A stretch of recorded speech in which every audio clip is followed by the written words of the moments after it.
A sleek, dark-armored gauntlet gleams in the dim light, leading down to a heavy, reinforced boot, part of a formidable suit of combat gear. Luca stands ready, rifle in hand, his resolve echoing through the air. This is all for the Empire. His purpose is clear: to eliminate any enemies who dare threaten the Emperor and the Empire's people. As he plunges through a storm of debris, he knows there is no other reason for his existence. Behind the visor of his helmet, his crimson eyes glow with fierce determination, a silent testament to his unwavering loyalty as an Imperial Guard. Explosions and rapid gunfire erupt, tearing through the air. The armored figure endures a barrage of rapid fire, sparks flying from his suit. More rounds impact his suit, sending debris scattering around him. Debris rains down as the heavy impacts continue to strike his armor. With a surge of power, red lines illuminate his armor as he pushes forward, letting out a cry of exertion.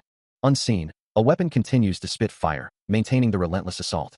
He brings his armored hands together, a powerful clap echoing through the space with a sharp JJK. But the force sends him reeling backward, crashing hard onto the ground with a quang, red energy radiating from the impact point. From within his armored suit, Luca issues a decisive command. He will handle the immediate threat, while everyone else is to disperse and secure the base. The Earth of the future had advanced significantly. Yet this progress brought no hope for humanity, as due to an imminent disaster caused by dwindling resources, the planet continued its slow destruction. In response, humanity kept expanding into other planets, but in the end, life on Earth ceased to exist. Then, due to an invasion by unknown alien species, the course of humanity was guided through chaos. After a long journey, they eventually found a planet similar to Earth, which humanity decided to call Civic, meaning new home. With that, humanity discovered the coordinates of a new planet, a beacon in the vast expanse of space. This discovery led to a mass migration, as all humans scattered across the cosmos began to gather on this new world, Novice. Among them, the Bellado Federation, a diverse alliance where countless alien species coexisted with the Earthlings. Then there was the Akridum Empire, a formidable force boasting an army of soldiers with enhanced physical abilities. And the Holy Korite Alliance, an order of priests renowned for their potent psychic and mental fortitude. However, even on Novice, a new home for so many, resources proved to be finite. As a result, humanity, facing scarcity once more, found itself at a familiar crossroads. They prepared for a war, a conflict to monopolize the dwindling resources. A powerful, armored figure stands amidst a crimson glow, the air crackling with an unseen force. Each step echoing with a heavy finality, the figure moves through the desolate, red-tinged space. The air itself seems to shimmer with residual energy, or perhaps the lingering dust of destruction. Suddenly, the scene shifts to the Akrisha Machination Lab, where a young trainee stands before a formidable commander. The trainee looks down, a quiet defiance in his posture, as the commander's words cut through the silence. "You're next. You'll only be subject to a lot of comparisons." Commander Hughes Kistria, an Akrisha Imperial Guard commander, stares down with an imposing gaze, adding, "Forget that this is your most important day for you, trainee." The young man, his crimson eyes now meeting the commander's, retorts, "We'll see who's the unlucky one." This is Luca, an Akrisha Imperial Guard trainee. Hughes, his expression unyielding, challenges him further. "Did you say your name was Luca? You better live up to my expectations." Commander Kistria's voice echoes through the sterile chamber, demanding, "I need men at least capable of dodging incoming bullets." He continues, explaining that this rigorous exercise is essential for anyone aspiring to join the Imperial Guard. As the words settle, Luca, an Imperial Guard trainee, reflects on his identity, a soldier of the Akrisha Empire, currently undergoing this very drill to become a full-fledged Imperial Guard. A low hum emanates from the corridor ahead, where his challenge awaits. His opponents are revealed, 5 death row inmates, equipped with crude cybernetic enhancements, their faces twisted in malice. Luca's hand moves to his side, a thought forming in his mind. That should. He begins to draw his weapon. As the inmates charge forward with a guttural roar, their crude cybernetics whirring. With a sharp click, his blade fully extends, ready to meet the onslaught. Only 10 seconds, a cybernetically enhanced inmate growls, confident in his speed. He charges forward, his heavy footfall shaking the ground. But before he can close the distance, Luca raises his weapon, taking precise aim. A single, devastating shot obliterates the inmate's head, scattering fragments of metal and flesh. Without a pause, he surges forward, engaging the 2 remaining death row inmates as the first one collapses behind him. One inmate stares in disbelief, while another grins, seemingly unfazed by the sudden loss. Luca's hand glows crimson as he crushes the second inmate's head with brutal efficiency. He steps over the mangled remains, his presence radiating an undeniable aura of dominance. A holographic display flickers beside him as he considers this unexpected opportunity to prove his worth to the Emperor. "I need to do something noteworthy," he thinks. He questions his own limits, wondering if he truly possesses the capability to achieve his goals. But the answer comes swiftly as he unleashes a barrage from his weapon, leaving a trail of destruction and fallen enemies in his wake. A fierce resolve hardens his expression, knowing he must force his own potential into reality, his crimson glowing hand clenching with power. With practiced ease, he reloads his weapon, then holsters it, his gaze sharpening, eyes burning with an intense red light. His face contorts with fierce determination, the red glow around him intensifying. As he pushes his mind to its absolute peak, needing to heighten his senses to the maximum. A sharp, almost imperceptible shift occurs, a sudden clarity washing over him. Luca's blade flashes with blinding speed, connecting with an unseen target in a shower of sparks. The weapon continues its deadly arc, leaving a trail of destruction. He unleashes a powerful, crimson-tinged attack, radiating raw energy. His blade continues its relentless assault, as Commander Kistria observes the unfolding chaos with a grim, unreadable expression. Suddenly, a glowing red symbol manifests on the wall, pulsing with an ominous light. Luca recoils, overwhelmed by an unseen force or the sheer strain of his own power. His blade, now imbued with a malevolent red glow, trembles in his grasp. The effort proves too much, and he collapses to the ground, blood staining the floor around him. Blood splatters across the ground, a stark contrast to the crimson haze surrounding him. Despite the pain, a fierce determination burns in his glowing red eyes, a quiet triumph escaping his lips. He feels the surge of power, a raw, untamed energy that pushes him beyond his previous boundaries. Nearby, a complex, glowing red symbol pulsates with an ominous light, mirroring the chaotic energy of the environment. His hand, still crackling with crimson energy, clenches, a thought forming about the implications of this newfound strength. He stares at his hand, surprised by the ability he just manifested, a power he knows shouldn't be accessible to him at this stage. A different face flashes in his mind, a memory of how he himself acquired such skills, simply by observing another. Luca considers the implications, drawing a distinction between the advanced abilities of a high-ranking individual and the raw, innate talent of someone from a more humble background. He turns, a crimson glow enveloping him as a voice echoes, offering a gift. The strange energy intensifies around his armored form, spreading down to his very boots. He looks down at the shimmering, red-tinged figures that seem to multiply around him, a silent testament to the power now coursing through his veins. The voice repeats its strange declaration, "I like you. I'll give you a gift," as intricate red patterns bloom across his face and hand, which he extends as if to grasp the unseen offering. A wide, unsettling grin stretches across the face of a man with dark, narrow eyes and a scar, his presence now undeniable. The grinning man places a hand on Luca's shoulder, praising his innate talent. "You must have gone great on your own. You're a real genius, Luca." Luca looks down, a faint smile gracing his lips as the man reiterates, "I like you." And he responds, "I'm glad." The red symbol on his hand pulses, and the mysterious benefactor explains the nature of his gift. "It's an eye I wouldn't have given out eventually anyway," before Luca makes a specific request for an eye that can predict future power. He stands amidst a crimson glow, the intricate lines of his armored suit reflecting the intense energy around him, a moment of quiet contemplation. Suddenly, a blonde-haired man appears, a confident smile playing on his lips as he offers a casual greeting. Introducing himself as number 12, Ailey makes his presence known. The dark-haired man, Luca, watches him intently, his crimson eyes holding a deep, unreadable gaze. Ailey quickly apologizes, wondering if his earlier words were too impudent. A quiet command echoes, inviting him to enter further. Ailey complies, walking deeper into the metallic corridor. A smirk plays on his face as he admits, Luca's skill had genuinely impressed him. But the young master's voice cuts through the air with a warning. This is not the place to exceed one's limits. Ailey, observing Luca's potent aura, acknowledges the young man's noble lineage, remarking that there is no logical reason for him to be aggressive towards someone from such a distinguished household. He continues, his gaze sharp, confessing that he can discern Luca is the son of the renowned Kistria household. Luca, turning his head slightly, dismisses the sentiment, suggesting Ailey can attribute his feelings to envy, but for now, he is simply tired.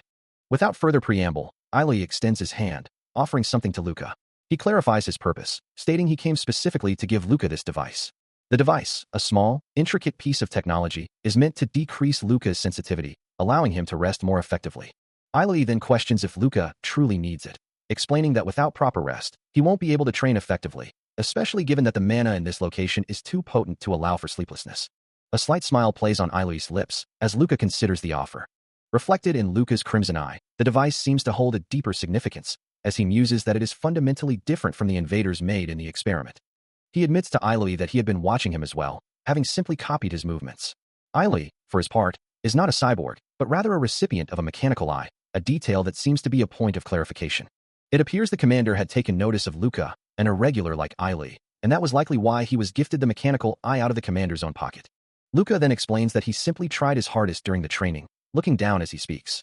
He muses internally that nobility is a fine thing, while commoners remain powerless. As a lower-class citizen, he cannot afford to let go of such a rare opportunity, his ambition clear. He walks away from Ailey and the others, leaving them behind. Ailey watches him go, echoing his earlier thought aloud. Nobility is excellence. Before adding, you may have passed the selection process, but you're still a commoner, aren't you? Meanwhile, the mysterious grinning man observes the situation, wondering if there are ways to use money to manipulate the results, and if such a thing is truly possible. Having observed Luca's intense drive, Ailey remarks, there is no proof, but I feel a stronger blush. He continues, explaining that those without a support system have never failed the nobles in the cultivation process, because it means they only made it this far by the power of their own skill. Luca, taken aback by the unexpected sentiment from a noble, thinks to himself, I didn't expect to hear a noble tell me that commoners' abilities are excellent. He ponders the implications. I never considered this. What does this guy want to tell me? Ailey then extends a hand towards him, declaring his belief that people like Luca are the ones who should succeed. As Luca reaches out to meet his grasp, Ailey adds, I'll be cheering you on. Their hands clasp firmly, and Luca responds with quiet resolve, I plan on it. His crimson eyes glow with renewed intensity as he thinks, this is all. With eyes glowing crimson, a stern figure declares their unwavering loyalty, stating simply, for the Empire. Meanwhile, a young woman with striking blue eyes looks on, her expression a mix of contemplation and resolve, as this story begins to unfold. It is a tale set against the backdrop of a sprawling, war-torn futuristic city, its towering structures scarred by conflict and bathed in an ominous red glow. This narrative follows the chronicles of a girl, reborn not as a person, but as a military weapon. Her existence, shaped by the harsh realities of a world dominated by advanced, imposing fortresses. All of this unfolds within the tyrannical empire of Akrisha, a planet known as Novice, similar to Earth, where three powerful forces, the Free Union, the Bellado Union, and the Akrisha Empire, are locked in an eternal struggle for dominance. From a high vantage point, Ailey observes the scene below, noting the target's location. Unaware of the impending assault, Commander Kistria remains seated at his desk, his back to the approaching threat. But Luca moves with silent, deadly precision. Leaping down into the room with a burst of crimson energy, his target now directly in his sights. His eyes blaze with an intense, focused power, as he unleashes a devastating, glowing projectile. Now standing before the startled commander, Luca holds his weapon ready, the confrontation having begun. He had managed to hit all the targets within the base, even those of a different breed. His companion, Ailey, asks if he's serious, wondering if he's already gotten used to his new body. Ailey then questions if the commander they faced wasn't a bit different from their usual close combat opponents. Luca replies that it's only natural for members of the guard to be proficient with all kinds of weapons. He adds, also, Ailey, perhaps recalling a past encounter or imagining a scenario, thinks that he doesn't want to hear such talk from someone who's never fought, even with the same hold, as Luca is shown delivering a powerful blow to Kistria while Ailey watches. Luca, seemingly unfazed, states that his specialty just happens to be with guns. He then challenges, saying he'll welcome it if Ailey can surpass him, just as he's always waiting for him. The Empire, he concludes, needs people like Ailey. He listens intently, his expression unreadable. Ailey, however, believes the true value of ability and talent lies in how it's utilized within the Empire. For as long as the Empire has existed, even the foolish have recognized talent. He questions if Luca truly thinks fools will soon be able to rise, regardless of who is talented and who isn't. Ailey suggests that Luca's very existence is disrupting the Empire's established system. Yet, he acknowledges that more naturally talented individuals are beginning to emerge. A faint crimson glow emanates from Luca's hand, a subtle manifestation of his power. Ailey then admits he's already aware of Luca's inherent goodness, and offers a simple thanks for his concern.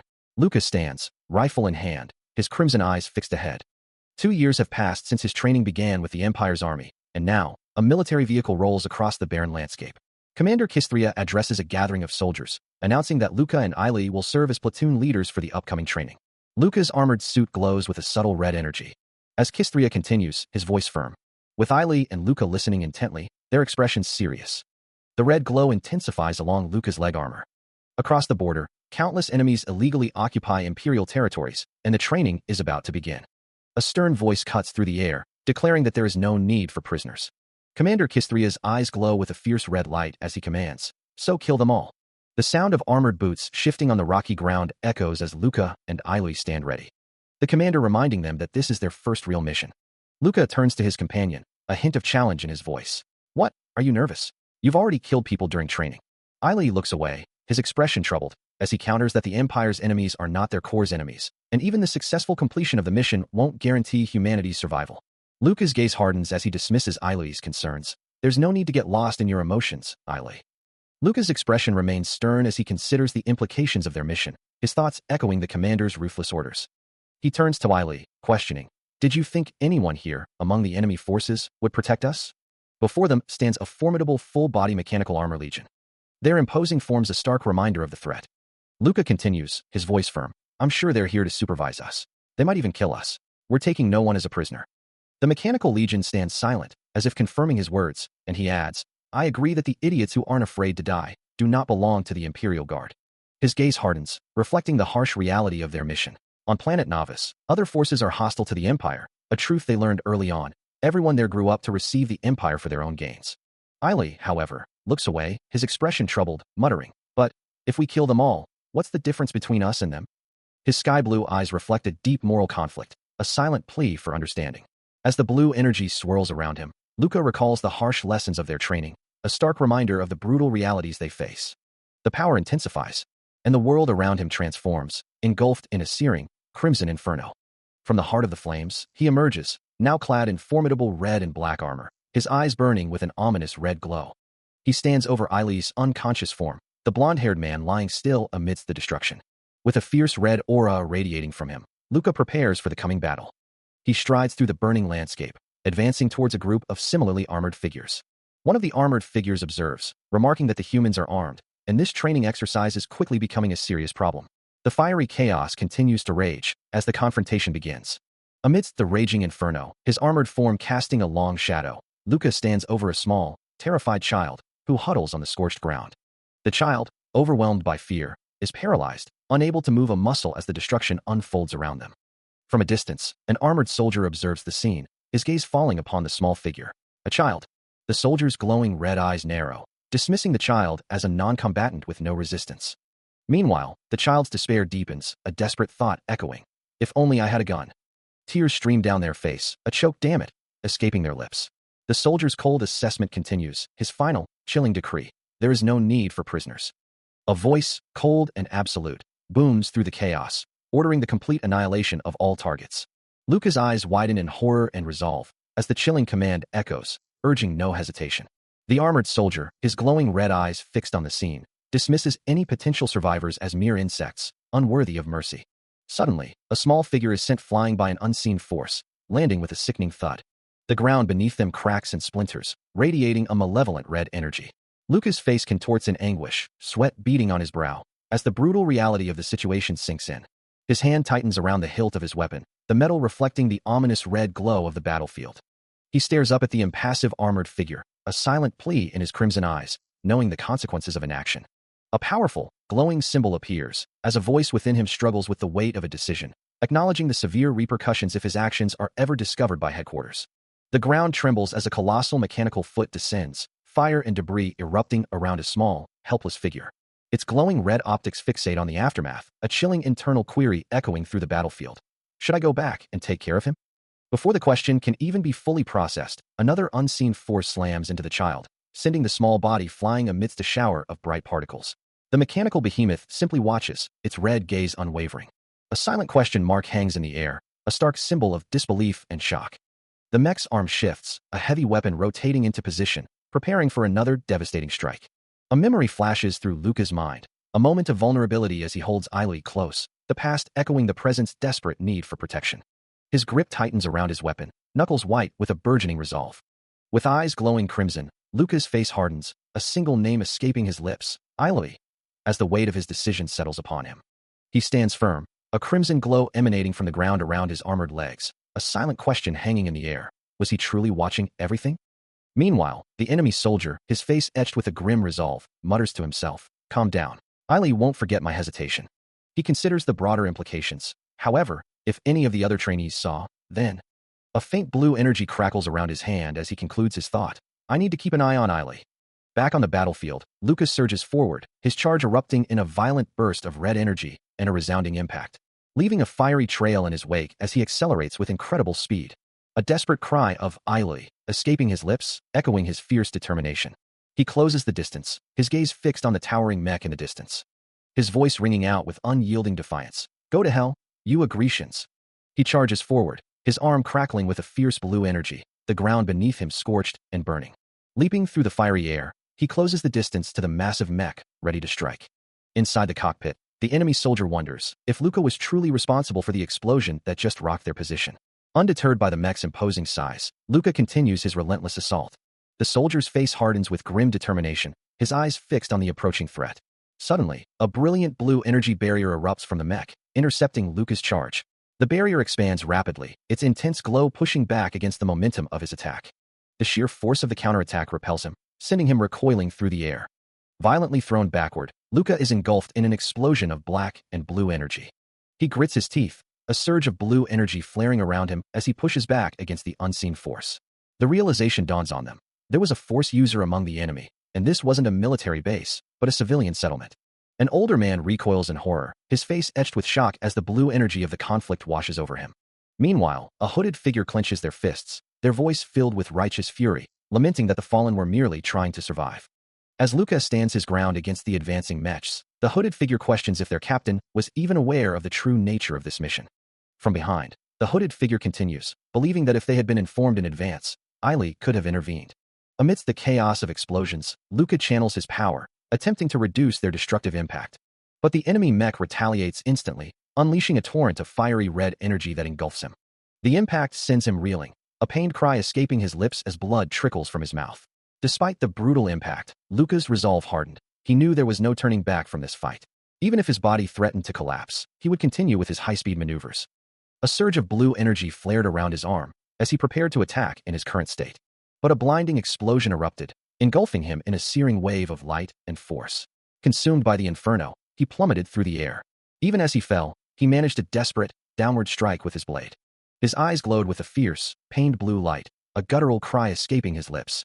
Moments later, Ailey knelt beside him, supporting his injured form, muttering apologies for letting his guard down, and urging him to rest.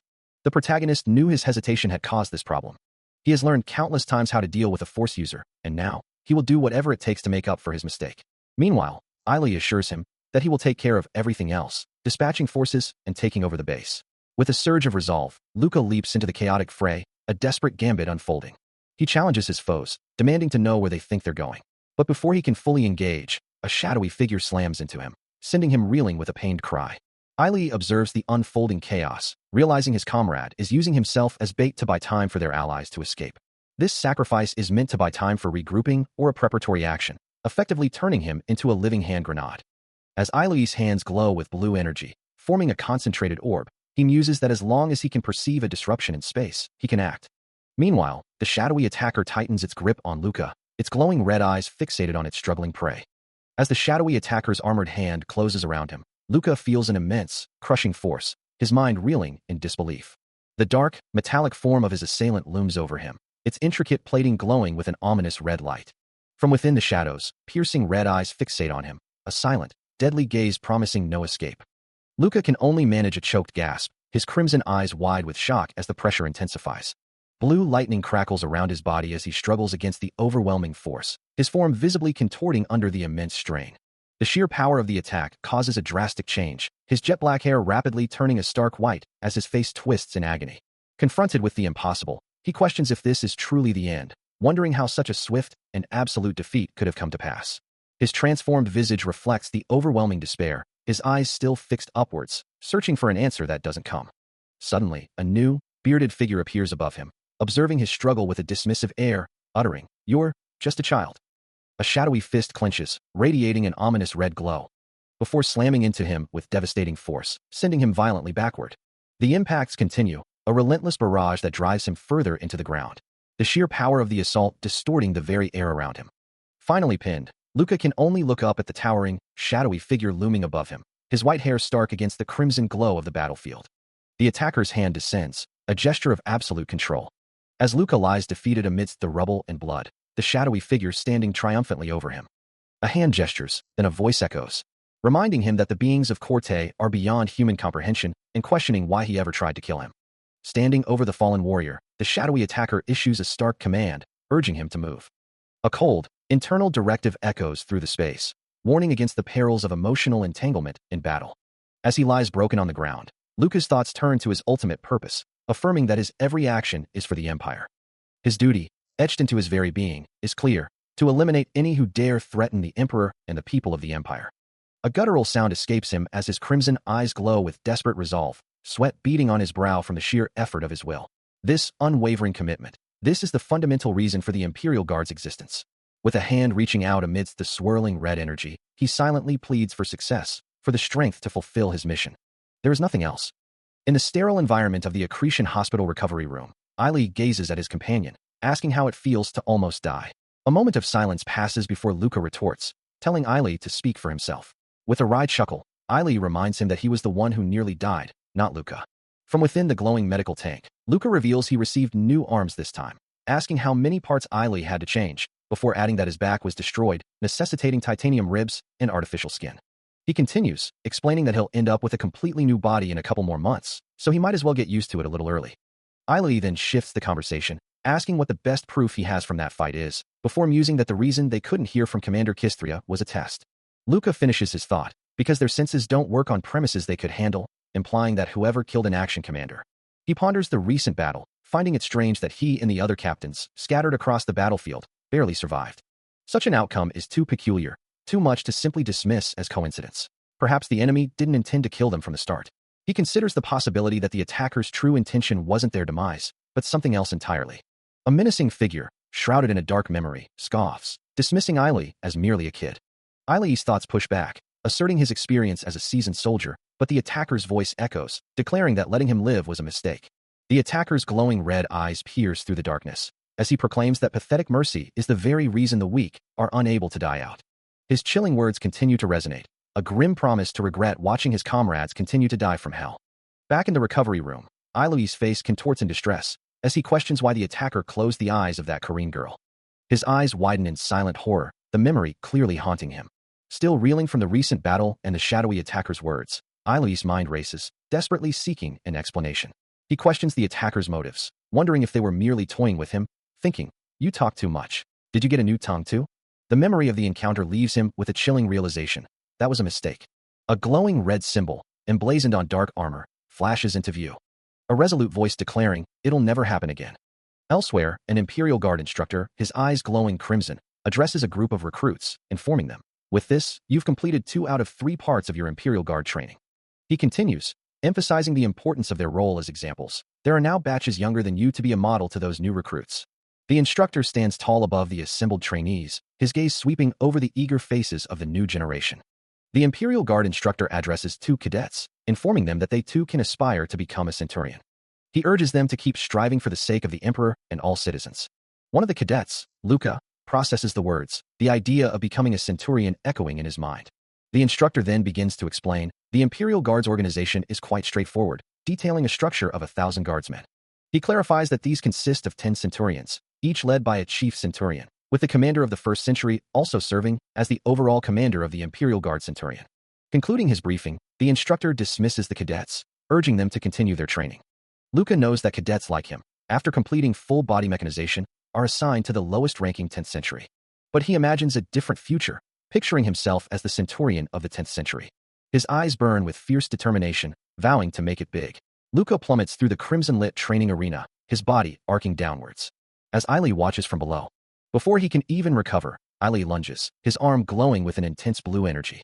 A devastating punch connects squarely with Luca's face. The force of the blow sending him reeling as Ailey maintains his grip, driving Luca backward with relentless power. Until he slams him violently into the solid wall, leaving a deep crater. Sliding down the fractured surface. Luca stares in disbelief, realizing Ailey has grown stronger with his new arm. But Luca stares at his metallic prosthetic, a silent contemplation of his recent defeat, when a shadowy, clawed hand suddenly lashes out, striking him with brutal force. He cries out, "HUH!" as the glowing red eyes of his assailant briefly pierce the gloom. Pain contorts his features, his teeth clenching against the agony. Finally, he slumps against a wall, defeated and injured. The tally is clear, 124 rounds, 124 wins. Ailey is victorious. The cosmic expanse stretches out, indifferent to the struggle. Luca's gaze hardens as Ailey's voice cuts through the air, questioning if he feels sorrow simply because his desires are denied, then dismissively labeling him spoiled. Ailey continues, reminding him that countless others in this world are guaranteed to live another day, many of whom are fighting just to survive. He then adds, with a hint of surprise, that he thought Luca already understood this, revealing it as a personal secret. Ailey suggests someone might have told Luca that such a perspective is a privilege, but warns that he'll be buried alive before he can truly grasp it, asserting that Luca simply cannot achieve that level of understanding. Luca, still on the ground, questions the nature of this secret, needing to know exactly what Ailey is referring to. As his eyes glow with a fierce crimson light, Luca declares his unwavering loyalty to the Empire and the Emperor, who he considers his friend. He asserts that the enemies of the Empire are, by extension, his own enemies. Ailey simply looks down at him, his expression unreadable. A soft exhalation escapes Luca's lips, a quiet sound of resignation, or perhaps a lingering defiance. Still defeated on the crimson-lit platform, Luca remains on the ground, while Ailey stands over him, his presence dominating the space. The blonde-haired man continues his relentless assessment, stating, "If your allegiance to the Empire truly surpassed simple loyalty, you would have already tried to kill me." Luca's body lies sprawled, his armored leg and arm visible against the glowing red floor. As Ailey looks down, his voice carrying a warning, "Don't push yourself too hard, Luca." A single dismissive thought escapes him, "Idiot." Despite the harsh words, Luca's eyes burn with an unyielding resolve, his expression hardening. Ailey's final warning echoes, "You'll die if you keep that up." Suddenly, the scene shifts to a bright, mountainous landscape under a warm sun. As a system message appears, Trail begins training region reconnaissance. The view settles on a forested area with towering structures, further defining the new objective, uninhabited neutral zone. His armored hand reaches out, a sense of awe washing over him as he realizes the sheer antiquity of the relic before him. Standing within a chamber bathed in golden light, he senses an energy signature that has persisted for millions of years. A mischievous smile plays on Ailey's lips, his eyes sparkling with amusement. He asks Luca if he finds this as fascinating as he does, pondering the civilizations that thrived millions of years before humanity even existed. Ailey stands with two cloaked figures behind him, his expression still one of playful challenge. Luca, however, remains stoic, his thoughts focused on the boundaries he's set for himself and the way Ailey effortlessly crosses them. A bead of sweat or a tear traces a path down his cheek, a testament to his internal struggle and unwavering resolve. As Ailey and his companions begin to walk away, he reminds Luca that this reconnaissance is part of his training, warning him that if he can't even fight the force keeping him alive, he's as good as dead. Despite the harsh words, Luca's gaze hardens, a silent vow forming in his mind that even if they can't win, someone from the guards will surely come to their aid. He listens as Ailey continues his explanation, detailing how their current understanding of the past, and the reason behind it, allows them to predict the future. This knowledge is crucial for individuals like Claude Hannes, an Imperial Guard trainee. Ailey elaborates on Claude's background, mentioning that while her family may not be as prominent as the Carthages, they still hold a respected position. Then, with a sly grin, he turns to Luca, asking if he can pose a question. His eyes narrow, a hint of suspicion in his voice as he suggests Luca might be hiding something, causing Luca's crimson eyes to flare with a subtle, internal glow. Ailey's words continue to press, warning him not to come any closer or he'll be seen as a threat, then mockingly adding that there's no need to be scared, and that if he wasn't hiding anyone, he would have introduced Luca to a little sister. Luca, his expression unreadable, simply states that he is from an orphanage. Ailey pauses, then muses aloud, suggesting the little sister is quite cute, leaving his final thought hanging in the air. Ailey continues to needle Luca, remarking on his popularity. His gaze sharpens, a silent question hanging in the air. A biological response is detected, and Ailey's group prepares to intervene, providing support from the rear. Meanwhile, Claude Hannes, now clad in formidable dark armor, takes the lead. Her helmet's red accents glow faintly as she moves through the mysterious space. She senses something ahead, a strange energy drawing her attention. Looking up, she finds a luminous, crystalline structure floating above. The armored figure remains still, observing the anomaly. Back with Luca, his crimson eyes flare with intense frustration, a single curse escaping his lips. Deep within a newly discovered cavern, Claude Hannes, encased in her advanced armored suit, observes the environment, identifying a unique entity. As a subtle threat emerges, she swiftly draws her sword, its polished surface reflecting the dim, ethereal light of the cavern. A low hum emanates from her helmet, a system alert or perhaps a warning of impending danger. Suddenly, a dark, armored figure with piercing red eyes appears, confronting Claude, whose own visor glows with a determined blue light. The confrontation takes place at the edge of a vast chasm, a glowing abyss stretching between jagged rock formations. Claude looks down into the depths, her posture tense as she prepares for the inevitable clash. Her grip tightens on her sword, which now pulses with a vibrant, arcane blue energy. From a distance, a male companion, his face contorted in terror, screams an urgent warning for her to flee. But before she can react, Claude is violently pulled into the dark void, her companion's desperate cry echoing through the cavern. He unleashes a desperate, powerful blue energy blast, sending debris scattering across the dark, spiky ground. The shadowy figure is engulfed in the torrent of blue. A leg struck hard enough to send blood splattering. Its single visible eye glows with an intense, furious red. As the companion cries out Claude's name in anguish, his armored suit begins to glow with a vibrant blue aura. Luca reaches out a gauntlet hand, a surge of brilliant blue energy emanating from his palm, as he realizes the nature of the ancient structure before him. The intricate patterns of the energy ripple outward, spreading across the dark, metallic surface. The vast, glowing lines of the arcane site respond to his touch, illuminating the cavernous space with an ethereal glow. Unseen by Luca, a shadowy figure cloaked in dark fabric with crimson lining watches the unfolding events from a hidden vantage point. Suddenly, a different hand, encased in an ornate white gauntlet, reaches out, channeling a powerful surge of blue energy that crackles with intricate patterns. The same gauntlet now grips a weapon, its blade humming with the channeled power, ready to strike. The figure stands revealed from behind, clad in elaborate white and gold ornate armor, its design both ancient and formidable. He stands poised, the ornate white and gold armor gleaming faintly in the dim light, ready for whatever comes next. Meanwhile, in a different memory or place, a hooded man remarks, "Introduce my younger sister to you." Another voice responds, "I thought you didn't have any woman in mind." Back in the present, a sharp pain lances through Luca, his face contorting as a red glow flickers across his temple. The armored figure looks down, a chilling realization dawning as they recall, "I thought I saw the spear glow, but Claude's upper body is gone." Their helmet's eyes glow with an ominous red light, reflecting the gravity of the situation. Luca's eyes flare crimson, his face etched with extreme distress as multiple error messages flash across his vision. The armored figure's systems are overwhelmed, error messages cascading as they desperately try to process. Sword, spear, mechanic eye. Calculate the trajectory of the spear now. A blue energy aura flares around them as they exclaim in frustration, "Matter what?" Amidst the chaos, a spear, glowing with intense red energy, strikes its target with devastating force. A blinding burst of blue energy erupts, geometric patterns fracturing outwards from a central impact point. From the lingering haze, a shadowy figure in dark, red-accented armor emerges, standing ominously over an unseen target. Meanwhile, Luca's face contorts in agony, his crimson eyes glowing with system errors as a voice urges him to compose himself. He can only manage a pained gasp. The shadowy attacker, flanked by two smaller armored figures, confronts him directly, its voice a cold command to simply stand there. Raising its weapon, the attacker then issues a new directive, demanding that they fight and stall for time. Luca's face remains strained, the glowing red lines across his skin pulsing with the effort of his internal struggle. But a grim determination settles over him as he realizes the inescapable truth: there's only one path forward. As Luca steels himself, the shadowy attacker lunges forward, its weapon extended, a crimson glow preceding its swift assault. A digital timer flashes midnight, emphasizing the critical seconds they need to hold on, a desperate hope for just a dozen or so more. He surveys the scene, his companions visible in the distance, as the shadowy figure looms in the background. A thought crosses his mind, wondering if the Imperial Guard member who was with him would ever arrive. Suddenly, a brilliant blue energy blast erupts, shattering the air with glowing particles.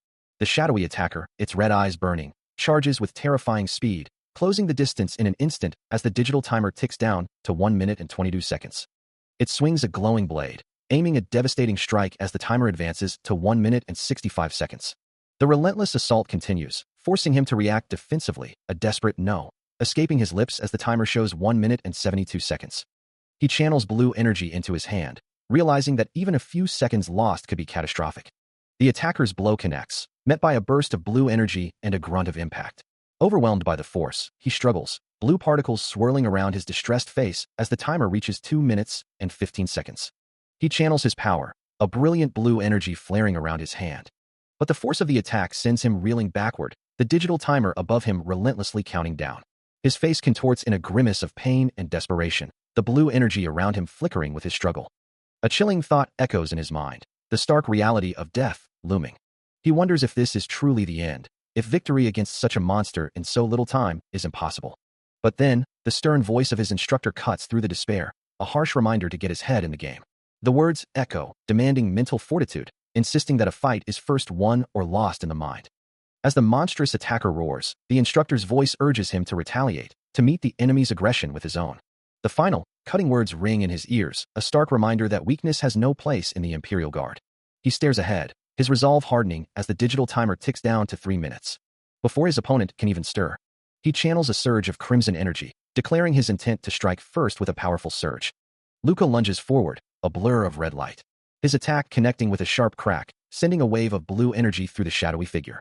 The shadowy attacker recoils violently, thrown back by the force, as a voice cries out his name. He is sent hurtling through the air, crashing into a distant structure with a resounding crash. Standing amidst the dissipating red energy, Luca surveys the scene, the timer now showing 6 minutes and 11 seconds. Still reeling from the previous impact, Luca clutches his chest, the digital timer ticking relentlessly in the corner of his vision. He knows he cannot last much longer in this state, but a deeper resolve stirs within him. Despite the pain, he forces himself to focus, understanding that he needs to prepare for the next attack. Across the training ground, Ailey stands ready, his blade glinting as the timer counts down to 7:51, the air crackling with anticipation between the two. Without warning, Ailey surges forward, a brilliant blue aura flaring around him, his attack a swift, decisive blur. The speed of his assault is immense, leaving only streaks of light in his wake as the timer shows 8:12. He unleashes a concentrated burst of blue energy, aimed directly at Luca. But before the attack can fully connect, Luca's eyes blaze crimson, a powerful red aura erupting around him as he prepares his counter, the timer now at 9:01. With a surge of raw power, he unleashes a crimson energy wave, intercepting Ailey's assault with overwhelming force.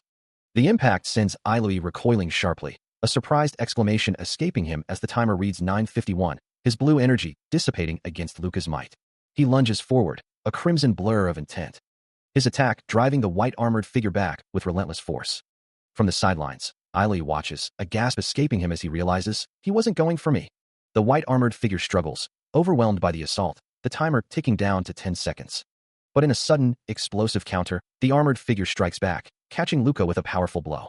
Luca's eyes widen in shock, the impact momentarily stunning him. Yet, in that instant, his crimson eyes flare with renewed intensity, a surge of power igniting within him. With a guttural roar, he unleashes a devastating retaliatory strike, engulfing the armored opponent in dark energy. As the dust settles, Luca stands firm, the white-armored figure defeated at his feet. The digital timer counts down, marking 12 minutes and 44 seconds remaining. Deep within a shadowed forest, a menacing, shadowy form emerges from the dense foliage. Its eyes burning with an ominous red glow, it lunges forward, striking with brutal force, sending him reeling backward through the air. But even as he is thrown, a fierce crimson light ignites within his own eyes, and he unleashes a torrent of energy, blurring into motion as he closes the distance. His blade a swift, deadly arc. Luca's counterattack erupts in a blinding flash of crimson energy, pushing the shadowy figure back with immense force. The blast intensifying as it engulfs his foe, shattering its form into countless dissipating particles. The viscous, dark essence of the attacker splatters across the air. But before it can fully reform, he follows up with a devastating mid-air kick, connecting with a solid thud. The impact sends more shadowy fragments flying. And Luca's face hardens with fierce determination, his crimson eyes burning with unwavering resolve. The shadowy attacker's arm, now visibly distorted and damaged, struggles to hold its form. As Luca stands ready, his glowing eyes fixed on his opponent. Luca's eyes narrow with fierce concentration, a bead of sweat tracing his temple as he realizes the nature of their surroundings, muttering that this must be an arcane sight. Without hesitation, he continues his relentless assault, his crimson energy tearing into the shadowy attacker, sending fragments of its form scattering with each powerful blow. His armored fist connects with devastating force, the impact causing a massive burst of energy. The destabilized entity recoils, as Luca follows up with a swift, brutal kick, driving the shadowy monster further back. He continues his relentless assault, his armored fist blurring with crimson energy as it slams into the shadowy attacker, the force of the blow cracking the very ground beneath them. Without pause, he follows up with a devastating kick, sending another wave of destructive power through the flickering form. The shadowy attacker, though visibly damaged, holds its ground, its glowing red eyes burning with an unyielding intensity as dark particles swirl around its form. Then, with a final explosive impact, a massive burst of red and orange energy erupts, engulfing the foe. The concentrated power radiates outwards, illuminating the desolate landscape. As the dust settles, Luca turns his gaze towards a towering, glowing crystalline structure in the distance, its arcane presence undeniable against the orange sky. Nearby, Ailey watches the scene unfold, his expression one of wide-eyed surprise. With a determined stride, Luca moves forward, the cracked earth crunching under his armored boots. He stands, a towering figure of dark armor, his form radiating an almost palpable intensity. A sudden burst of energy erupts around him, the air crackling with raw power. His armored head snaps forward, the crimson glow of his eyes piercing through the dissipating haze. Nearby, a companion cries out in relief, the danger seemingly averted. Luca moves with swift, decisive action, a blur of dark metal. He stands tall amidst the wreckage, his cape billowing behind him like a banner of victory. With an air of undeniable authority, he strides past other figures, his presence commanding attention. His gaze remains fixed and intense, the glowing red eyes betraying no hint of hesitation. Finally, his armored hand extends, revealing a pulsating blue orb held firmly within his grasp. Clad in dark, sleek armor and a flowing red cape, Luca moves with a determined stride through a dimly lit, cavernous space. His armored hand reaching out to touch a wall pulsating with intricate, golden energy patterns. the light reflecting off his helmet as he gazes at the ancient markings. A soft, almost imperceptible hum emanates from the glowing lines, drawing his attention deeper into the mysterious sight. The air crackles with latent power, a silent invitation to explore further. As he delves deeper into the arcane sight, Luca moves with a dark, armored purpose, his hand gripping the hilt of a weapon that ignites with a fierce red glow, ready for whatever lies ahead. Suddenly, he is met by a formidable opponent, a white-armored knight. As their clash sends ripples through the air. The knight, an imperial guard wielding the mana of a high-rank magician, a lucky knight of Codet who uses the force, recoils in surprise, his face contorted in strain. Luca presses his advantage, landing a powerful blow that erupts in a burst of blue energy, a resounding impact echoing through the chamber. He follows up with a swift, red-bladed attack, forcing the knight to stagger back. As his own hand glows with gathering red energy, preparing for another devastating strike. The two combatants clash again in a furious burst of power, the air crackling with their combined might, as a voice wonders, which side is stronger? Luca delivers a final, decisive strike, his red energy engulfing his opponent.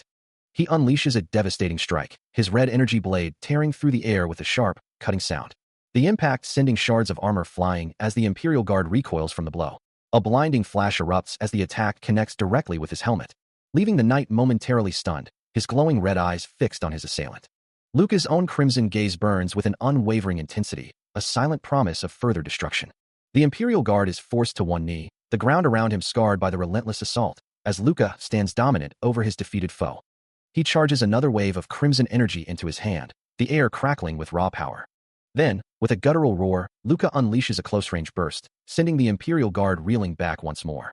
Though the knight attempts to counter with a desperate surge of blue mana, it is swiftly overwhelmed, consumed by Luca's relentless crimson assault.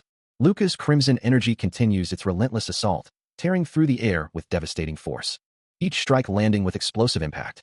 A torrent of raw power that seems to defy all defenses. The sheer magnitude of his attacks carves deep scars into the very landscape, shattering stone and sending debris flying with every blow. The Imperial Guard instructor endures the onslaught, as Luca, a whirlwind of crimson energy, presses his advantage, his opponent's armor visibly cracking under the immense pressure. The instructor can only stare in disbelief, his glowing eyes wide with shock, as he mutters, "This is a power I can't even contend with." Even as the relentless assault continues, the Imperial Guard instructor can only think, "Please, the Imperial Guard needs to win." A blinding flash of energy erupts against his chest plate, the impact sending shockwaves through his armored form. Another devastating blow follows instantly, his defenses cracking under the strain. He is thrown backward, his body recoiling from the sheer force. Yet another blast slams into him, debris scattering around the impact point. His armor shatters, unable to withstand the continuous onslaught. The chest plate, once pristine, is now a web of glowing cracks. A direct hit to his arm sends another jolt through his body. The arm armor explodes outwards, shattering into countless fragments. Luca's relentless assault continues, a crimson energy trail following his powerful strike. The impact shatters against his opponent's defenses. His glowing red eyes remain fixed on the target, unwavering. More armor fragments explode outwards from the continuous barrage. Another heavy blow lands, the metallic shell of the Imperial Guard instructor's armor cracking and splintering under the force. Suddenly, two brilliant blue energy spears streak through the air, closing the distance rapidly. Luca's head snaps up, his glowing gaze locking onto the unexpected projectiles. At that moment, a thought passed through Luca's mind, as his unnamed companion watches the unfolding chaos with wide, concerned eyes. The Imperial Guard instructor remains oblivious to the incoming threat, unaware of the true nature of the attack. The speed and destructive force of the incoming spear are beyond anything he has ever encountered, making any reaction impossible. A sharp expletive escapes Luca's lips as he witnesses the unfolding danger. He quickly calculates the dire consequences, realizing that the instructor's demise would inevitably lead to his own. A desperate resolve hardens within him. His hand flares with a surge of power, preparing for an immediate intervention. The blue energy spear continues its rapid descent. It slams into the earth with explosive force, carving a deep crater. The impact sends debris flying, as Luca stands firm, while the instructor finally turns, startled by the sudden, devastating strike that narrowly missed him. The air hums with raw energy, a blue spear of light streaking through the darkness. Luca's face contorts in a desperate plea, his resolve hardening as he prepares to act. The shadowy attacker's projectile narrowly misses its intended target, impacting the ground with a thunderous crash. But before another spear can strike, he intercepts the next attack, his armored hand glowing with defensive energy. He clenches his fist, channeling his power. A brilliant burst of blue energy erupts from his palm. The attacker recoils, engulfed in the blinding light. Luca's armored fist, charged with potent energy, connects with devastating force. sending a shockwave of brilliant blue energy rippling outwards, engulfing the shadowy attacker in its destructive aura. Even after the initial impact, his fist continues to glow, a testament to the sheer power he unleashed. The shadowy figure is lifted from the ground, consumed by a towering column of blue energy. Its form distorting, its red eyes burning with agony. A blinding explosion erupts, shaking the very foundations of the forest. As the dust and light begin to settle, the scorched earth and splintered trees bear witness to the immense power unleashed. The shadowy attacker lies broken and defeated on the ground, its form barely recognizable amidst the debris. He lies on the scorched earth, his mind reeling from the battle, wondering what exactly has transpired and who could have possibly survived such an onslaught. A wave of despair washes over him, as he realizes that if the Gorite Knights somehow endured, he would be utterly helpless. His voice, raw with desperation, pleads for an end to the torment, a desperate cry echoing in the silence. He continues to plead, his strength failing him. Suddenly, a calm, authoritative voice cuts through the haze, commending the trainee for his good work. The Imperial Guard instructor acknowledges Luca's role in defeating the knight, then asks if he sustained any wounds. Luca, still visibly pained, admits he was hurt while attempting to dodge the knight's force slash. With a reassuring tone, the instructor offers assistance and directs them to return to base. Lying injured on the ground, Luca's mind races, realizing the strange energy around him signifies an arcane sight. His eyes widen in a sudden, stark realization, as the full implications of his surroundings begin to sink in. Meanwhile, the narrative shifts to describe the Legion, a full-body mechanical armor bestowed upon the Empire's Imperial Guards.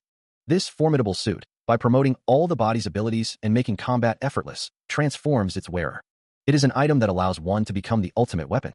Every trainee dreams of receiving a Legion, as it is the testament of an Imperial Guard's true power and status. Luca's crimson eyes reflect the armor's imposing form, a silent, however, hanging in the air, hinting at an unspoken challenge or complication. A brilliant, almost blinding light emanates from the arcane surroundings, casting long shadows. The intricate details of the Legion armor's leg are highlighted, glowing with contained energy. His mind reeling from the sudden, overwhelming sensation, Luca clenches his jaw, a single thought echoing through the chaos. My brain. As his consciousness flickers, a disembodied voice questions his very being. Are you a machine, or are you human? Clad in the newly activated Legion armor, he kneels amidst the arcane sight, struggling to comprehend the transformation. The internal turmoil continues, his thoughts fragmented and desperate. My brain. He questions his own sanity, wondering if his very essence is gone. A guttural cry escapes him, the sound of immense pain echoing through the quiet forest. The Legion armor pulses with an ominous red glow, as the armored figure clenches a fist, fighting against the overwhelming force.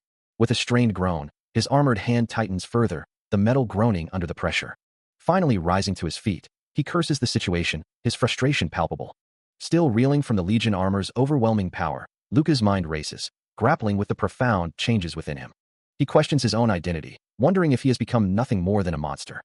A chilling cold seeps into his bones, his body trembling uncontrollably as the armor's crimson glow intensifies around his hand. The armor's chest plate pulses with a dark energy, and he wonders if he can hold on until help arrives. As his consciousness fades, a monstrous, shadowy figure with glowing red eyes looms over his fallen form, becoming the last sight he expects to see. The shadowy attacker stands menacingly, its form radiating an oppressive aura over the desolate landscape. Luca lies broken on the ground, his armored limbs still glowing faintly. From a distance, the Imperial Guard instructor observes the scene, a knowing expression on his face as he remarks, Ailey, you survived. He continues, acknowledging the armored figure's state, not in the best condition, but... The imposing, white-haired entity with glowing red eyes speaks, its voice echoing with a chilling question about the others, before declaring that all are dead, save for those present. Meanwhile, a hand reaches out, and the Imperial Guard instructor's voice cuts through the tension, asking about the severity of his wounds, to which Luca internally responds with a grim certainty that he is going to die soon. Looking down at the fallen man, the instructor then addresses him by his alias, Ailey. With a thoughtful expression, the instructor presses on, asking what he plans on doing now. Luca, now appearing with blonde hair and light eyes, looks up with a questioning gaze, a silent query hanging in the air. Then, with a newfound determination, he declares that he must look ahead, for the life he has lived all this time is right before his eyes. The white-haired entity continues its silent vigil, its red eyes fixed on the scene. As the scene shifts to a distant city under a sunset sky, a voice questions if that is the direction of Corite and Bellato. The response confirms it, adding that what one wishes for cannot be found in the Empire. Still bearing the marks of his ordeal, Luca insists he is all right, offering the instructor leave. The instructor, however, considers their immediate future, knowing reinforcements will arrive soon, and they will then have to return to the Empire. Luca simply reiterates his dismissal, his gaze firm. His armored hand rests on his knee, a silent testament to his resilience. As he remains kneeling, unmoving, a soft whirring sound accompanies his closed eyes, a moment of quiet exhaustion or deep thought. The instructor's thoughts drift, reflecting on Luca's privileged background, how perfectly he had always aligned with the Empire's grand designs, and how any citizen would surely envy his position. Looking out into the vastness of space, the instructor confesses his inability to comprehend Luca's choices, addressing him by his alias, Eiley. The Imperial Guard instructor looks at Luca, a silent moment passing between them. But even as he considers the young man's choices, a deeper thought lingers in his mind. He remembers a time when Luca spoke of his aspirations, a brilliance he had never witnessed before. And so, with a heavy heart, he hopes Luca will live life on his own terms. Luca's own resolve echoes, a silent vow to live with his heart. Suddenly, the scene shatters, a violent disruption tearing through the moment. Luca's armored hand instinctively braces, glowing lines flaring as an unseen threat closes in. A shadowy, furry entity with a malevolent red glow strikes, its impact echoing with a sickening thud. As the Imperial Guard instructor collapses, injured and unconscious, Luca catches him, his own expression a mask of stunned disbelief. He looks up at the instructor, who, despite his grievous wounds, manages a pained smile, telling him that seeing him act like this has made him worry he might actually die. Luca's hand tightens around the instructor's arm, the metallic sheen of his gauntlet contrasting with the bloodied fabric. The instructor's face contorts in pain as he continues, insisting there's no way he'll allow Luca to die like this. A pained sigh escapes Luca's lips, his mind reeling at the instructor's stubbornness, thinking, what an idiot.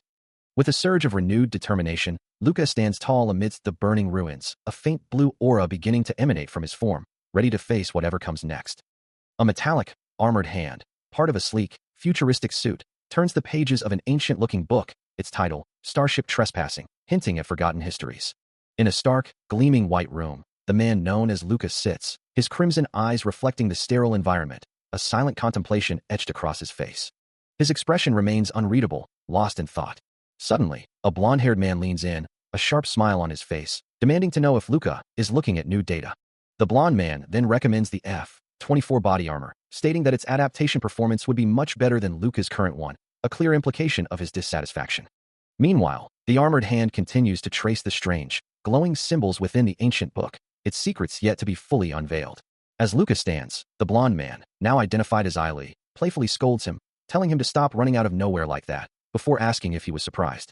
After returning to the Empire and completing his treatment, Luca was called to different departments for investigation. He recalls the time they wanted to discuss the case of Imperial Guard Number 12, an event known as the Corrin Paladin Encounter Incident. That was what he thought they wanted to investigate further, but he was called for other reasons entirely. Meanwhile, Eiley casually mentions that an artifact was found at the site they had visited. Luca's eyes glow with a faint blue light as he confirms he saw it, recognizing the floating fragments, as if from a broken cube.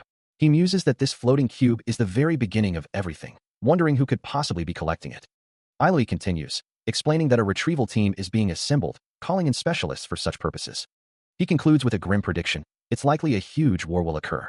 He remembers the Imperial Guard, a force meant to protect the Empire from threats, even if it meant fighting against those who sought to profit from conflict. The Bellado, for instance, would often gain from such battles, leading to countless skirmishes where the Imperial Guard would inevitably suffer losses. He had always maintained that he wasn't interested in politics, preferring to simply follow orders and fight, a sentiment he once shared with a blonde-haired colleague. That, he believed, was the true purpose of an Imperial Guard. His thoughts drift to the Imperial Guard itself, their armored forms standing resolute against a blinding light. He recalls a report about one of them, whose head had been blown off. The captain had summarized it succinctly, his stern face reflecting the gravity of the situation. But what was it really? Just a residual mana, as the captain had suggested? No, he silently refutes, his robotic hand clenching. It had not reacted to his words even after he died. That was no phantom phenomenon.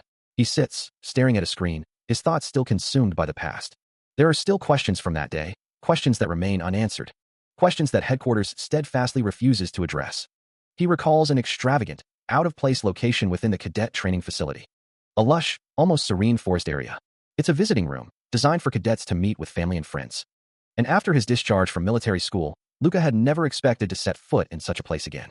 Naturally, he hadn't anticipated anyone would be looking for him there either, but he sits across from a woman with flowing silver hair, her gaze direct and unwavering as she begins to speak.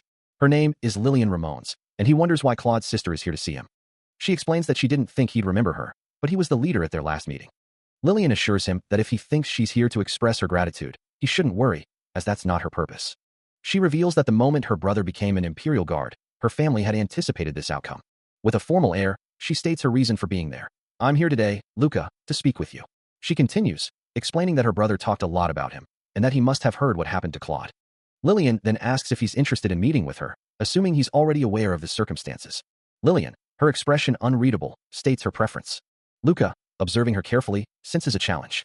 She directly asks if he opposes her proposition, while he admits he knows nothing about her, Lillian, and suggests they use this chance to get to know each other better.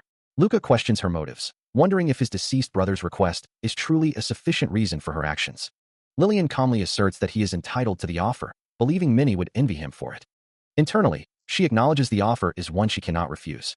Luca, reflecting on his own journey, sees this as a golden opportunity, a chance for someone like him to marry into a noble family and secure a good background. Meanwhile, Lillian considers her own relentless pursuit of success. For Luca, if he can marry a noblewoman and get closer to his goal, there's nothing better that could happen. He considers the strategic marriage alliance, but a nagging doubt persists, whispering that this chance almost seems too easy. A bead of sweat forms on his brow, reflecting his internal struggle. Meanwhile, Lillian, surrounded by the shadowy specters of her own ambition, admits to herself that she feels more reluctant than she expected. With a firm resolve, he declares, I'll have to refuse. Lillian's eyes widen in disbelief, a single word escaping her lips. What? Turning his back on her, he offers a curt, then, goodbye. As he walks away, Lillian watches him go. She reflects on her initial judgment, thinking she had considered Luca, despite his good background, foolish for joining the Imperial Guard from the Empire. Yet, the irony isn't lost on her, as she realizes she never would have thought she would be the one to make a decision based on a mere feeling. Standing alone on a high balcony, overlooking the city, Luca utters a single word, noble, before expressing his hope that nothing troublesome will occur from this decision. After his refusal, Luca finds Lillian Ramones reaching out to him, her bare hand extending towards his gloved one.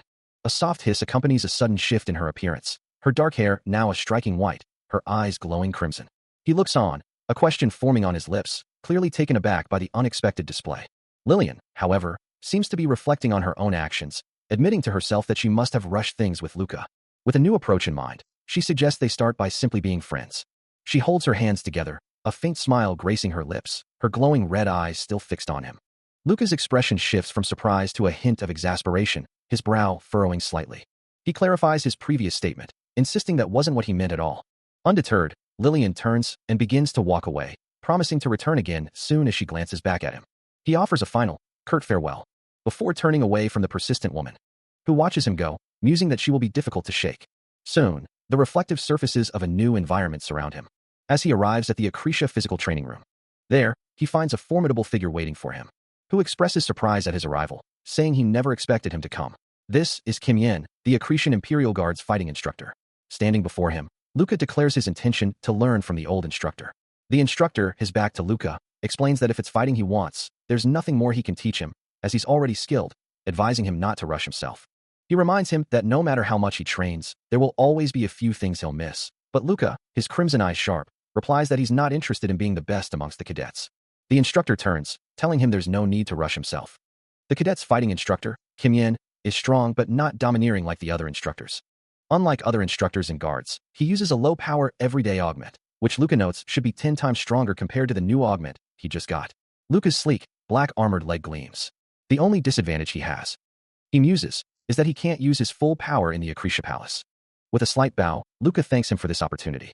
The Imperial Guard instructor, Kim Yen, looks at him with a stern gaze, declaring that Luca has left him no other choice. With a challenging grin, he shouts for Luca to bring it on, before striking with a force that sends the young man reeling. Luca, however, quickly regains his footing, his new augment flaring with bright energy as he braces against another powerful impact. The instructor pushes him back, asking if he truly wished to test out his new augment. Luca internally acknowledges the man's formidable strength, realizing that even a retired Imperial Guard shouldn't be able to withstand such a punch without flinching.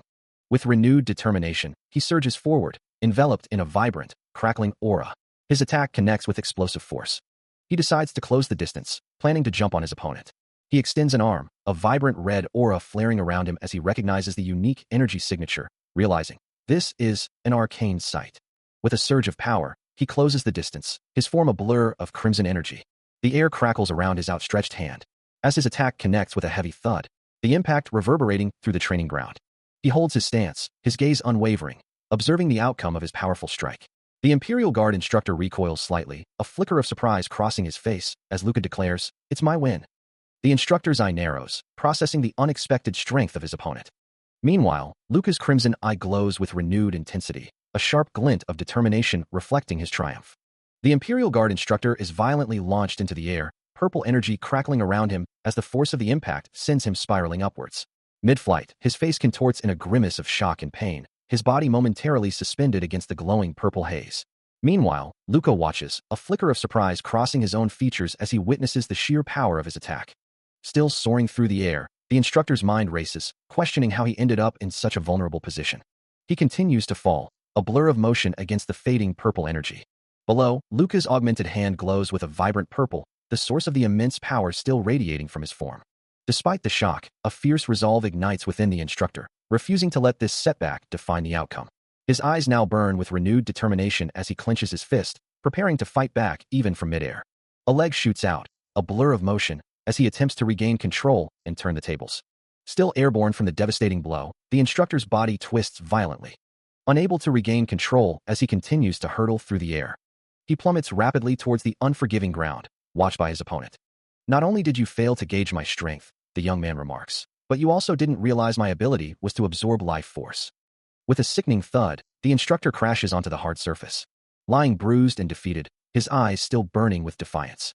Standing over the fallen figure, Luca looks down, a rhetorical question hanging in the air, directed at himself. Why are you in such a rush, Luca? Mid-air, a shadowy figure seizes Luca, its glowing red eyes fixed on him, demanding to know why he's in such a hurry. His own crimson eyes widen in disbelief, the sudden counterattack leaving him stunned. As he plummets through the air, Luca grapples with what just happened, realizing his initial strike should have connected with Kimyen's chest. He recalls the moment of impact, Kimyen's calm expression just before the tables turned. However, the instant Kimyen's hand made contact with his arm, everything changed. A guttural rumble echoes as Luca is violently flung, his body wreathed in crackling red energy. Still enveloped in the crimson aura, he continues to be thrown through the dark expanse. His body staggers, as if he's lost all control, the kinetic energy from the impact seemingly transferred back to shake him to his core. Still reeling from the unexpected counterattack, Luca struggles to maintain his footing. His instructor, Kimyen, observes him, a slight smirk playing on his lips as he asks, "What was that just now?" It's a technique beyond your comprehension. Disoriented but intrigued, Luca looks up, his mind racing with the strange kinetic energy he just experienced, wondering, could I maybe learn this? Kimyen's expression hardens slightly, his glowing red eyes fixed on the younger man as he challenges. Even after seeing me like this? There is always a price to shortcuts. The lingering effects of the technique continue to plague Luca, causing his body to twitch involuntarily. The vast, empty training room echoes with the silent tension between them. As Kimyen watches Luca fall, repeating his earlier question, Luca, what did you learn from the battle just now? As his body moves against his will, Luca finally understands the nature of the attack, realizing, my body moved on its own and I lost control of myself. This is Arcus Victima. It's typically used as a combat method. Kimyen warns Luca not to take the name of the techniques he uses, but Luca, ever the provocateur, immediately challenges him, asking if he's simply trying to hoard the military-inherited techniques for himself. The instructor concedes that the military did consider it, but explains there are 3 glaring problems with Arcus Victima. Luca, still reeling from the technique's effects, guesses that its difficulty is one of the problems, prompting Kimyen to acknowledge his insight and remark on his skill. He then adds that the intense brain processing required must be causing him side effects. Kimyen confirms Luca's guess, but states that the final reason is something he currently cannot know. Luca, however, remains resolute, declaring that if it means becoming stronger, he is more than willing to take on such risks. Kimyen counters, asserting that it's not Luca's decision to make, and questions if he truly understands the price of shortcuts bestowed upon him. A sudden, unseen force slams into Luca, sending him recoiling. Despite the impact, Luca pushes through the pain, demanding an answer from his instructor. Training the Archy's combat method inevitably causes problems in the brain, Luca explains, before asking if the instructor can swear to him that he'll stop. The instructor's gaze sharpens, knowing Luca would sense any deception. As he turns his back slightly, Luca, still defiant, admits he cannot swear by it, but promises to try his best not to use it. A sudden, unseen force slams into Luca's face, and the instructor grabs him by the collar, pulling him close. Luca collapses to the ground, a foot pressing down on his head, his vision blurring from the impact. Standing over the fallen man, the instructor declares, "From now on, I'll be the one to attack you." Still reeling from the instructor's assault, Luca processes the harsh reality of his situation, understanding that this brutal training is meant to prepare him for anything. A smirk plays on the instructor's lips, as he commands Luca to rise, declaring his preference for quick learners. Sometime later, a new voice breaks through the quiet, inquiring if Luca is getting enough sleep. The blonde officer waits for a response, as Luca's tired expression betrays his exhaustion, and he simply replies that he has just been busy. A month has passed since he began sparring daily with Kim Yuan, his instructor's stern voice echoing in his mind. If you don't have the eyes to learn it from watching, then you won't get it, even if I tell you. Kim Yuan hadn't offered any particular instruction, instead expecting him to observe and learn independently. The Arky's combat method proved vastly different from anything he had previously encountered. While most combat methods focused on honing a single, specific skill, the Arky's method aimed to maximize the potential of all his existing abilities. All the weapons in his arsenal, acquired during his time in Georgia, were now being processed by what felt like a superhuman algorithm, glowing blue energy swirling around his mind. It was, ultimately, a profound way of training the mind itself. Later, a blonde officer inquired about his work, to which Luca replied that it had been boring, merely involving the elimination of a few rogue androids. He added that all his recent missions had been similarly trivial, child's play in his estimation. The blonde officer expresses his concern, noting that Codette must be sending careful people after their last accident, and questions why the chief commander hasn't been seen around. He quickly clarifies that it's not about the chief commander, having heard some unsettling things from his own family. Luca's expression darkens as he realizes the implication, asking if someone is trying to step in, if this is a rebellion. The blonde officer confirms with a grim, simple, yeah. The blonde officer continues, explaining that while he doesn't have all the details, a group of people has indeed plotted a rebellion. As the words sink in, Luca's mind flashes to a chaotic scene, a vivid image of conflict, figures clashing amidst fire and destruction, one with a glowing red eye, a stark vision of the rebellion they speak of. He stands, contemplating the gravity of the situation. His frustration boils over, wondering aloud how anyone could be so foolish as to start a civil war while they are already at war with the Empire, calling it utterly stupid. He warns that ignoring such internal problems as mere stupidity will only lead to being consumed from within. A sudden, sharp sound echoes, signaling a dramatic shift.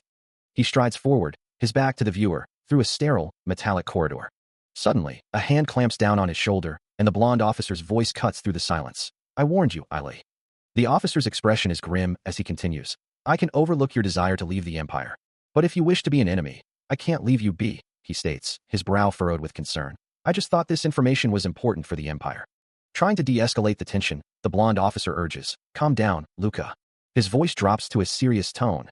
Don't make statements that invite unnecessary suspicion. I don't want to see your name on the rebel list. He emphasizes his point. I know. I'm only saying this in front of you. Then, attempting to lighten the mood, he adds, lighten up, Luca. I'll treat you to drinks this weekend, okay? Without turning, Luca dismisses him curtly. I already have plans. He turns his back on the blonde officer, his voice sharp and dismissive. As the officer presses him about his plans, wondering if they involve a girl, and if he intends to save anyone, only to be met with a curt, and don't talk to me, you're irritating. Leaving the confrontation behind, the towering structures of the city stretch into the sky, their intricate designs glowing with an inner light, marking the transition to a different sector. As Luca walks through the bustling streets of the lower sector, a familiar voice greets him. Hasn't it been a while? Another figure, the Imperial Guard instructor, falls into step beside him, adding, I'm glad to see your face, my lord. The instructor's expression hardens, his thoughts betraying a deep disdain for his surroundings. He internally laments, I thought I'd never need to come to the lower sector again. I didn't want to breathe the same air as these idiots. Luca, ever composed, simply states, well, you are the type to climb high. The instructor, still fuming, pushes a smaller, punk-looking figure out of his path, muttering, I didn't expect him to bring me here when he told me to make plans. Before snapping at the local, hey, get out of my way. As they continue past the now fallen figure, the instructor adds with a sneer, you were standing there, idiot. The air of the lower sector is foul. He thinks, recalling how the city's thermal energy and unfiltered waste are all released here, a place he knew well in his younger, poorer days. He had felt a desperate need to escape, or risk being a loser his whole life. A quiet curse escapes Luca as he takes in the surroundings. This way, Luca, the instructor directs, leading him deeper into the district. They continue their walk through the grimy streets. The instructor observing him. Is this a new hobby? He asks, noting that many would come here to hide and stay out of sight. First time. Luca responds, Instructor, I didn't expect you to be so concerned about. He trails off, knowing the instructor had ordered him to use prosthetic arms and legs with low energy output for this trip. He looks down, a question forming in his mind about the instructor's true intentions. As the instructor turns to him, he simply tells Luca to prepare, leaving him with a puzzled expression. The instructor then turns away, his gaze fixed on the path ahead. Soon, they are moving deeper into the desolate lower sector, their footsteps echoing in the industrial gloom. As they walk, the blonde officer points out the spectator entrance, before stating his need to speak with the establishment's superior. The instructor, however, seems less than pleased, asking Ailey if he truly understands, then muttering that he merely wanted to be present. Suddenly, his hand flares with a bright glow, and he curses, reacting to an unseen threat. His eyes widen in pure shock, a gasp escaping his lips as the realization hits him. Then, with a sickening impact, the instructor is violently thrown backward by a shadowy assailant. The instructor reels back, a sharp cry escaping him, as an unseen force slams into his shoulder, sending him hurtling through the air. Luca quickly moves to catch him, easing his fall, while the blonde officer stands over them, sternly commanding, "Don't move." The instructor groans in pain. The blonde officer remains vigilant, his back to the others, then turns to the injured instructor, his voice laced with a cold logic. "You seem to understand the situation now. Could your being killed be the right answer this instant?" Nearby, 2 pistols lie discarded on the ground. The blonde officer glances back towards the dark doorway from which the attack originated, asking, "What would you have done if I wasn't fast enough?" Luca, looking at the officer's back, replies, "Well, I would have searched for another way then." A colossal, futuristic structure dominates the landscape, its sleek lines and glowing accents hinting at immense power, while armed figures patrol its perimeter. Inside, the instructor gestures towards the imposing view, explaining that this is the hottest place in the entire empire, a revelation that draws a surprised "What?" from Luca. A pained grunt escapes the instructor, his expression tightening as if grappling with a difficult truth. Deep within a dimly lit, metallic corridor, 2 figures move silently through the shadows. Elsewhere, in a room bathed in the glow of red neon, a group of men gathers around a seated figure who casually smokes a cigarette. His face obscured by dark glasses, the man exudes an air of quiet authority, his 2 bodyguards standing watch behind him. Taking a final drag, he issues a terse command, "Put this guy in the match." Across the room, 2 younger men sit on a plush couch, one with dark hair and the other with long red hair, both listening intently.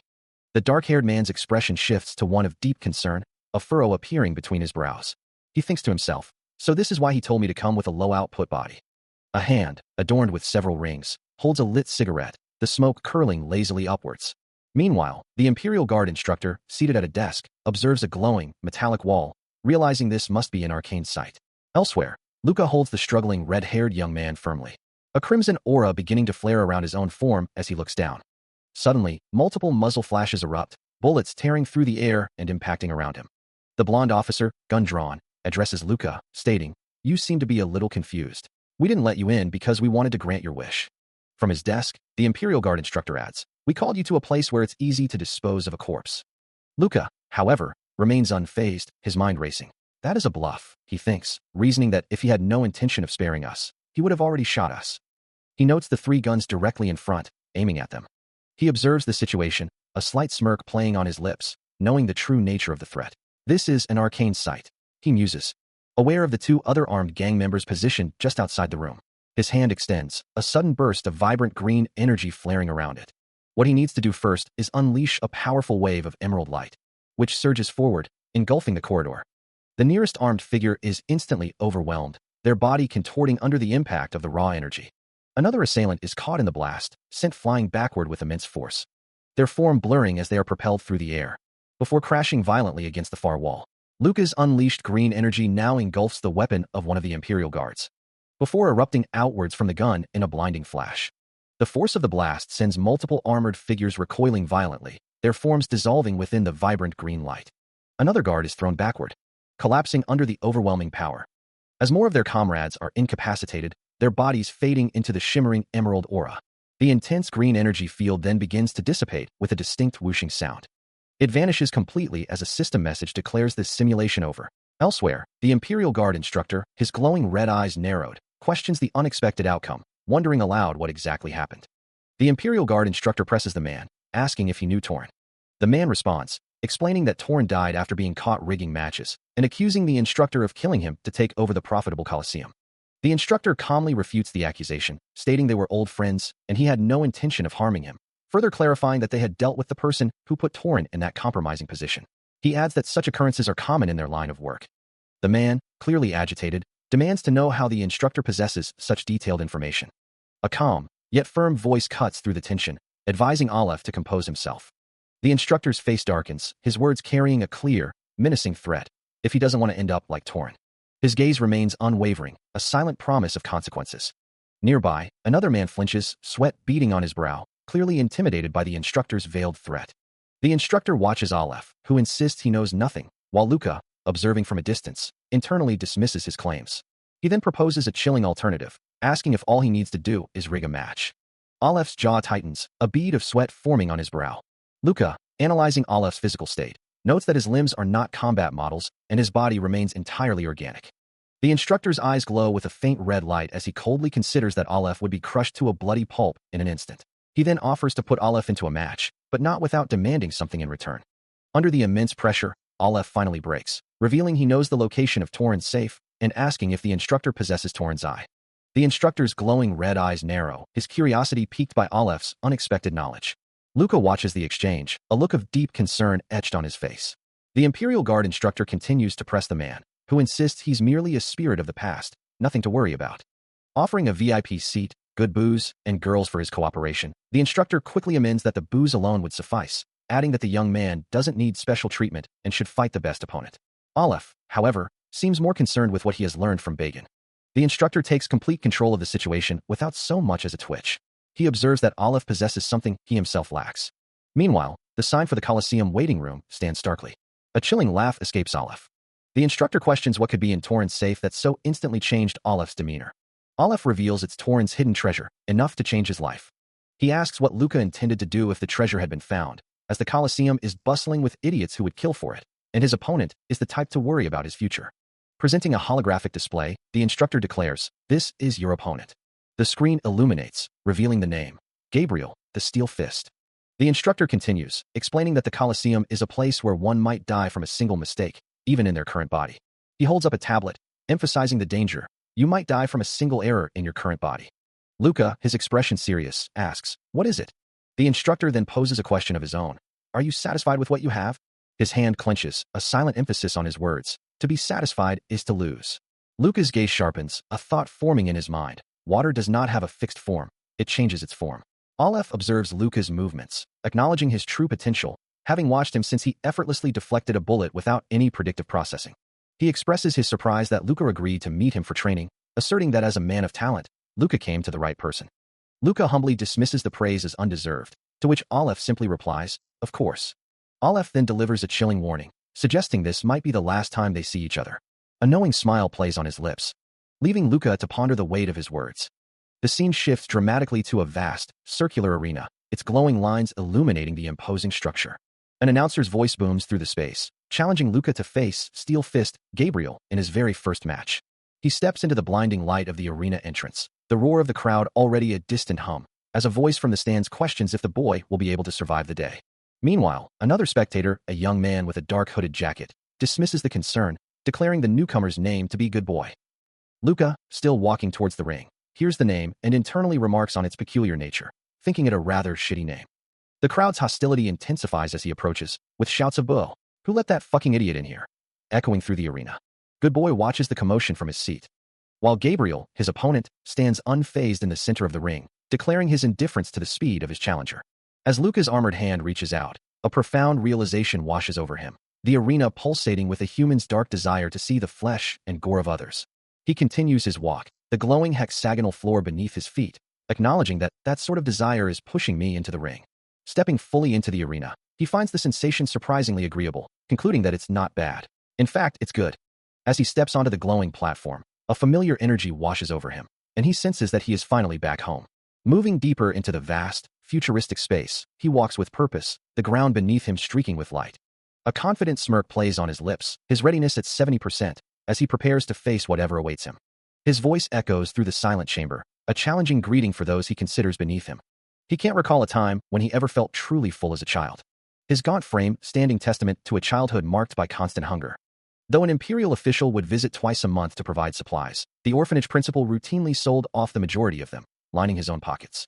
For the children of the orphanage, starvation became an inescapable, natural state of being. Yet, even amidst the gnawing hunger, he never ceased his training, diligently reading every dust-laden book he could find. He lifted rusty chunks of metal, relentlessly striving to strengthen his muscles. With a determined glint in his eyes, he continues to forge his own path, fueled by a will that refuses to break.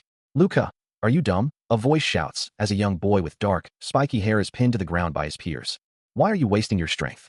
You're only going to make yourself hungrier," another boy demands. But Luca's gaze remains fixed, his quiet reply echoing his resolve. "Because I can get more with less if I'm hungry." This harsh reality, that the strong eat the weak, was a rule he understood quite well. Soon, the tables turn, and Luca stands amidst his fallen tormentors, reflecting that it's natural for the strong to kill and the weak to starve. Fuck you. You're a parasite. Just like us. Two of the boys on the ground scream, their faces contorted in fear and anger, adding, if you really were born different, you wouldn't be stuck in a single-digit orphanage. Yet, Luca remains unfazed as their voices fade, reminding him that at the end of the day, they're just members of the lower floors. He stands alone, the weight of their words and the world's cruelty settling around him. He looks down, a dismissive thought crossing his mind. I don't need to remember the faces of losers. At the age of 12, he passed the Imperial Aptitude Test, growing up to be a hunter with immense potential. His Imperial Guard trainer had officially made him an Imperial Guard trainee, asking, do you understand?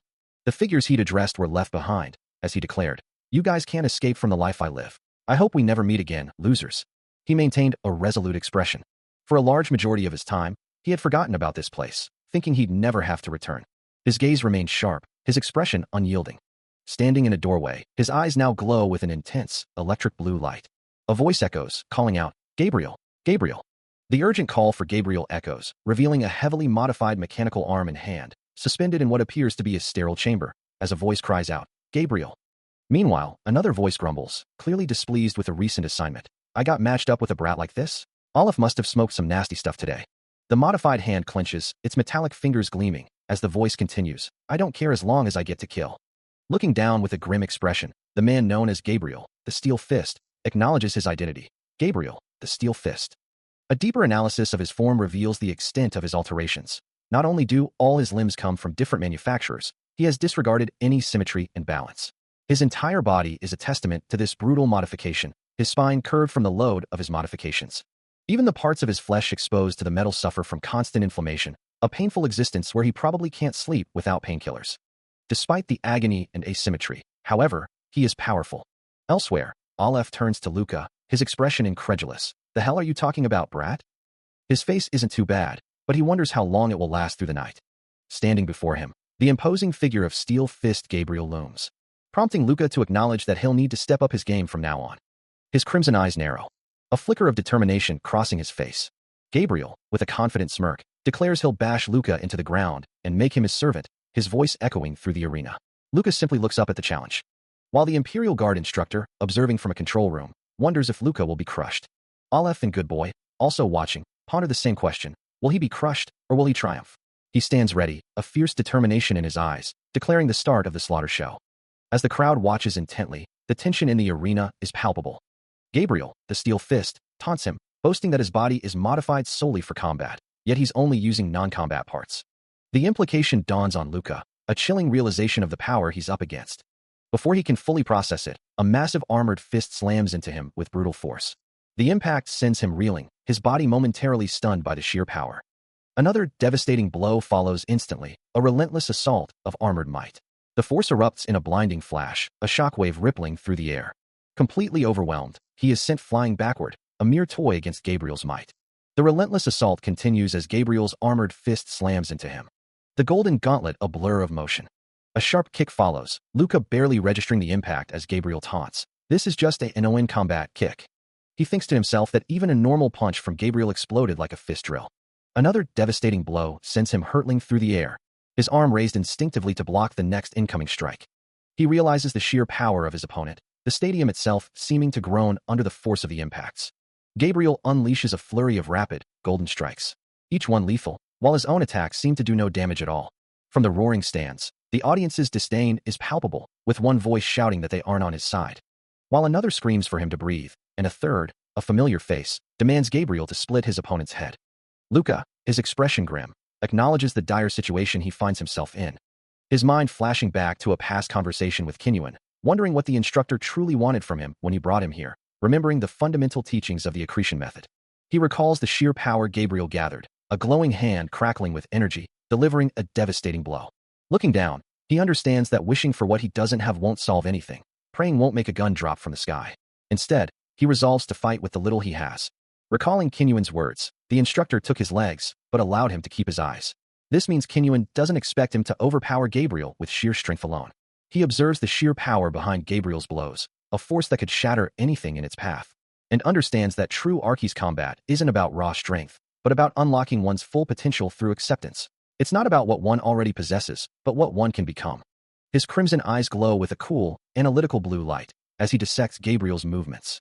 Gabriel's fists, he deduces, are like inductive cannons, with the small trigger in his shoulder initiating the devastating impact. The direction of his arm dictates the barrel's aim, and its length defines the range of his attack. Luca's hand glows with a soft blue aura as he realizes that while it's slow to prepare and fire a real gun, it's still too slow to counter Gabriel's speed. Meanwhile, Gabriel watches on, his expression a mask of focused intensity, unaware of the intricate analysis being performed against him. Beside him, a green-haired woman with goggles observes the arena, a slight smile playing on her lips. The Imperial Guard instructor watches the unfolding events, his gaze sharp and analytical. A slight smirk plays on his lips as he mutters, "Genius." He knows that Luca, having experienced arcane combat firsthand, is now applying his unique talent to the fight. His eyes gleam with anticipation, urging the young fighter to reveal his true potential. Meanwhile, Luca moves with a sudden burst of speed, a vibrant blue aura flaring around him as he closes the distance, landing a devastating blow that sends Gabriel's armored fist recoiling with a grunt of pain. The impact leaves Gabriel stunned, his face twisting in surprise. From the sidelines, a green-haired woman and Aleph watch, the woman exclaiming, "How are you losing to a kid, Gabriel?" Aleph, his patience wearing thin, barks, "Just kill him, dumbass." His concentration feels sharper than ever, allowing him to fully predict his opponent's every move. Yet, a flicker of doubt crosses his mind, wondering if he could truly unleash his full power in this moment. Meanwhile, Gabriel's head snaps back violently from the impact, his body reeling from the unexpected force. The steel fist is sent hurtling through the air. As Luca's foot lands with precision, the momentum of his strike carrying through. Gabriel continues his uncontrolled flight. While the young fighter watches, his glowing aura still faintly visible. A cloud of dust erupts as Gabriel crashes into the ground. Lying still amidst the debris, he unleashes a powerful, blue-tinged strike. The impact reverberating with a dull thud, and a wild, exhilarated grin spreads across his face, his eyes glowing with an intense blue light. "I'm getting excited," he thinks, realizing. "So, this is how Kinyuan was observing me." He stands amidst the bright light, surveying the scene. Below him, Gabriel lies stunned, his body momentarily incapacitated. But then, a voice rasps from the ground. "I don't know what sorcery you're using." As Gabriel's arm begins to glow with a fierce red energy, "But your feeble attacks." He snarls, his face contorted in defiance. "Don't work on me." The powerful impact from Luca's strike continued to ripple through the air, culminating in a concussive burst of energy. A satisfied smirk played on his lips as Luca watched the effects of his attack. Around the point of impact, debris flew outward, shattered by the sheer force. Gabriel's face contorted in a grimace of pain and effort as he was driven back by the relentless assault. Yet, through the pain, a defiant challenge escaped his lips, wondering if Luca truly believed his attacks would be enough. His body, though battered, began to brace itself, coiling with renewed resolve. He declared that if pure power was lacking, he would compensate with something else entirely. Then, with a sudden burst of speed, Gabriel launched himself forward, a white blur against the chaotic backdrop. He lunges forward, a blur of motion, his fist already arcing with formidable power. His face contorted in a mask of fierce determination, he drives the attack home. The force of his strike gathers, glowing with an intense, orange energy. It's a devastating blow, aimed directly at his opponent. But before the punch can connect, Luca's foot flashes out, intercepting the strike with a powerful, unexpected kick that sends Gabriel recoiling. Having turned the tables, Luca looks up, his crimson eyes glowing with fierce resolve. With a swift motion, he prepares for his next move. Meanwhile, in a different location, the Imperial Guard instructor addresses a gathered crowd, his voice firm as he declares, "You guys can stay there waiting for my demise forever." Standing beside him, Aleph watches the assembled group, both men observing with grim expressions. Despite the fresh blood staining his cheek and the weariness etched into his features, Luca's crimson eyes burn with an unyielding resolve. He declares, "I'll just climb higher, until your words can't even reach me." Within a vast, shimmering blue grid of a simulated environment, Luca looks up, a faint sound echoing through the space. The impact of his earlier actions is clear, as a grotesque, armored monster recoils, its face contorted from the force. He considers the fight, realizing he never could have anticipated such precise movements in a real-world scenario, because this is a controlled environment where he can accurately predict their every move. His thoughts solidify into words, acknowledging the advantage the simulation provides, allowing him to hone his skills without true unpredictability. Within the glowing blue grid, Luca moves with fluid precision, engaging multiple monstrous figures that surge towards him. Surrounded by the relentless onslaught, he continues his calculated assault, his form a beacon of controlled power amidst the chaos. Finally, the simulation concludes, and he walks away from the glowing arena, leaving the digital battlefield behind. A quiet admission escapes him, acknowledging the necessity of such training, even if it feels somewhat artificial. He acknowledges his instructor's praise, who in turn commends his performance.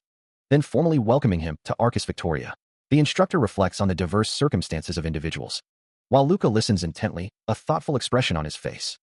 He then inquires about payment for the combat, to which the instructor confirms. A holographic display flickers to life, showing complex data. The instructor explains the payment is for Gabriel's hospital bills, advising generosity without foolishness. Luca internally asserts his desire to be a soldier and warrior, not merely a good Samaritan. He then mentally acknowledges Kinyuan's sense of responsibility. The kindness I'm talking about isn't charity, but an investment. The instructor's words echo in Luca's mind. You build it up for the future when you can make good use of it. Kinyuan's stern gaze pierces through the dim light, his voice resonating with conviction. I reap what I've invested in today. He continues, do not forget that creating an advantageous environment for oneself is the mark of a good soldier. Luca reflects, realizing he was deeply mistaken with regard to Kinyuan. He had thought the instructor was merely using him, but now understands he had undoubtedly misjudged him. One day, Kinyuan will definitely seek to reap what he has invested in him. With a determined stride, he walks forward, enveloped in the crackling, vibrant blue aura of his awakening power. As Luca reviews the data on his tablet, the system indicates that the possible signal is either too weak or too short to be compatible with his current body. He glances at his own form, lying unconscious on a medical bed, the same message echoing in his mind. The tablet further warns that his current body draws so much power it will cause small problems, or even fail entirely, recommending the ironic core hypermodel number 3 instead. A look of utter shock crosses Luca's face as he processes the information, realizing the recommended model is the J06 and wondering how he could possibly afford it. A male scientist, observing the situation, questions Luca's caution, asking if he's trying to be careful. He continues, explaining that others didn't agree to any body modification like Luca did, and if Luca had at least given them some equity, an older model would have sufficed. Luca reflects on his past poverty, admitting he just opted for whatever he could get, before resolving to buy his current body and attach new ones according to his budget. He insists on at least using the J06 models, but is met with the stark reality that with his current budget, only used G06 or H06 models are affordable. A man at the head of a table slams his fist down, his voice rising in frustration over some significant expense. Meanwhile, a figure with spiky blue hair strides confidently, a voice greeting him by name. Gabriel returns the sentiment with a wide, energetic smile, pleased to be seen as energetic as ever. A single eye, glowing with a fierce yellow light, sheds a tear as a voice praises him with a chilling good boy. The scene shifts to a confrontation, as Luca, his face contorted in rage, threatens his armored opponent, vowing to kill him and ensure his death. His face is already bruised, a stark reminder of the fight's beginning, as his opponent's words echo in his mind, a promise to cripple him. A powerful hand grips his face, twisting it in agonizing pain. Gabriel smiles, acknowledging his own cunning and setting the stage for their encounter, believing that creating an advantageous environment is the mark of a good soldier. Luca reflects on his impulsive taunt, which had only served to provoke his formidable adversary instinctively. Lying bruised and bandaged in a medical bed, Luca is confronted by Gabriel, who stands over him in a lab coat, remarking that the hyper until number 9 was unnecessary. He then asks if this amount would be enough for it. Luca, his face still showing the marks of their battle, responds with a strained, yes, it would be enough, before his expression shifts to shock and he demands to know what Gabriel intends to do. With a defiant glare, Luca asserts that he is paying his own bills. Now standing, Luca faces Gabriel, who has changed into a dark suit and coolly asks why he is paying his bills. Gabriel then adds that it simply felt like it, and questions if good boy isn't just a stage name after all. Luca, his gaze sharp, muses on the mercy of the victor, before asking for the real name behind the good boy moniker. Gabriel turns and walks away, leaving Luca to watch him go. Meanwhile, a stern-faced man with a cybernetic jaw offers assistance, stating, if you ever need my help, just ask. He hears the lingering echo of a promise, a debt to be repaid. Luca, as his thoughts drift. A quiet well escapes him, his crimson eyes reflecting a deep contemplation. Yet, a different sensation stirs within him, a feeling that isn't entirely unpleasant. The scene shifts to the vast, intricate layout of the Akrisha Physical Training Grounds, a sprawling arena designed for intense combat drills. With a sudden burst of speed, he launches himself forward, leaving a shimmering trail of energy. The force of his strike sends an opponent reeling backward, their body arcing through the air amidst a shower of pink and purple particles. He stands his ground, back to the viewer, observing the outcome of his swift attack. Turning, his crimson eyes glow with fierce determination, his expression resolute as he prepares for the next challenge. A gloved hand, adorned with metallic accents, reaches out into the darkness. His face a mask of intense focus, Luca moves with incredible speed. His fist, a blur of motion, closes the distance. The strike is delivered with blinding velocity, connecting with a powerful, concussive force that sends a shockwave of red energy through the air. His opponent reels back, the impact clearly felt. Still recovering, the other trainee asks, did you learn the absolute shot method from Instructor Kinyuan? Lucas simply replies, yeah. The trainee looks at his own hand. Stuff like holding knives sharp between your fingers or chucking dirt in the enemy's eyes. He muses, looking up at Kinyuan. I know it's hard to believe, but Kinyuan told me that's what it is. A voice admits defeat, acknowledging that they can no longer hope to best him in hand-to-hand combat, yet still recognizes him as the only trainee capable of putting up a fight. He considers the truth in that statement, knowing that some field experience is crucial to truly master hand-to-hand combat, and that the advanced technologies he's encountered aren't useless, but simply require a new approach to be fully utilized. As he ponders, a blonde-haired man with a neat, swept-back style watches him intently, his expression thoughtful. Another voice comments on Luca's unusually cheerful demeanor before the blonde man directly addresses him, asking for assistance if he isn't occupied. Luca simply responds with a non-committal sure, as the two walk side by side, their footsteps echoing softly. Their destination is the Akrisha Imperial Guard Trainee Barracks Visiting Room, a functional space with multiple tables and chairs, designed for such interactions. Inside, Luca's expression has grown serious, his crimson eyes narrowed in thought. The blonde man, too, appears contemplative, his gaze distant. Nearby, a woman with long, flowing white hair and light-colored eyes observes the scene, her expression unreadable. Seated across from Luca, the blonde man begins to speak, his tone apologetic, yet firm, as he mentions his repeated attempts to visit. He presses further, asking directly why Luca has been avoiding him. The tension in the room is palpable, with the white-haired woman observing their exchange from the end of the table. Luca, his expression unyielding, offers a blunt, dismissive response, stating simply that he isn't interested. Ailey, taken aback by the harshness, suggests that Luca could phrase things more politely, his voice laced with a hint of exasperation. But Luca cuts him off sharply, declaring that the entire situation is infuriating him. The white-haired woman's brow furrows slightly, a subtle reaction to Luca's outburst. She then addresses Ailey directly, her voice calm, asking what he wants to discuss about her. Luca, still visibly annoyed, dismisses the idea of meeting with the woman, explaining that unlike others, he cannot afford to lose his footing, as he has no time for such distractions. He looks down, his expression unreadable, as he poses a question. Then, meeting her gaze, he states firmly, I don't think you understand, Lillian Ravenous. Lillian, her own gaze lowered, counters his assertion, explaining that relying on her family's influence would mean losing everything at his whim. Her hand clenches, a symbol of her resolve, as she declares, I intend to climb up with my own abilities. Meanwhile, Ailey, hearing the conversation, looks on with a mix of surprise and frustration, questioning Luca's mention of his name. Luca, his expression unwavering, clarifies his relationship with Ailey, stating that he interacts with him because he is a trusted friend and a reliable ally in combat, not because of his family status. Lillian's voice, tinged with disappointment, echoes his words, realizing he offers her no opportunity. Her lips part slightly, a silent testament to her frustration, while Luca turns his head away, seemingly dismissing her final plea. Unfortunately, his dismissive tone remains unchanged. His gloved hand rests on the table, a clear sign of finality as he states, so I hope you won't visit me again. Lillian Ravenous watches him, a flicker of frustration crossing her features as he turns to leave. His back to her. Luca, she calls out, her voice tinged with exasperation, reminding him, you don't need to be harsh. He pauses, turning slightly to face her once more. You're not wrong about that, Lillian admits, her expression softening slightly. But why do you have to be so stingy? You could help me out a few times. Luca's eyes narrow, a clear sign of his annoyance as he thinks, because I can't tell why Lillian Ravenous likes me. Meanwhile, Lillian's own thoughts betray a deeper calculation. She's approaching a nobody like me just because of the Karthika family, said someone. Kinda about me? She must be scheming something. Lillian's persistence is met with Luca's cold dismissal, as he tells her she's simply scared because she doesn't understand. He then bluntly states that she doesn't belong here. Turning his gaze away, he reminds her that her kind sees him as a monster. Lillian, however, remains unfazed, her thoughts cutting through his words, declaring her disinterest in his excuses. Her frustration mounts as she internally urges him to stop playing games, and to simply shoot his own shot if he truly cares. Luca's crimson eyes flare with a sudden, intense anger, his composure finally breaking under her relentless pressure. Moments later, the tension dissipates, leaving him alone in the room, his mechanical arm glinting in the ambient light. The metallic floor stretches empty before him, a silent testament to the recent, heated exchange. On a nearby desk, 2 glasses sit, one empty, one still full, the only remaining evidence of Lillian's visit. He hears the words echo in his mind, a stark reminder of the impossible task before him. Above a vast, cloud-strewn expanse, a sprawling, futuristic city glows with an ominous red light.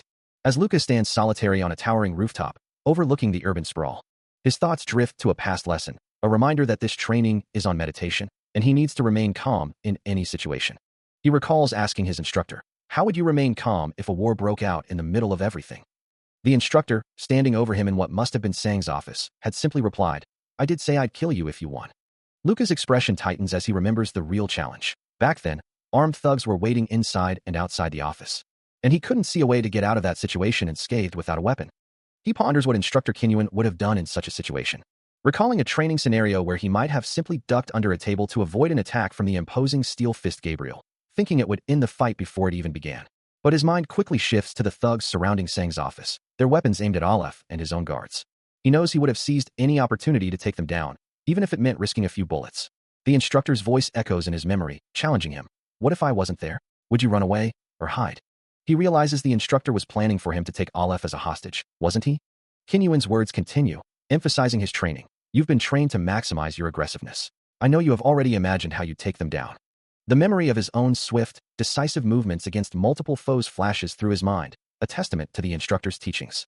He understands now, the goal isn't just to survive, but to eliminate the threat entirely, to kill their boss, because once the leader falls, the rest scatter. He had been so sure he could handle them, take them down, and escape through a secret passage. But not only had his opponent predicted his every move, he even had a secret escape route in mind. The memory of that tactical brilliance still sharpens his gaze, as he can barely fathom the sheer scope of consideration his instructor possessed. He should have known. The instructor always had keen eyes, able to use all possible resources to amplify his insight regardless of the situation. Reflecting on this, he realizes that the problem with his brain, the side effect, was from pushing it to its absolute limits. A new understanding dawns on him, a path forward. His crimson eyes widen with a sudden, profound realization. Doesn't that mean, if he equips the Legion, he would be able to use Armkey's Victima? His armored hand reaches out, making contact with a glowing, intricate surface, and a realization dawns on him. This is an arcane sight. He remembers the promise of being bestowed a Legion to become an Imperial Guard, yet the truth is stark. Only one can constantly wear the Legion, the ultimate weapon created with the best technology of the Empire. The mana of a newly summoned Legion is so immense that it cannot be controlled, demanding all resources in the brain to use it.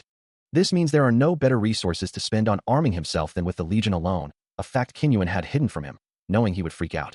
If he had known it couldn't be used with the Legion, he would never have learned it, and he blames himself for being dull. He recalls a memory, looking down as his instructor walks away, wondering if this is how it ends, silently thanking him for his teachings. The instructor's voice echoes in his mind, telling him to come back when he changes his mind.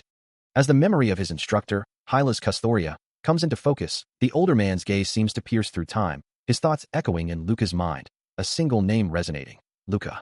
Back in the present, standing amidst the towering structures of a futuristic city, he clenches his fists, the weight of his frustration palpable. His crimson eyes narrow, a silent curse escaping his lips as he grapples with the implications of his past, a single, exasperated word. Shit. Later, he finds himself before a set of imposing, metallic double doors, their intricate design hinting at the importance of what lies beyond. He stands tall, his posture rigid, as if preparing for a confrontation or a significant challenge, his gaze fixed on the entrance. The memory shifts again, returning to Hylas Custoria, who addresses him with a knowing look, remarking that it's been quite some time since they last had a chance to meet. A narrative overlay confirms the instructor's full title and name, Acretia Imperial Guard Chief Centurion Hylas Custoria. In the flashback, Hylas Custoria stands opposite Luca, his expression thoughtful as he asks, Luca, how have you been doing? He is informed that he won't be receiving any proper missions for a while, the speaker acknowledging his prowess, stating he is already good enough to act as a real force for them. Later, standing before the chief centurion, Luca offers his thanks, a formal exchange in a sterile, futuristic setting. His expression darkens as he hears another voice mention, Oh, I heard you've been interacting with Instructor Kim Yen quite often. A realization dawns on him, understanding why he was called. As the speaker continues, the higher-ups have probably figured everything out. His mind races through a montage of his recent past, from his visits to the lower sector's black market, to his participation in the Colosseum, all the activities that led to this moment. The voice cuts through his thoughts, directly questioning him. You're training to use Armkey's Victima under Kinyuan, aren't you? He responds with a defiant, not anymore, then narrows his eyes, accusing. Let me guess, you were the one who told, right? The speaker, surprised by his insight, exclaims, How did you? Before explaining that since Armkey's Victima can only be used with the Legion, it was deemed dangerous for someone in the Imperial Guard. He is met with a piercing gaze, the instructor's voice cutting through the silence. So you figured it out, Luca? The instructor continues, explaining that Kinyuan discards those without talent, and even the talented eventually see no reason to learn his methods. He adds that this is precisely why Kinyuan remains the sole user of Victima within the Imperial Guard. Luca, his expression unreadable, asks if he should then cease his training with Armkey's Victima. The instructor leans in, clarifying his intent. To be exact, I want you to continue to be on good terms with Kinyuan, and for that purpose, you must continue to learn Armkey's Victima. His tone hardens, making it clear, this is an order. Luca's mind races, wondering why the chief centurion would be aware of instructor Kinyuan's activities, and why Kinyuan is still involved in the black market and not retired from combat. He knows he cannot ask these questions, understanding that his life could be at risk if he were to uncover the truth. With a heavy heart, Luca responds, "Understood. I will continue to learn Archi's Victima." The Imperial Guard instructor watches, his glowing red eyes fixed on his charge, a silent warning echoing in his mind. "Keep in mind that I'm watching you closely." He knows the young man is the type to climb high. A faint smirk plays on his lips, his gaze unwavering. Above the sprawling metropolis, the advanced structures of the Imperial Guard loom. The city hums with activity, a testament to the Empire's might. Back inside, the instructor remarks, "I don't expect you to give up so quickly," a thought quickly following that he agreed quite easily. Luca stands before him, listening as the instructor continues, "Well, I told you to come back anytime, so I didn't ask any more questions." With a respectful bow, Luca responds, "Thank you, instructor." The instructor observes Luca's departing form, a calculating glint in his eyes. In a dimly lit, metallic chamber, an armored figure questions their presence in the lower sector, wondering if children still find interest in such things. Meanwhile, Luca's thoughts drift back to his own childhood, recalling how he used to spend countless hours simply staring at similar sights. Addressing his superior, Luca asks why they find themselves in the lower sector today. The instructor, casually reading a newspaper, responds that he too used to stare at such things when he was younger, then dismissively tells Luca to search for himself if he's curious about toys, claiming he hasn't a clue. Luca's internal reaction is one of disbelief, questioning if the instructor truly means everything. He ponders the implications, wondering why they are now acquiring all those toys. A thoughtful expression crosses his face as the weight of the situation settles upon him. As they approach a large building, Luca asks if it's an orphanage. He instructs the armored figure to put the box down in the inner field, then take a break. The large man simply responds, "Understood." Luca watches the exchange, his expression unreadable. As the heavily armored man, Gabriel, turns to face them, his voice booming with indignation. "Do I look like a bellboy to you?" The instructor calmly reminds him, "You did say I could ask you for help. They wouldn't deliver the toys here, so you were a big help." Gabriel, still fuming, clarifies, "No, I meant for you to call me for something bigger, something bigger." Luca, observing the heated exchange, thinks to himself, "I don't need your help in a fight, Gabriel." Gabriel, seemingly sensing Luca's thought, mutters, "Tatish, that may be true, but..." His new spinal implant, a recent addition, seemed to have slightly disrupted his body's balance, yet the investment clearly hadn't been in vain. The instructor observed him, then turned to Luca, asking if he'd noticed the man's nervousness. He mused that if the old man were truly so nervous, he wouldn't have managed to escape. Luca, however, thought differently, believing that if he were in the old man's shoes, he would have fled, unless he wished to end up like him. This, he concluded, was likely the reason Kinyuan had grown up in such a way. He continued, reflecting that the man was only doing charity work because he himself had managed to escape a similar fate. Meanwhile, a small group of children huddled together, their faces etched with fear. Gabriel looked down at them, muttering about their rudeness, calling them ugly guys despite their young age. Suddenly, Gabriel lunged, grabbing Luca by the collar, while Luca calmly retorted, demanding to be let go, claiming he had struck first. Luca, with a slight smirk, simply stated his philosophy: conquer with power. In a world where nothing is truly fair, it's understood that this existence isn't bountiful enough for everyone to find happiness. As Luca listens, the Imperial Guard instructor continues, addressing him directly, reflecting on the harsh realities they both navigate. The instructor, his long hair tied back, stands with a contemplative air. His gaze drifts towards the horizon, where the sun dips below the clouds, casting long shadows. He speaks of the places he's seen, the lives he's witnessed, and the difficult path he's walked. He asks if Luca has grown up, implying a shared past or knowledge of his origins, before revealing he might have even visited the very place where Luca spent his childhood. The instructor stands tall, his words hanging in the air, a silent challenge or a profound connection offered to the younger man. He looks down, his mind racing with the instructor's words, wondering if this world truly is as unfair as it seems, a place where happiness is a luxury few can afford. The instructor's voice cuts through his thoughts, a stark reminder that even a retired soldier, once basking in glory, can end up with a broken system. Considering the possibility that this grim future might be his own, he forces himself to focus, demanding, "Let's get to the point." The instructor's response is a direct challenge, his voice echoing with authority, "Who ordered you to come back to me?" A flicker of recognition crosses Luca's face as he processes the question, the implications of the instructor's knowledge sinking in. He narrows his eyes, a name forming on his lips as he asks, "Was it Captain Hylas?" Gabriel, his expression grim, acknowledges the harsh reality of their situation, stating that he would be lucky to survive. Luca, cutting him off, urges him to get straight to the point, his crimson eyes sharp with impatience. A surge of red energy flares around Luca's face, his expression twisting with a mix of anger and distress. He then questions, his voice laced with suspicion, if the person they speak of was Captain Hylas. The red energy intensifies around his face, his glowing crimson eyes reflecting a deep-seated turmoil. Later, Luca stands beside the Imperial Guard instructor, both gazing out over a vast, illuminated landscape, the city lights twinkling below them. The instructor turns to him, his expression serious, asking what he means by his words. Luca, his gaze intense, warns him not to look into the other man's eyes, explaining that he won't hesitate, and every action he makes is a lie. He couldn't shake the question. How did the chief centurion know about this? The information should have been restricted.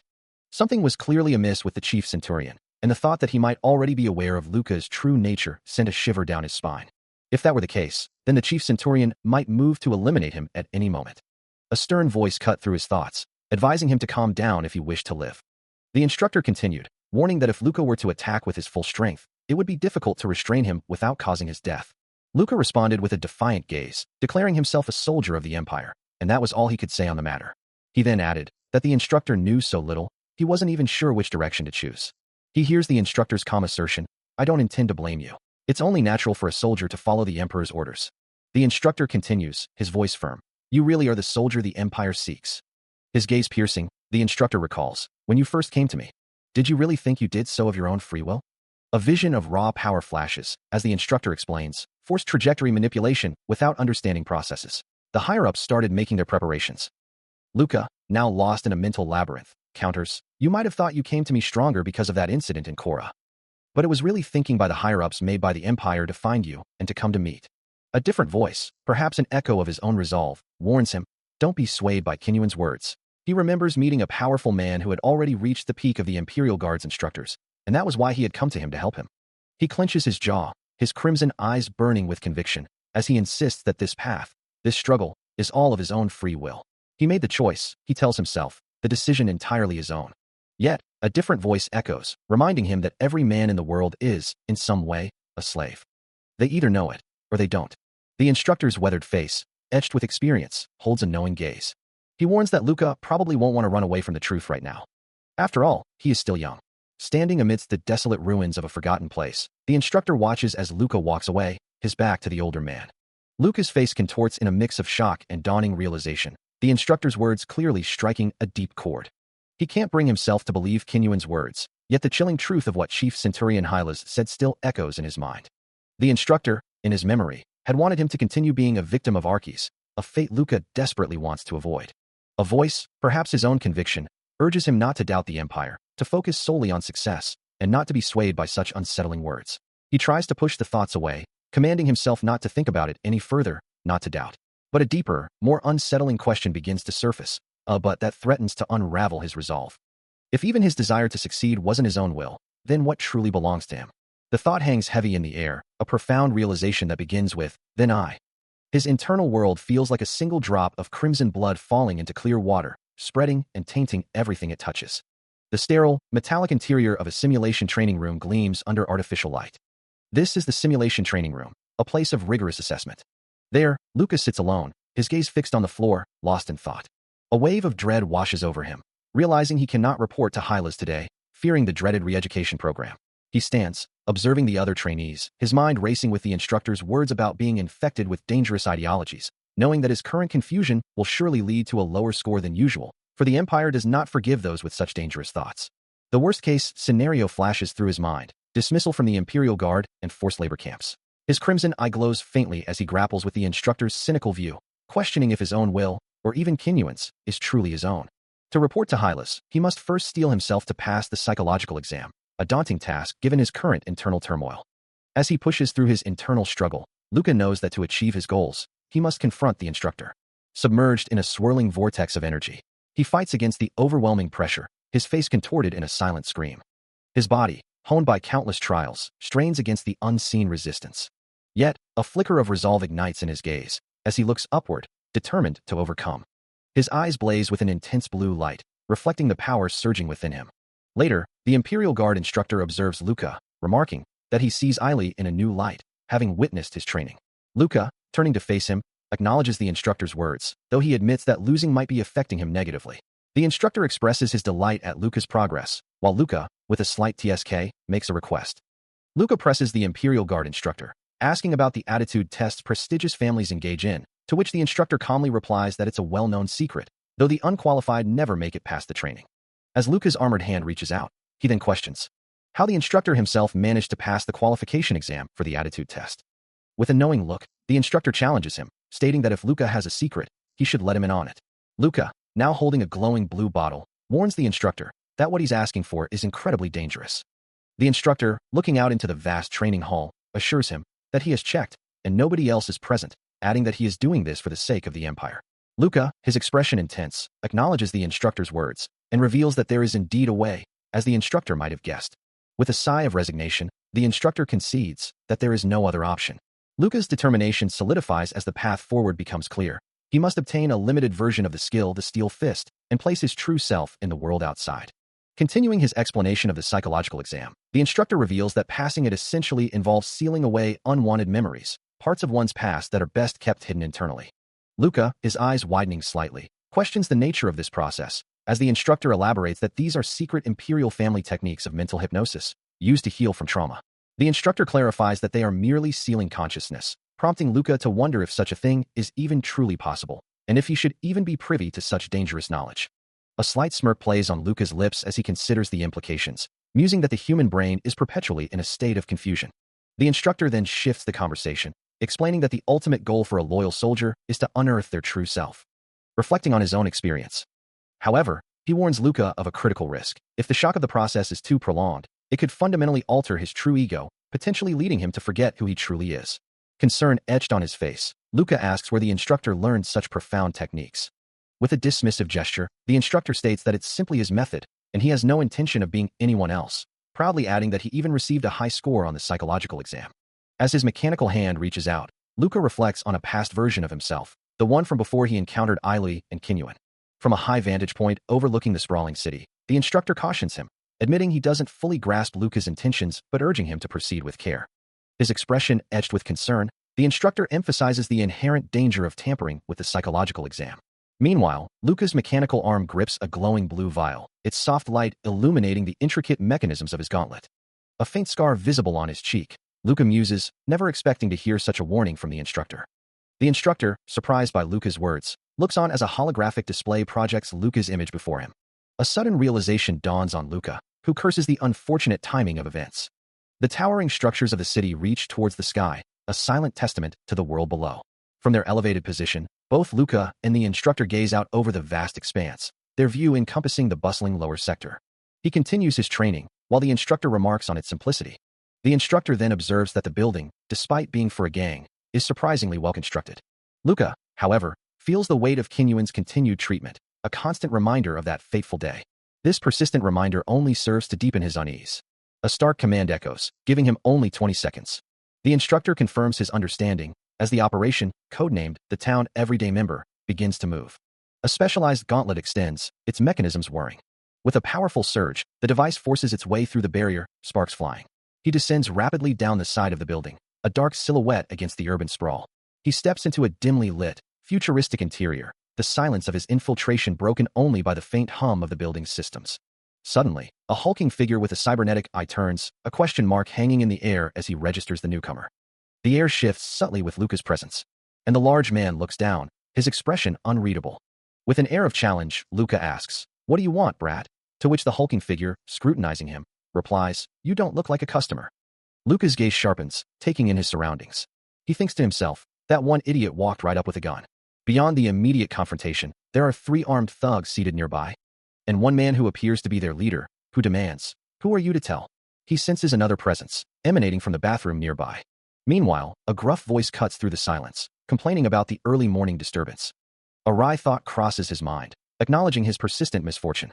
Before the guard can react, he moves, a blur of motion streaking across the room. His body twists midair, coiling for the strike. The impact sends the guard flying, crashing into the hexagonal table as the other seated figures recoil in shock. He acknowledges the chaos within himself, a lot of things weighing on his mind. His fist clenches, his eyes burning with fierce determination. He decides it's time to unleash that pent-up energy, ready to let off some steam.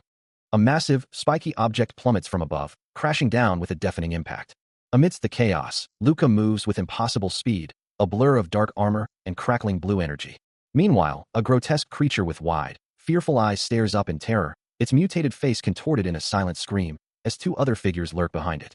Unaware of the impending danger, three figures sit around a glowing hexagonal table, engrossed in a game of cards, their faces illuminated by the eerie red light.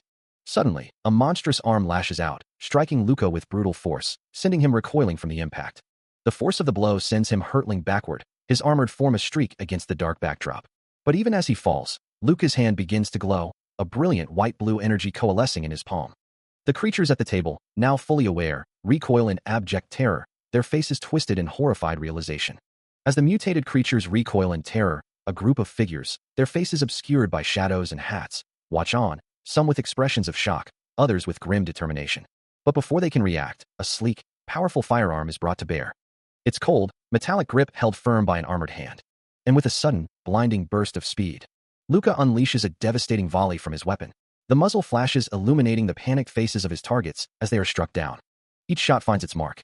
As he continues to fire with ruthless efficiency, his voice cutting through the chaos with a single, chilling command, "Die, bastard!" He continues his relentless assault, each shot from his weapon striking with explosive force.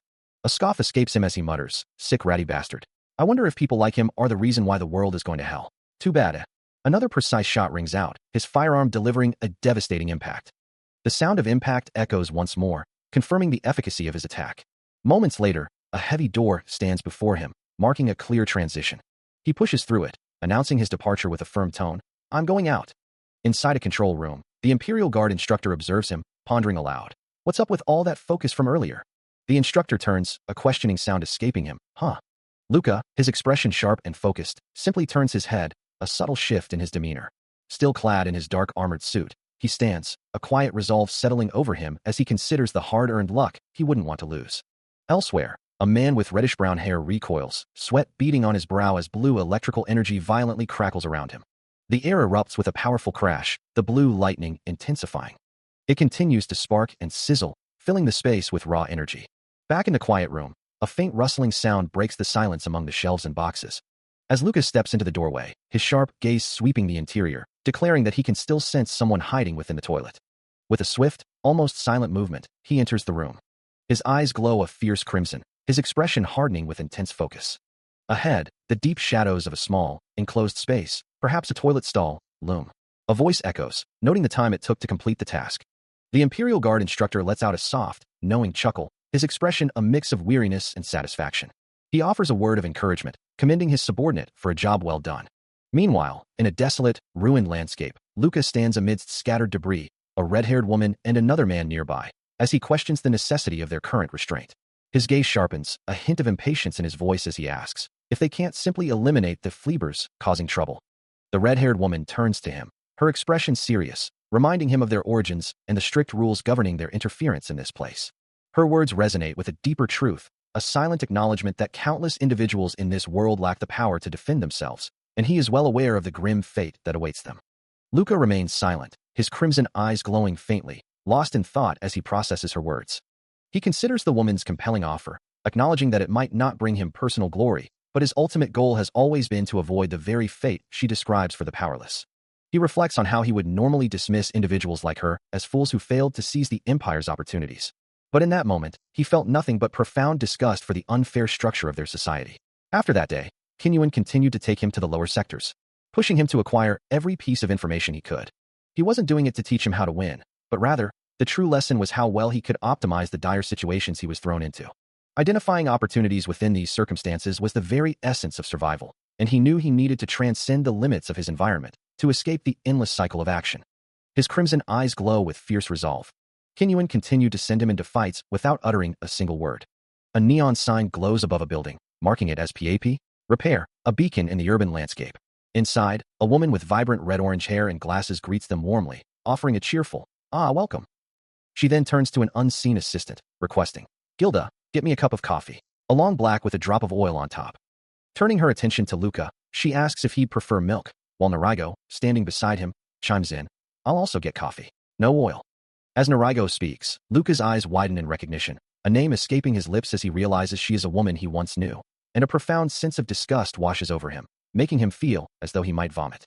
The narrative shifts to Gilda, now gazing out a window, as a deeper story unfolds. She had shared her harrowing experience, revealing she was kidnapped and subjected to unspeakable horrors for months, yet miraculously, her mind remained intact, allowing her to reclaim a normal life. The reason for her abduction was grim. A group of men who had been with her were killed in her place, and she was ultimately abandoned by her pursuers. However, the friend who was the true source of the trouble was already dead, and Gilda herself had come from an orphanage. He listens intently as Gilda explains her past, revealing that her talent in mechanical engineering was so profound, someone even funded her education. Still, Luca admits, they kept the whole thing a secret, so she wouldn't know about it, before asking if he was acquainted with her from the start. Meanwhile, in a different time or place, the Imperial Guard instructor stands with Luca, a silent understanding passing between them. The instructor then greets Gilda, acknowledging her presence with a familiar, "You're here too, kiddo." Back in the present, Gilda, looking utterly exhausted, leans against a counter and asks for a beer, but Luca, concerned, advises her to pass on the alcohol, noting her already strained neural system from overwork. A narration box explains that after Gilda was saved, Kinyuan decided to help Gabriel, and from then on, she became Gabriel's mechanic. The Imperial Guard instructor, addressing Gilda directly as Gabriel, advises her to listen to her mechanic, to which she grumbles about just wanting one beer. 2 steaming cups of coffee sit on a table, a quiet moment amidst the unfolding narrative. The instructor's voice continues, questioning someone about their recent interference in his work, wondering aloud what they could possibly be thinking. Luca's expression tightens as he reveals the gang boys were planning to make a move on Gilda, fearing her safety couldn't be guaranteed if they proceeded. He then speculates on the unknown duration of such a threat, but the Imperial Guard instructor calmly dismisses his worries, assuring him there's no need for concern. A quiet understanding settles that they wouldn't be able to frequent this place for a while. Luca reflects on this, realizing they wouldn't be able to come down to the lower floors for a long time. The thought weighs heavily on him, as his superiors would never permit a trainee to venture out alone. Meanwhile, Gilda, serving a drink to the instructor, feels a pang of melancholy, sensing this could be the last time she sees them. Even after such a terrible event, her life began to grind with reality and continued to work. A quiet question echoes in her mind. "You'll stay by me, right?" A military man expresses his concern, noting that Gabriel continues to take on more risks, working in such a dangerous place. He considers the situation, a soft clink of a coffee cup echoing as he holds it thoughtfully. A voice cuts through his thoughts, advising, "Don't pity them, Luca," while he realizes that not being able to come to this place again might actually be for the best. He sits with Gilda, Narigo, and another man, the conversation flowing around him, his mind still processing the implications. Luca takes another sip of his coffee, acknowledging that this restriction might be the best thing for his current situation. Later, he finds himself outside the Chief Centurion's office, the imposing double doors awaiting his entry. Inside, facing Kim Yen, he hears the final word, "That is all," as the instructor continues to prohibit his solo activities. Kim Yen reflects on Luca's unusual path, noting that he became a trainee at a rather late age and would normally have missed out on the opportunity entirely. He continues, reflecting on his own past, admitting that even he was not quite the kind of man Kinyuan is. But at the time, he had to accept absurdities if he was to succeed. Since then, it had been the same everywhere. He recalls that when he was just a fresh recruit, he was also one of the key members of the Imperial Guard, a position he specialized in amongst many others. So even the Chief Centurion had to keep his records. He then states that it appears to be true that Kinyuan has taken a liking to his listener. He admits to having sent trainees to him before, but they never lasted long. The instructor then praises Luca, calling him excellent, but warns that he is also in a spot vulnerable to negative influences. He concludes by stating that a psychological exam will be scheduled for him, and Luca must make sure to receive it. The instructor's glowing red eyes fix on him. Luca, partially visible, acknowledges the command. He stands silently, his thoughts confirming what he already suspected. The instructor's glowing red eye fixes on him, a stern voice cutting through the quiet, explaining that there are 2 classes of trainees who receive this type of mission. They are either disposable, or they keep a secret and rise to the heart of the Imperial Guard as they make their contributions. He expresses his hope that Luca will be the latter, to which Luca immediately affirms his commitment to follow all orders given to him. The instructor continues, promising that if this operation ends well, he himself will personally vouch for his commander. Then, with a significant shift in tone, he declares that if Luca's results are satisfactory, he will take him as his own son. A soft chuckle escapes the instructor as he muses on the name, Luca Custoria, finding that it sounds quite nice. The unexpected offer leaves Luca visibly stunned, his eyes wide with surprise. A single word escapes Luca's lips, a testament to his utter disbelief. His eyes wide with astonishment, he struggles to process the Imperial Guard instructor's unexpected proposition. Meanwhile, the Chief Centurion, Hylas Custoria, a member of one of the Empire's 3 great noble families, observes the young man from a control room, his intentions still shrouded in mystery. Now encased in a massive, red and gray mech suit, the instructor's voice booms, reflecting Luca's own internal shock at the sheer scale of the situation. He mutters a surprised exclamation. From within the suit, Hylas Custoria calmly states that he will conceal the psychological data gathered from Luca before giving a simple affirmation. He then turns his head slightly, inquiring if something pleasant has occurred, having detected a hint of joy in Luca's expression. The massive mech suit continues to loom, its presence dominating the space. A low sound emanates from the instructor, a subtle reaction to Luca's unspoken thoughts. Finally, Hylas Custoria dismisses any further discussion, commanding Luca to begin the exam. Luca moves with a sudden, blurring speed, his red cape snapping behind him. His armored fist, a flash of white, connects with brutal force. The impact sends his blonde opponent reeling, a shower of debris erupting around them. Luca's armored foot lands with a heavy thud, the ground trembling slightly from the force. The reverberation of the strike echoes through the air. The blonde figure is thrown backward, their body twisting midair from the sheer power of the blow. Luca stands firm, his stance unwavering. The opponent crashes to the ground, defeated. The force of the blow sends the red-cloaked figure reeling, their garment tearing away in a flurry of crimson particles. With the immediate threat neutralized, Luca's armored boot lands with a solid thud, the impact rippling through the ground. A sharp exhale escapes him, his breath misting in the air as he regains his composure. Later, his gauntlet hand dips into a glowing, viscous liquid, a healing balm for the strains of battle. He sits, a quiet ugh escaping him, the lingering aches a testament to his recent exertion. From nearby, the Imperial Guard instructor observes, remarking that Luca must have practiced until his joints were worn out. As they sit together, the instructor asks, wondering if this truly is the Ailui he knows. He then inquires about the Imperial exam, to which Luca confirms he passed, thanking the instructor for his guidance. The instructor, looking thoughtful, admits he didn't know what was happening and simply kept his mouth shut. But soon I'll ask him for a favor. Is that okay? The instructor muses as Luca looks down, deep in thought. If you find yourself in danger or in great peril, I will come to rescue you. He continues, his voice firm, causing Luca to look up, surprised. Even if I have to risk my life to do it. Luca's thoughts drift to the instructor's words, a silent, thanks, Ailui, forming in his mind. The instructor himself looks away, a pensive expression on his face, thinking, I hope it all goes well. I think, but... He admits to himself that he'd be lying if he said he wasn't curious about Ailui's favor, but he didn't feel like going out of his way to figure it out. Meanwhile, Lucas sits alone, his gaze distant, his singular goal to become the lord of the Imperial Guards. At that time, that was the only thing lingering in his mind, his hand glowing faintly with an inner power. The instructor's expression hardens, as from that moment, they all became the special military force. This was the real agreement concluded between the Imperial family and the branches, a new chapter beginning for the assembled soldiers. He reacts with a sharp intake of breath, the name echoing in his mind. As he stands beside a blonde-haired man in a matching military suit, his gaze remains fixed on something unseen. The name belongs to Lillian Ramonis, a woman with striking light blue hair and piercing blue eyes. The blonde-haired man observes her from a slight distance, his expression unreadable. Meanwhile, a massive, sleek red and black vessel, bristling with advanced technology, dominates the futuristic landscape. Below, a vast military complex bustles with activity, hundreds of soldiers standing in precise formation. Back with Luca and the blonde-haired man, a rhythmic thumping sound accompanies their silent vigil, as if anticipating a significant event. A blur of crimson and white streaks across the vision, as something moves with incredible speed, leaving a trail of vibrant energy in its wake. Then, the scene settles, and a voice declares, My name is Luca. As of now, I am the leader of the 21st Support Army Platoon. He stands tall, clad in his dark military uniform, his gaze sharp and resolute. Before him, a formation of soldiers snaps to attention, their voices echoing in unison. We salute the platoon leader. A thought crosses his mind, reflecting on the unexpected turn of events, that they would make an Imperial Guards fighting instructor the leader of the 21st Platoon. He understands the underlying motive, however, the higher-ups intend to use even in Imperial Guards' plans of training. Addressing his new subordinates, he continues, Anyway, the platoon was divided into 2 squads, totaling 27 people. Though the Suppression Army was largely composed of seasoned veterans, the new 21st Support Army Platoon found themselves inexperienced by comparison, and were being used as mere tools for the trainees' development, making it unlikely they would follow orders from a superior they couldn't trust. Despite this challenge, Luca knew he still had to take control and command them himself. And after careful consideration, he had devised 2 options. The first was to delegate leadership to Sergeant Kodrak. Even if he gave vague orders, they would still make sense of it. But then there were other methods, he mused, knowing full well that he was superior to all of them. So, with a decisive gesture, he demanded they follow his orders as given, warning that disobedience would be considered a punishable offense.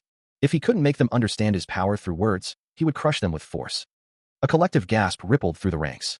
He stares up at his new platoon leader, disbelief etched across his face, wondering if Luca is merely toying with him. As Luca stands over him, the subordinate continues to question his superior's intentions. Luca's boots remain firmly planted on the glowing red grid of the training ground. The subordinate, Kodrak, looks up, his scar prominent as he defiantly asks. Before he can finish, Luca's hand lashes out, striking Kodrak with brutal force and sending him recoiling. Despite the blow, Kodrak's defiance remains unbroken as he continues to challenge Luka, mentioning his own name. The other subordinates watch in stunned silence, their faces reflecting the shock of the sudden, violent display of authority. Luka turns his back to the group, addressing Kodrak directly, reminding him of their shared past in the Imperial Guards and the same orphanage. He then poses a rhetorical question, highlighting the vast difference in their current social standing despite their identical origins. He continues to address his new platoon, his voice resonating with conviction, explaining that his understanding stems from their shared suffering. His eyes glow with an intense crimson light as he promises them a future understanding of his methods. The red aura around him flares, emphasizing his declaration of being a better leader. He stands before them, asserting his role as a platoon leader unlike any they will ever encounter. Kodrak listens, his expression grim and contemplative, absorbing every word. Luka reiterates his commitment to being a careful leader, his gaze sweeping over the assembled soldiers. Kodrak's understanding is astute, processing the profound implications of Luka's words. Luka's hand gestures, acknowledging that Kodrak realizes he didn't choose the easy path. The objective is clear, an enemy rebel fort, an Imperial Army outpost. The platoon arrives at what is unmistakably an arcane sight, a formidable rebel fort rising from the desolate landscape. Its alien architecture hums with an unsettling energy, a stark contrast to the natural world around it. Inside, a sea of soldiers stands at attention, their faces obscured as they listen to their commander.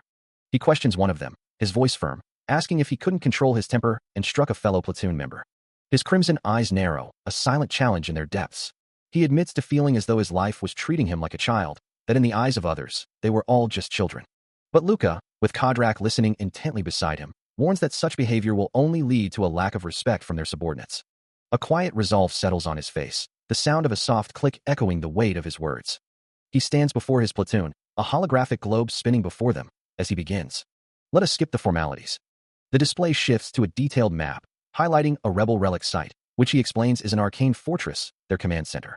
He points out the site's defenses, noting it's surrounded by 2 walls and protected by a high-density mana field, with turrets positioned to detect and target mana. There are 5 of those turrets, he states. Before detailing the attack plan, the 11th Armored Brigade is tasked with leading the attack to destroy them. The rest of the forces will rush in from all sides. He concludes, his gaze firm. The Empire is using a large force in this expedition alone. A gauntlet hand reaches out, its metallic fingers spread wide, as if sensing the very air around it. The voice of Luka echoes, stating that the operation is set to begin in 1 hour and 30 minutes, at 1410 hours. He then instructs his subordinate to finish their preparations by then, as he and Kodrak stand before a vast, glowing structure. Kodrak, his expression grim, acknowledges the situation, remarking that he had expected as much, but they are merely there as support. He then questions the nature of the mission, asking how this differs from a picnic, prompting Luka to retort that he sounds like a warmonger. Luka's gaze hardens, a flicker of concern crossing his features. Kodrak then addresses him directly, asking if he is trying to talk about his family. Luka looks away, his expression troubled, as Kodrak states that while he may be close to them, there is nothing they can do. He concludes with a stark warning. If Luka sides with those who hurt his family will not be able to save him. Still reeling from the implications of their conversation, Luka looks up, a faint hope flickering within him, even as he acknowledges the slim chances of a miracle. Kodrak, his expression unyielding, states his own desire for Lillian's rescue, though his tone carries a different weight. He questions Luka's concern for a noble, his words cutting, reminding him of the vast social chasm between them. Kodrak's voice hardens, a clear warning in his tone, telling Luka to get a grip and that while he's overlooked his antics until now, crossing this line will have severe consequences. Luka's eyes blaze crimson, his anger barely contained, as Kodrak's words about trying to save someone dangerous and being seen as a traitor echo in his mind. Kodrak turns, beginning to walk away, his final instruction to Luka to not do anything stupid hanging in the air. Without looking back, Kodrak delivers his parting shot, a final, chilling warning. His profile remains stern and resolute, the scar on his cheek a testament to his hardened resolve. As Kodrak walks away, his words echoing, Luka is left alone, his head bowed, grappling with the heavy implications of the warning. His crimson eyes burning with a fierce resolve, he recalls the instructor's stark warning, a chilling reminder of the consequences should his personal loyalties interfere. He knows these damned antics, these forced choices, have left him with no other option. The plan to get Lillian out of this place doesn't matter anymore, nor does it matter if Ailey accepts it or not. She will never get to meet Ailey alive, because for his own sake, Lillian Ramonis must die. As he walks through the glowing, metallic corridor, he hopes it happens amidst the chaos, praying for it. His path leads him towards a distant, stylized landscape, his resolve hardening with every step. This grim decision, this desperate wish, is all that remains for him. Luka stands, his armored suit glowing with crimson energy, a silent testament to his power. He knows that all that truly matters is ability and the results it brings, caring little for anything else. As long as he can breathe and his blood still pumps, the Empire will reward him for his cybernetic prowess. Walking away, Luca hears the Imperial Guard instructor's voice call out, "Platoon Leader Luca." The instructor continues, his tone firm. "Tell me what you want to say. I am well aware of your capabilities, and I don't care for the expertise of my instructor's thoroughness." Luca glances back, his expression unreadable. The instructor persists, his voice carrying the weight of their shared past. "Please heed my words, as I have known you for more than 10 years. As he continues to walk away, Luca's thoughts echo his defiance. "I may not be as capable as you, but my skills aren't worthless." Luca's dismissive tone continues, stating, "Don't worry about that." The Imperial Guard instructor responds with a pragmatic outlook. "I'll listen to any suggestion that is valid." Kodrak, in agreement, offers a simple, "Thank you." Suddenly, a strange ripple spreads across the ground, revealing a vast, ruined landscape submerged in water, with two massive, glowing blue energy spheres pulsating within it. The energy swirls violently around one of the spheres, as a brilliant golden light erupts from a fissure in the earth. Luca's armored hand reaches out, drawn to the radiant energy. As the light expands into a shimmering portal, as if in response to the portal's presence, a heavy mechanical clank echoes through the air, a massive weapon system shifting into view. The ground cracks under the immense weight as a full-body mechanical unit, one of many, stomps forward, its metallic form gleaming ominously. A low whirring sound emanates from its head, as a single, crimson eye begins to glow with an unsettling intensity.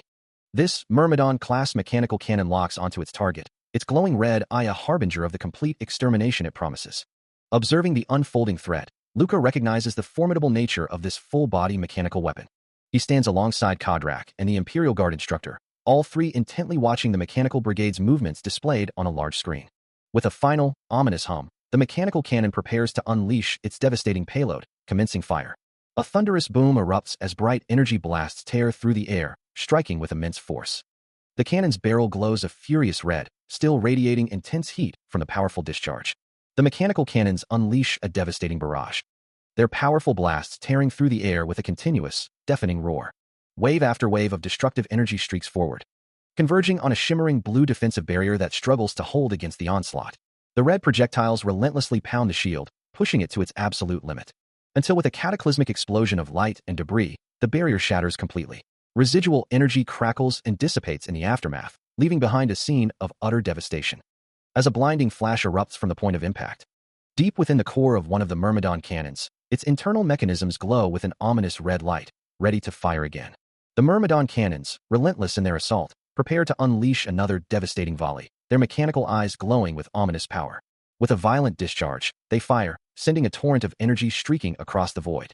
The blast expands rapidly, a brilliant blue wave of destructive force. Trailing crimson energy in its wake, it continues its relentless advance. Finally, with a deafening roar, the energy detonates in a colossal explosion.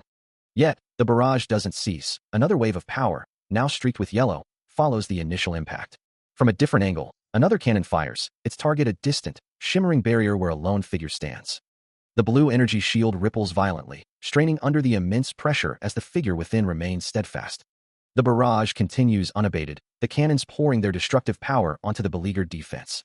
The relentless barrage from the Myrmidon cannons continues, each blast erupting into a furious explosion. Yet Luca stands firm within the collapsing barrier, his crimson eyes burning brighter with every impact. Another devastating explosion rocks the area, filling the air with smoke and debris. But through the haze, his gaze sharpens, dark energy beginning to swirl around his form. Then, with a sudden, explosive burst of speed, he unleashes a powerful counterattack, a wave of brilliant blue energy tearing through the air. Luca's blue energy erupts outwards, a powerful counterattack against the relentless barrage. The vibrant aura expands rapidly, pushing back against the unseen forces.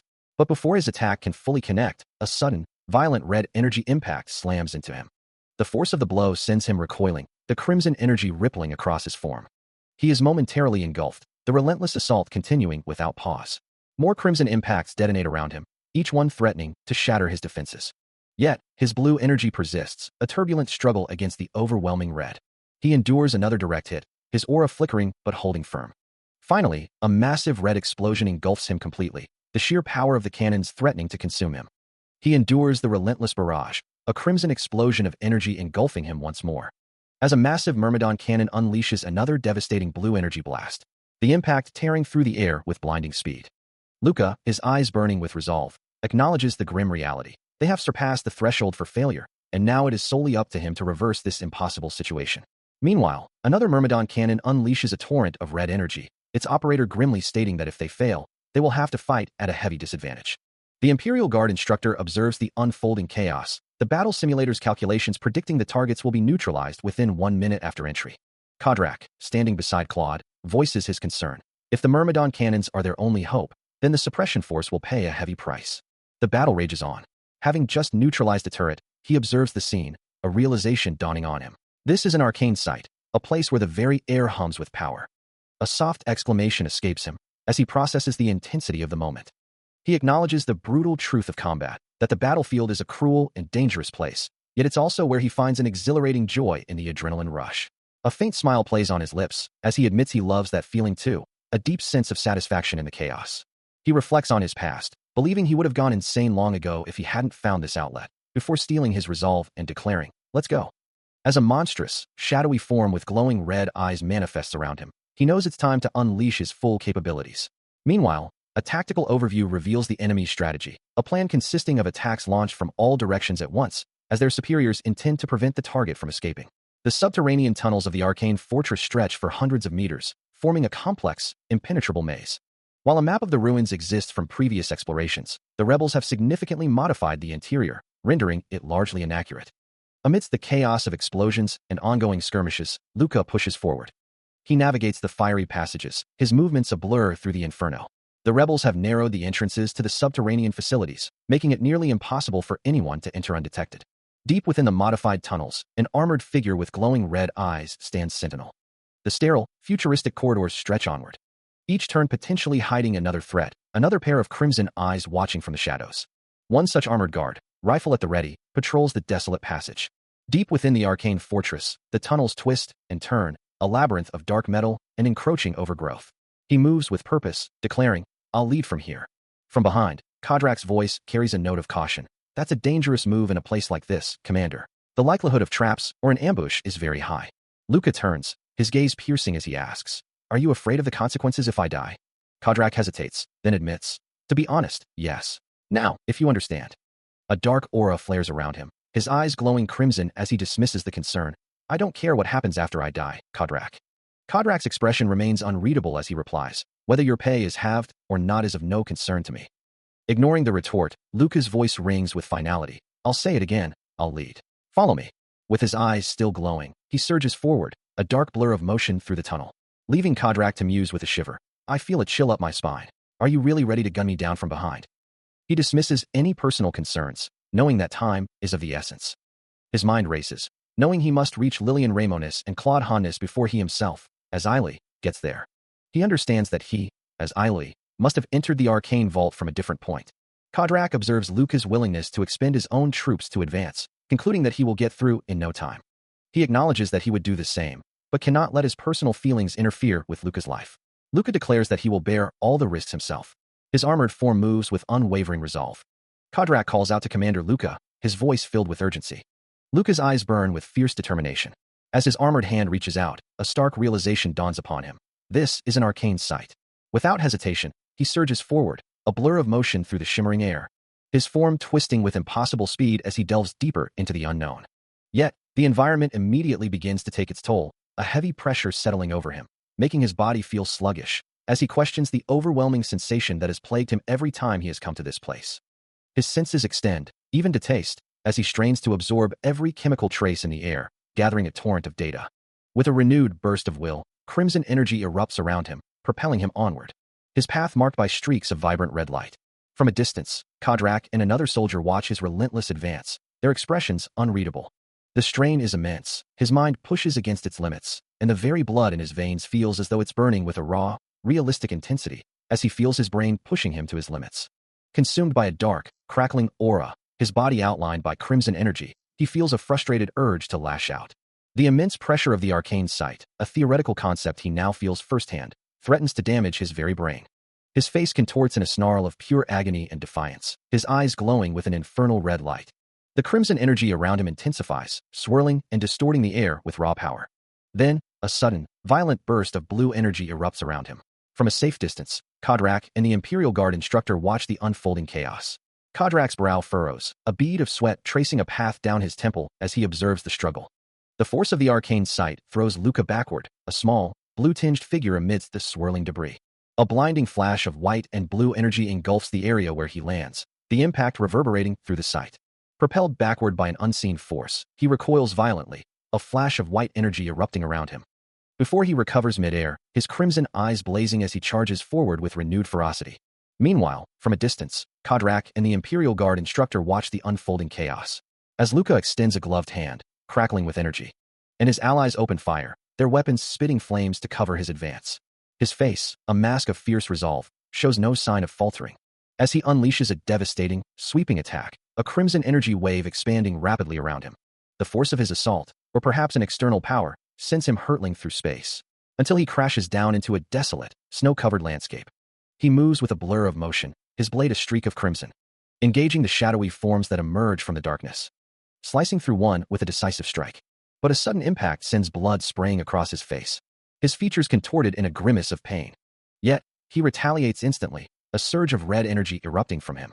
His face bruised and bleeding, but his eyes burning with fierce resolve. He presses his assault, the crimson blade a relentless force, delivering a final, powerful blow. He surveys his surroundings, a grim realization dawning on him as he recognizes the strange energy signature of the place. Suddenly, a dark, armored figure with glowing red eyes emerges from the shadows. And Luca retaliates instantly, his arm blurring with incredible speed, as his crimson energy blade slices through the air, impacting the opponent's dark armor with a searing glow. A violent explosion of red and orange energy erupts from the point of contact, engulfing the armored figure. Luca moves with a fiery aura, a blur of motion through the chaotic energy. His face contorted in a mix of pain and fierce resolve, the strain of battle evident. The desolate landscape stretches out, revealing jagged rock formations and an oppressive, alien sky. And from the dust and debris, the armored figure rises once more, its red eyes glowing ominously in the gloom. His energy blade, crackling with raw power, descends with blinding speed. A devastating strike aimed at his resilient foe. The impact erupts in a crimson burst, sending blood and debris flying as the force reverberates through the arcane sight. Nearby, Sergeant Kodrak's face contorts in a grimace, his eyes wide with a mixture of fear and disbelief at the sheer power unleashed. From amidst the shattered remnants of the environment, Claude Hannes calls out to him, her voice sharp with urgency, demanding to know why he hesitates. Unwavering, the armored figure of Luca turns his back to the destruction, his helmeted gaze fixed on the path ahead. With glowing red lines tracing his form, he advances resolutely, the command echoing in his mind. We are moving forward. As he presses deeper into the arcane sight, a voice cuts through the tension, urging everyone to keep up. Suddenly, a volley of gunfire erupts from the darkness, as multiple armored figures unleash a barrage of projectiles.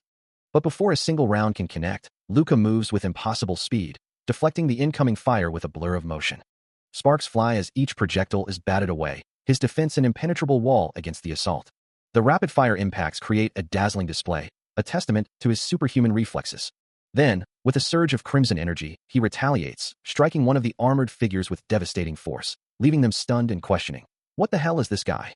The impact sends the attacker reeling, their armor cracking as another voice cries out. He's not just anyone. He's a monster.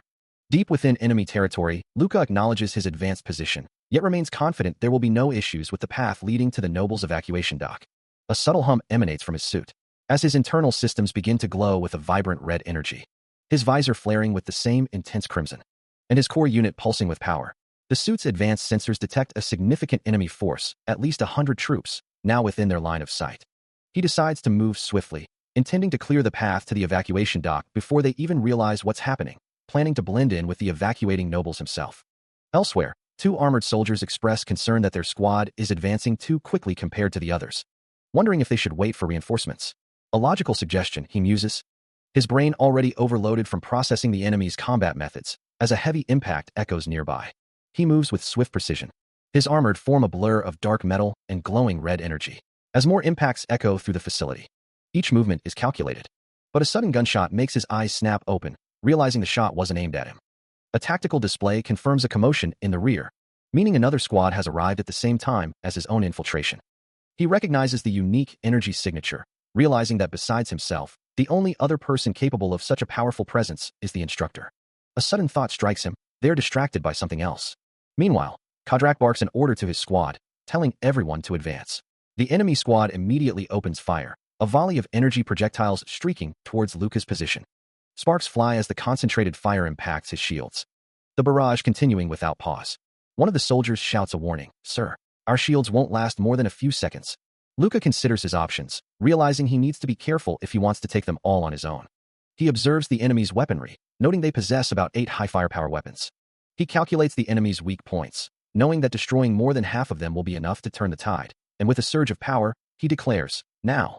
Moving with impossible speed, Luca becomes a blur of black and crimson, tearing through the enemy lines. His armored fist glows with fierce energy, as he considers how their attacks will spread out once they begin to move. A devastating impact ripples through the ground, as he unleashes a powerful shockwave. From a distance, Kodrak and another soldier stare in disbelief, one of them stammering, "Yes, sir." Luca, his eyes burning red, knows he can disregard their handguns and rifles, confident that such light attacks cannot penetrate his armored limbs. He stands firm as multiple energy blasts impact his form, his crimson aura flaring around him. And so, with a final, resolute thought, he prepares to unleash his full power. A colossal wave of crimson energy erupts from his body, engulfing everything in its path. Luca, his resolve hardening, declares his intent to eliminate any weapons posing a threat, even as a barrage of energy fire erupts around him. Explosions ripple across his armored form, yet he remains unfazed, already gathering a crimson energy in his hand. He moves with impossible speed, a blur through the enemy's desperate volleys, knowing they won't be able to fire freely once he gets between them. With a surge of power, he accelerates, a trail of red energy marking his path as he charges directly into their formation, delivering a devastating strike.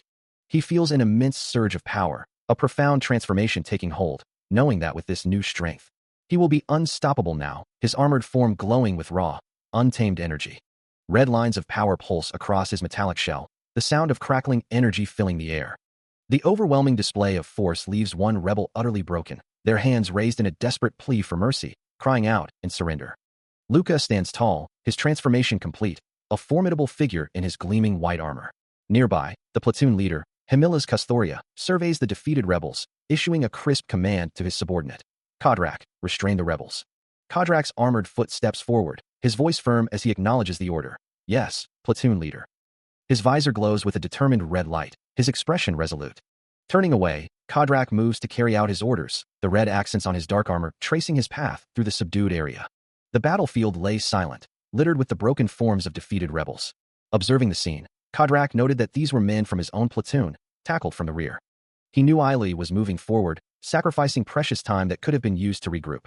A surge of frustration tightened his jaw, cursing Ailey Castrica and Lillian Ramonis under his breath.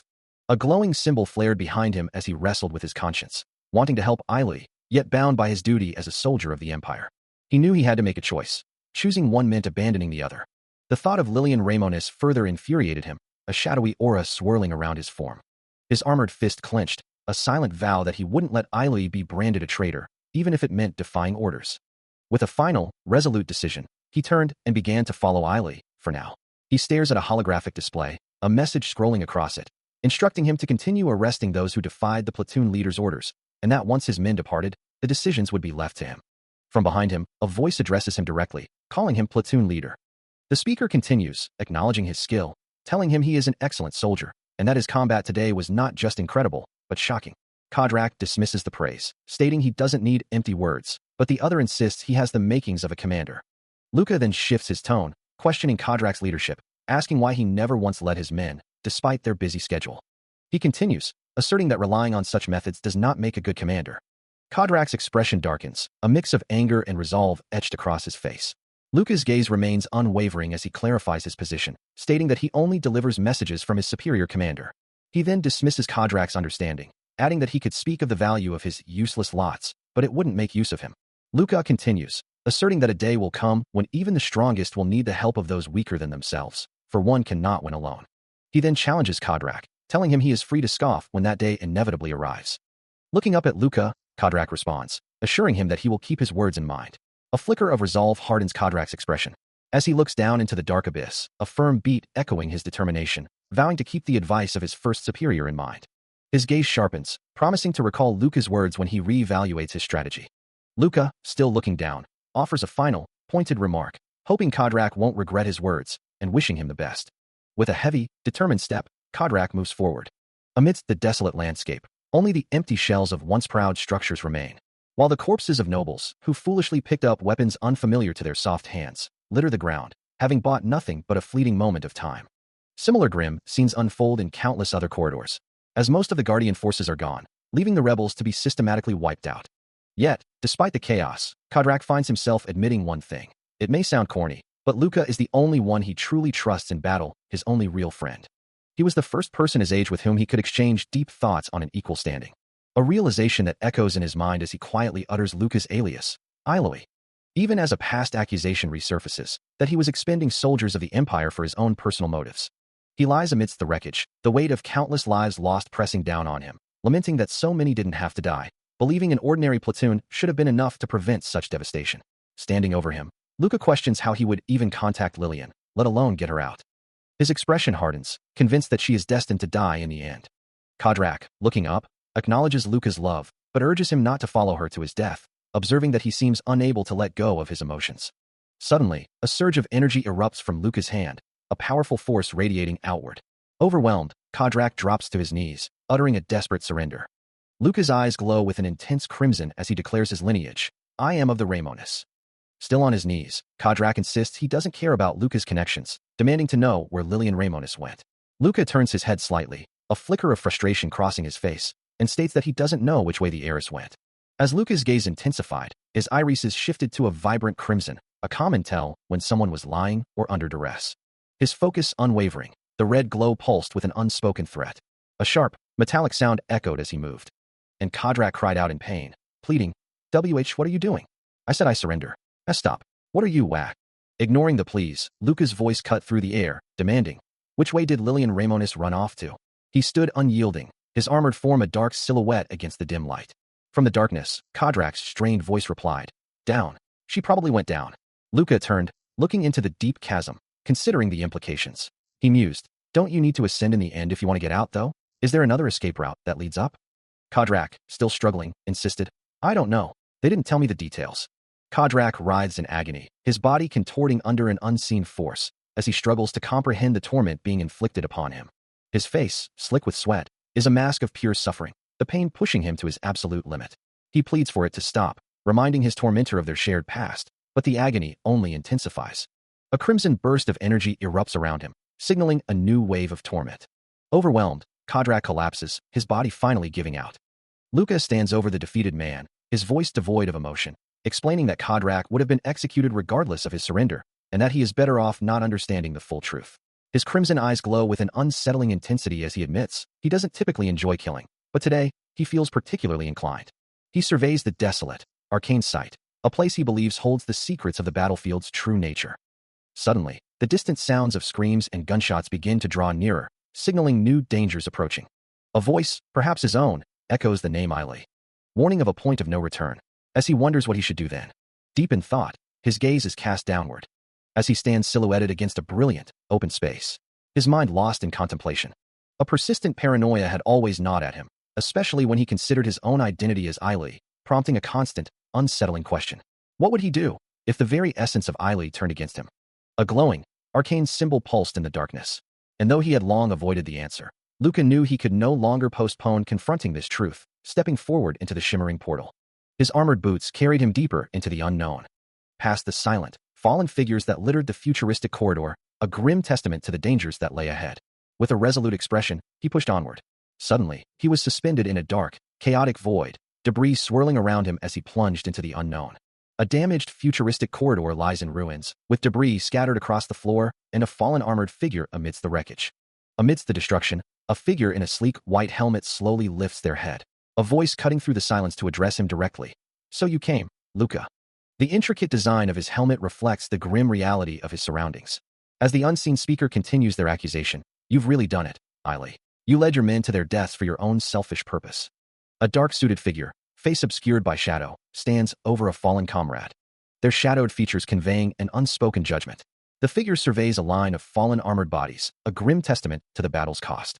While elsewhere, Vigo Ramones, the head of the Ramones family, and his direct family members observe the unfolding tragedy. From a distance, a white-haired woman observes the unfolding scene, noting that Lillian is also present, and promises to keep her companion updated, while the dark-suited Vigo Ramones cautions her, I know you shouldn't look at this incident. Meanwhile, Hemilas Castoria's face contorts in a furious snarl, his anger radiating with a crimson glow as he shouts, for just that woman, A single damned woman, Eiley. Vigo continues his warning to the observer.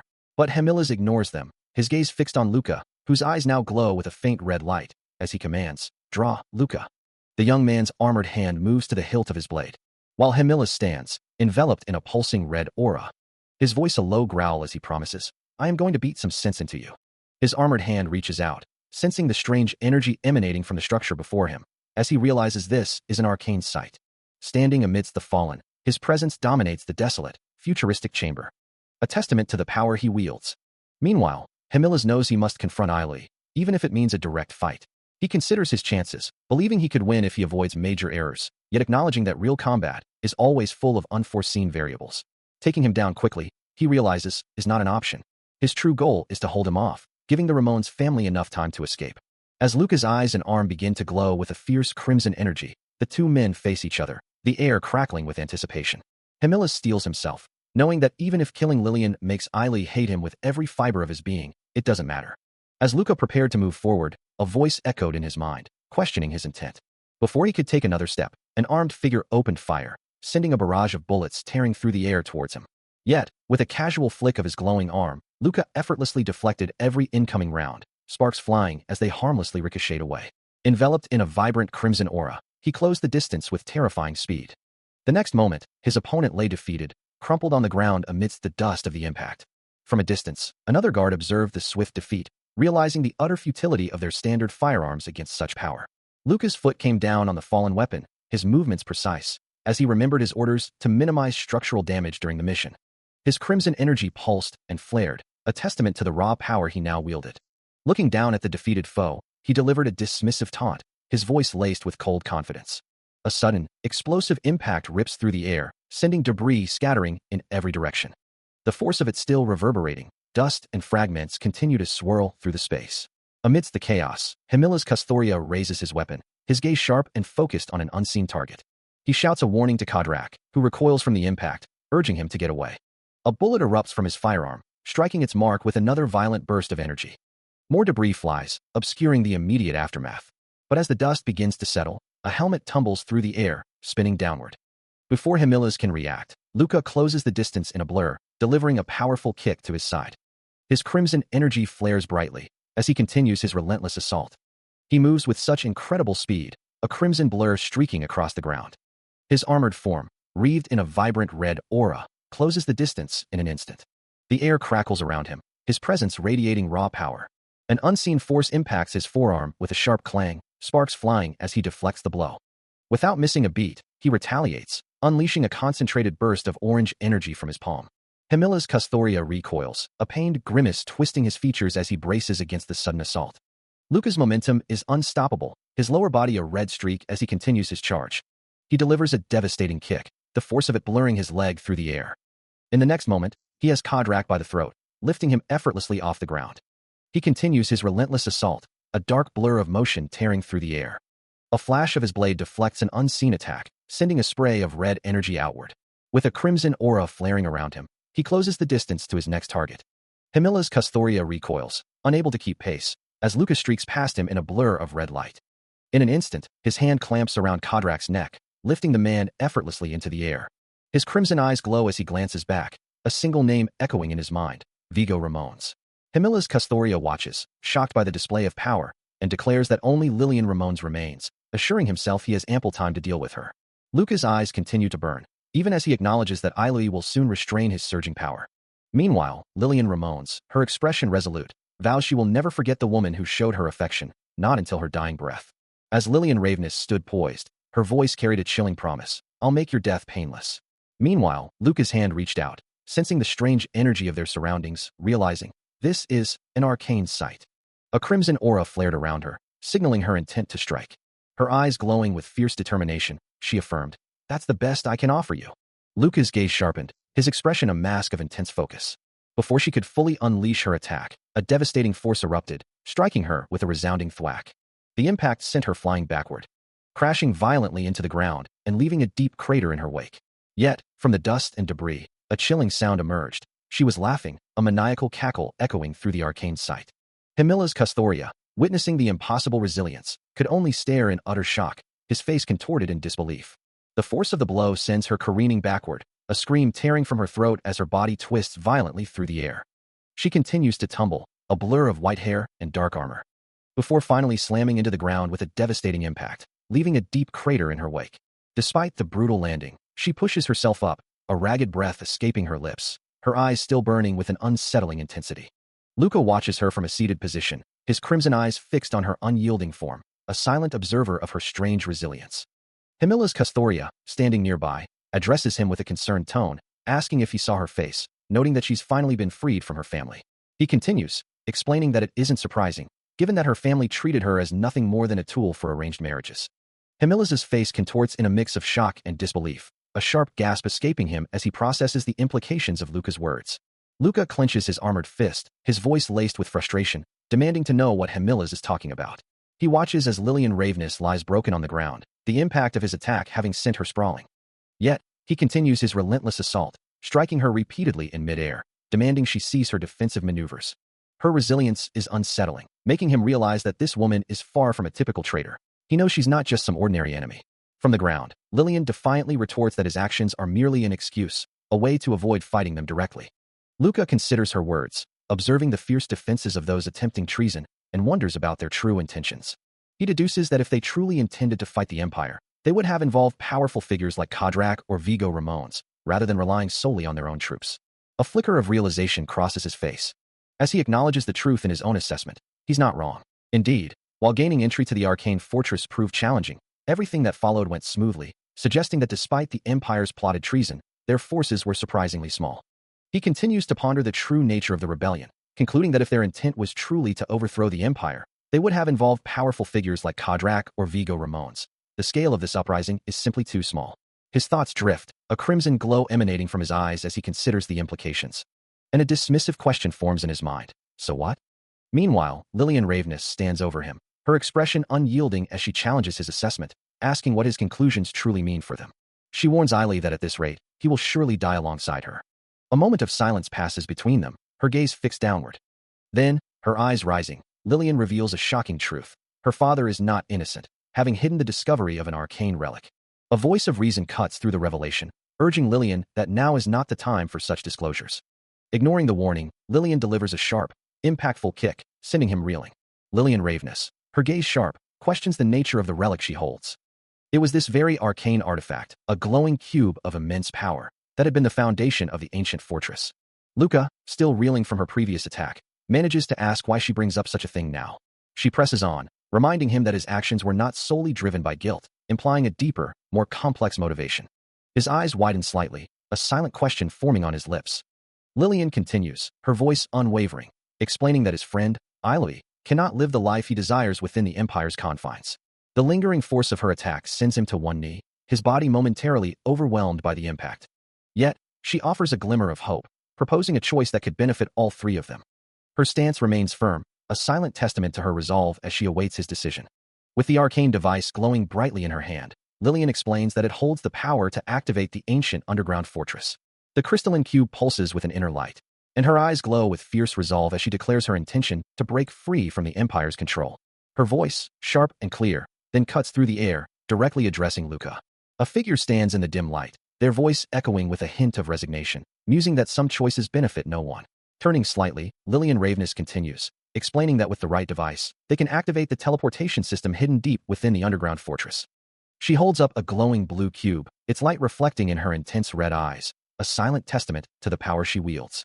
Her gaze sharpens, a desperate plea escaping her lips to break free from the Empire's control, a plea directed at Luca. As if in response, Luca's eyes widen in shock, his own glowing blue cube held firmly in his grasp, the weight of her words settling heavily upon him. Deep within the underground fortress, a massive, multi-tiered teleportation device hums with latent energy, its intricate structure hinting at a complex escape route. As Luca processes the gravity of the situation, Lillian Ravenous confirms their suspicions, stating that it is indeed a teleportation device. He looks down, listening intently as she explains that they've activated one of the tunnels, likely an escape route in case the fortress falls. Lillian then challenges him, telling him to kill her if he believes her words aren't true, but also admitting she doesn't want to see Eiley die protecting her.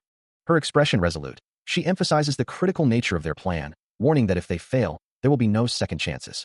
Looking towards the glowing portal, she declares that Eiley and she can finally escape the Empire, instructing him that all he needs to do is report that he didn't see them. With a hint of desperation in her eyes, Lillian questions if he truly believes the Empire would leave such a crucial device lying around. Her voice dropping to a serious tone, she reveals that the only direct escape route they know about leads deep underground. Luca's crimson eyes glow with an intense light, his expression hardening with a newfound resolve as he faces the daunting choice before him. He finds himself tempted, wondering if he should have let Lillian die or not. He has always wanted to kill her, and he is sure his dangerous nature will get him executed someday. But he needs to think about the best choice for Eileen's sake. This is the battlefield where his family was claimed, died, or went missing. He knows he cannot afford to make a mistake here, not when Lillian is involved. A surge of resolve hardens his expression, as Lillian's voice cuts through his thoughts, telling him to shut up and just promise her this, that he won't stand in her way. She reminds him that the teleportation device she mentioned either works, or it doesn't. Luca, his eyes glowing with renewed determination, responds, "Then don't stand in my way. You heard her, right?" Lillian, her expression unreadable, adds, "Even she doesn't want you getting into trouble." His mechanical hand reaches out, sensing the strange energy emanating from the ancient wall, as he realizes this must be an arcane site. Still on the ground, a wave of distress washes over him, his face contorted in a silent scream as Lillian kneels beside him, her expression etched with concern. His eyes, wide with a mix of fear and dawning realization, stare blankly ahead. Lillian watches him, her gaze unwavering, a silent question in her crimson eyes. Suddenly, his crimson eyes flare with renewed resolve as he rises, grabbing Lillian's arm with a determined grip, pulling her to her feet. His mechanical arm glows with a faint, internal light, reflecting his activated power. Without another word, he moves with incredible speed, a blur of motion through the ancient structure. Lillian, caught off guard, is pulled along in his wake, her expression a mix of surprise and concern as they vanish into the depths of the arcane site. As he continues to pull her through the strange environment, Luca identifies their location as an arcane site, a place of potent, unfamiliar energy. Lillian, still reeling from the suddenness of it all, can only think that she must be losing her mind. Meanwhile, Luca's thoughts race, considering the implications of a teleportation device and whatever other arcane wonders might be at play here. Seeing the intensity in his eyes, Lillian calls out to him, a plea for him to hold on. He turns to her, his expression softening with concern, gently cupping her face in his hand. His gaze drops, noticing something amiss, and he suggests they clean his face before the blood dries. His own face is now clearly visible, streaked with blood, a stark contrast to his earlier resolve, revealing a deep, underlying distress. He continues to stare down, his thoughts consumed by the dangers of the arcane site, quietly asserting that his companion's survival is more important than his own well-being. As a soft thud echoes in the background, Lillian watches him, her expression a mix of concern and regret. Her voice is filled with sorrow, apologizing to Eileen for how things have unfolded. Tears welling in her eyes, she struggles to maintain her composure. He responds, his tone questioning, wondering if her concern stems from the simple fact that she introduced him to the world outside. Lillian looks at him intently, and shakes her head, explaining that his influence was profound, changing her worldview and helping her finally understand the source of her own frustrations. Luca's gaze softens as he reflects on his past, admitting that without her, he would have perished long ago. A faint smirk plays on his lips, his crimson eyes glowing with renewed resolve, as he declares that her presence made him realize he isn't weird, but simply different. Lillian, a woman who once helped foster Eileen's dissenting ideals, now faces a difficult truth. These dangerous thoughts, if allowed to spread between people, could consume everything from within. No, it's more likely that Bellato will strike first, leading to their own demise as the very fabric of their order shatters. Yet, even as crimson energy begins to pulse around him, Luca declares he wishes for no one's downfall. The chilling thought persists. If necessary, one must eliminate potential dangers with their own hands, even if that danger is Eileen himself. A silent, powerful clench of his fist echoes the internal struggle. His body now radiates with the vibrant, glowing red lines of his awakened power, a stark manifestation of his difference. Both hands clench, the crimson energy intensifying, as he grapples with the weight of his unique existence. The power surges through him, a silent, resolute roar of defiance. He lets out a relieved sigh, the metallic walls of the intricate passage reflecting the faint glow of his crimson energy. Beside him, Lillian confirms, "I told you. It's a route only we know. They won't be able to find us, even if it's like a maze." Meanwhile, a shadowy figure observes from a distant, dark chamber, a narration box appearing beside them, revealing, "My lineage didn't report to the Emperor, nor did I ask for permission to study his mana. I am an ambitious one. He has been a useful tool, but when he fully awakens, I will activate the containment protocol." Luca's armored hand clenches, the glowing lines on his gauntlet pulsing, as he thinks, but it was all in the Emperor's hands. Lillian turns to him, her expression serious, adding, "More importantly, where do we go next?" She looks at him with gratitude. "Thank you, Luca, for helping me and Eileen." Luca's crimson eyes narrow slightly, his thoughts drifting to a different matter. "I'm just repaying a debt. If we meet next time, you're dead." A final message appears, seemingly from the shadowy observer. Anyway, Eileen, stay safe. The blonde-haired figure, with sharp, blue-gray eyes and a high-collared suit, gazes forward, a subtle smirk playing on their lips, their intentions still shrouded in mystery. Lillian, her gaze cast downward, considers their precarious situation, wondering what comes next if they manage to escape. Her thoughts then turn to a specific destination, a glowing symbol appearing before her as she declares, I'm going to the border. With a decisive tone, she suggests, let's meet there, even if we have to split up. She adds, almost as an afterthought, that Luca might also be wanted by the Empire, to which he simply replies, I'm not interested. As Lillian continues to lead the way, Luca follows close behind her, his thoughts already drifting to the border city. A faint red glow emanates from his armored hand as he admits to himself, I'm exhausted. He reflects on his decision to help Lillian, realizing it might have been a mistake made in the heat of the moment. Yet he knows he cannot rest now, with so much left to do and so many lives depending on him. The good news is that the chief centurion will see me in a good light. A voice declares, as two figures, one with dark hair and another with lighter hair, share a knowing, almost sinister look. The lighter-haired figure, Lillian, continues, so only I can control the spy on Kinjay. Eileen and Lillian are just a trainee and a mere assistant. Special. He, Luca, adds, he won't ask many questions. His crimson eyes gleam with a cold resolve. Before them stands a formidable, sealed door, its metallic surface glowing faintly. Luca's armored hand presses firmly against a control panel, his fingers working with practiced precision. Turning to Lillian, he instructs, Eileen, prepare yourself. If the Empire isn't here. She responds with a chilling finality, it's over. A grunt of effort escapes him as he strains against the unseen resistance of the door. The long, dark corridor stretches ahead, its metallic surfaces reflecting the faint, ambient light. Suddenly, an unsettling sensation washes over him, leaving him to wonder about its source. He knows he must pinpoint the origin of this distress, though it feels strange, as this is his first time in this fort since its activation illuminated everything. What he can confirm, however, is that the cause of his unease lies beyond the imposing door before him. His crimson eye narrows in focus, a silent resolve hardening his gaze. Deciding to rely on his most acute sense, he blocks out all other perceptions, focusing solely on the scent. A deep furrow appears between his brows as he concentrates, his features taut with effort. The first thing that registers is the unmistakable tang of fresh blood, followed by the distinct sense of oil and iron. Yet, despite these strong indicators, he detects no signs of a human presence. As the implications of the arcane sight settle in, he realizes the full weight of his predicament. His armored form stands resolute, but a chilling thought pierces his resolve. A faint red aura flickers around him, as the realization solidifies. The situation is dire, he concludes, with a heavy heart. His eyes widen in alarm, as a new threat emerges from the shadows. For fully armored figures, their eyes glowing ominously, stand before him, a formidable force. He thinks of Lillian, bound and vulnerable, knowing she lacks the training to withstand torture and would break, revealing everything. A wave of regret washes over him, as he recalls his promise to help Eileen live a normal life. He remembers a sweet fantasy, a moment of tender closeness with Lillian, their hands intertwined. But the harsh reality intrudes, as a chilling voice considers the only way out. Lillian must be eliminated immediately by their own hands. They could fabricate a story of enemy infiltration, but the question remains if Eileen, Luca, would maintain his composure afterward. The narrative shifts to highlight Lillian's precarious situation, as the voice continues to ponder the consequences. If he were to attack the Imperial Guard, it would spell utter disaster. A dark, armored figure looms, its glowing red eyes hinting at the silent question of their next move, bringing him back to that fleeting moment when their eyes met. The menacing presence of another armored enemy solidifies the threat. As the antagonist's thoughts continue to spiral, realizing the longer they delay, the more their suspicions will mount. Luca's face hardens with resolve, his decision made. It's now or never. Meanwhile, Lillian appears vulnerable, her fate hanging in the balance. A digital display flashes, showing the number 06 amidst swirling blue energy. As a small, glowing blue shard descends, followed by droplets of blood. His eye, wide with shock, is splattered with crimson. And a bloodied hand reaches out, desperately trying to grasp the falling shard. Lillian's long, white hair cascades downward, her form enveloped in blood and white smoke as she falls.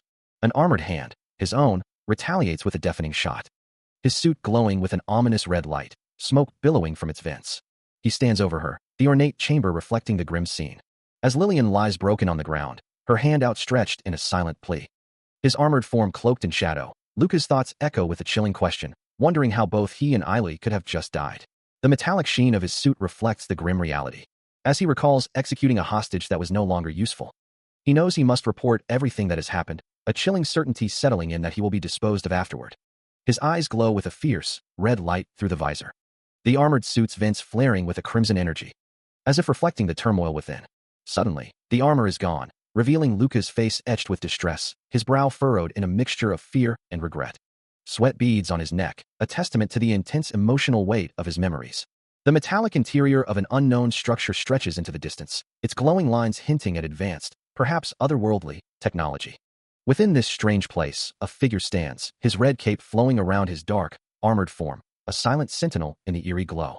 His eyes, glowing crimson, scan the surroundings as he realizes this is an arcane sight.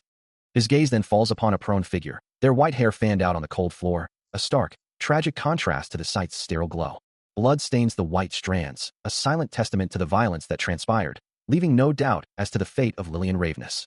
An unseen voice details a report, stating, "Anyway, the report concludes that Lillian Ramones led you to the triangle and then brought you, before posing a direct question. Is there a reason you chose her specifically as your guide?" Luca, his expression grim, acknowledges the weight of the situation, murmuring, "The time has come." The interrogator, a man with a distinctive scar over his left eye, leans forward, his tone probing. "It does sound gloomy to be just Luca," he observes, then anticipates the other's thoughts. "Is it about my relationship with Lillian?" Luca listens intently as the scarred man continues, clarifying, "Not just you. Eiley also has strong connections with Lillian Ramones." Luca's eye widens slightly, a flicker of surprise and annoyance crossing his face as he processes the information, thinking, "Tell me that's enough for an explanation, please." Later, the scarred man lies in bed, his thoughts heavy. "I see." He muses, a contemplative look on his face. His hand clenches into a fist, a silent declaration of his ambition. He takes a sip from his mug, his gaze sharp and resolute. "I believe the top seat of our clan will be mine." Under a sky filled with distant planets, a futuristic city gleamed, as a sleek, high-speed train cut through its towering structures. On his journey to the capital, Luca had fallen into a deep sleep, a natural consequence of days spent without a moment's rest. Yet, even in slumber, the damned things he had experienced continued to push through his mind. Upon returning to the capital region, he and his companions rested, later receiving honors for their performance, and a substantial monetary reward.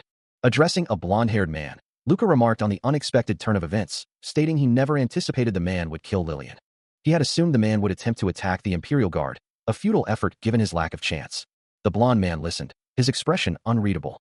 As the confrontation continues, a memory flashes of him being violently thrown, impacting the ground with a heavy thud. Still on the ground, he glares up, his voice sharp with accusation. "Watch your mouth, you bastard. But no matter what, you can't hide the fact that you killed Lillian." His armored hand clenches, a silent testament to his resolve. He continues, his gaze unwavering. Nothing would have changed. A faint crackle of energy surrounds him, as he remains still. His expression grim, he adds, "I remained silent." The blonde man, tears streaming down his face, listens to the harsh truth, while the reality settles that Eiley is not a cold-blooded murderer who feels guilt for killing his subordinates, but a man driven by a deeper purpose. Luca's voice, filled with a quiet despair, continues, "Even though he did all that, I still couldn't save Lillian. There's no doubt he'll die soon." His armored hand remains clenched, a stark image of his grim determination. He had to break him, whether it was his mind or his very life. A quiet resolve settles over Luca's features as he gazes upward, the sky reflecting in his eyes. He knew the blonde man truly didn't belong in the Empire, a place of towering, gleaming structures that now seemed distant and irrelevant. From a high vantage point, he looks down at the defeated figure, a stark reminder of the consequences of their actions. A soft, pained sound escapes the blonde man's lips, a mournful cry echoing in the silence. The glowing, intricate patterns of a portal or a deep chasm seem to beckon, a path to another place, another time. His crimson eyes narrow in thought, the weight of past decisions heavy on his mind. He remembers a voice, perhaps his own, saying, "Luca, I'm going to take Lillian and head home for a bit. It's been a while, so we should be allowed a couple of months." But the memory quickly sours as he ponders. Why did Lillian laugh as she watched her family die? She even had a fiancé among her own family, a man 30 years older than her. As a memory surfaces, he recalls that when Lillian was born, an immense sum of money was promised in exchange for one condition. The request was for her to be raised exactly like Lillian, with constant reports and pictures sent to ensure it, a chilling detail that now makes him realize the depth of her manipulation. He thinks of Lillian's face, her preferences, her habits, and even her name, none of it her own choice, a realization that must have been excruciating for her, which also explains her extensive knowledge about Bellato. Now, understanding this, Luca realizes this is what happens when trust issues are ignored, a grim expression settling on his face. He wonders if Claude truly believed in such a system, knowing how poorly Centurion treated him, which would explain how Claude, a noble, became an orphaned Imperial Guard trainee. He recalls the captain who came from the Euphoria family, his gaze sharp and direct. A scoff escapes him, thinking, if indeed will deceive others, his expression a mix of cynicism and resolve. But as ironic as it is, he still trusts him with his back.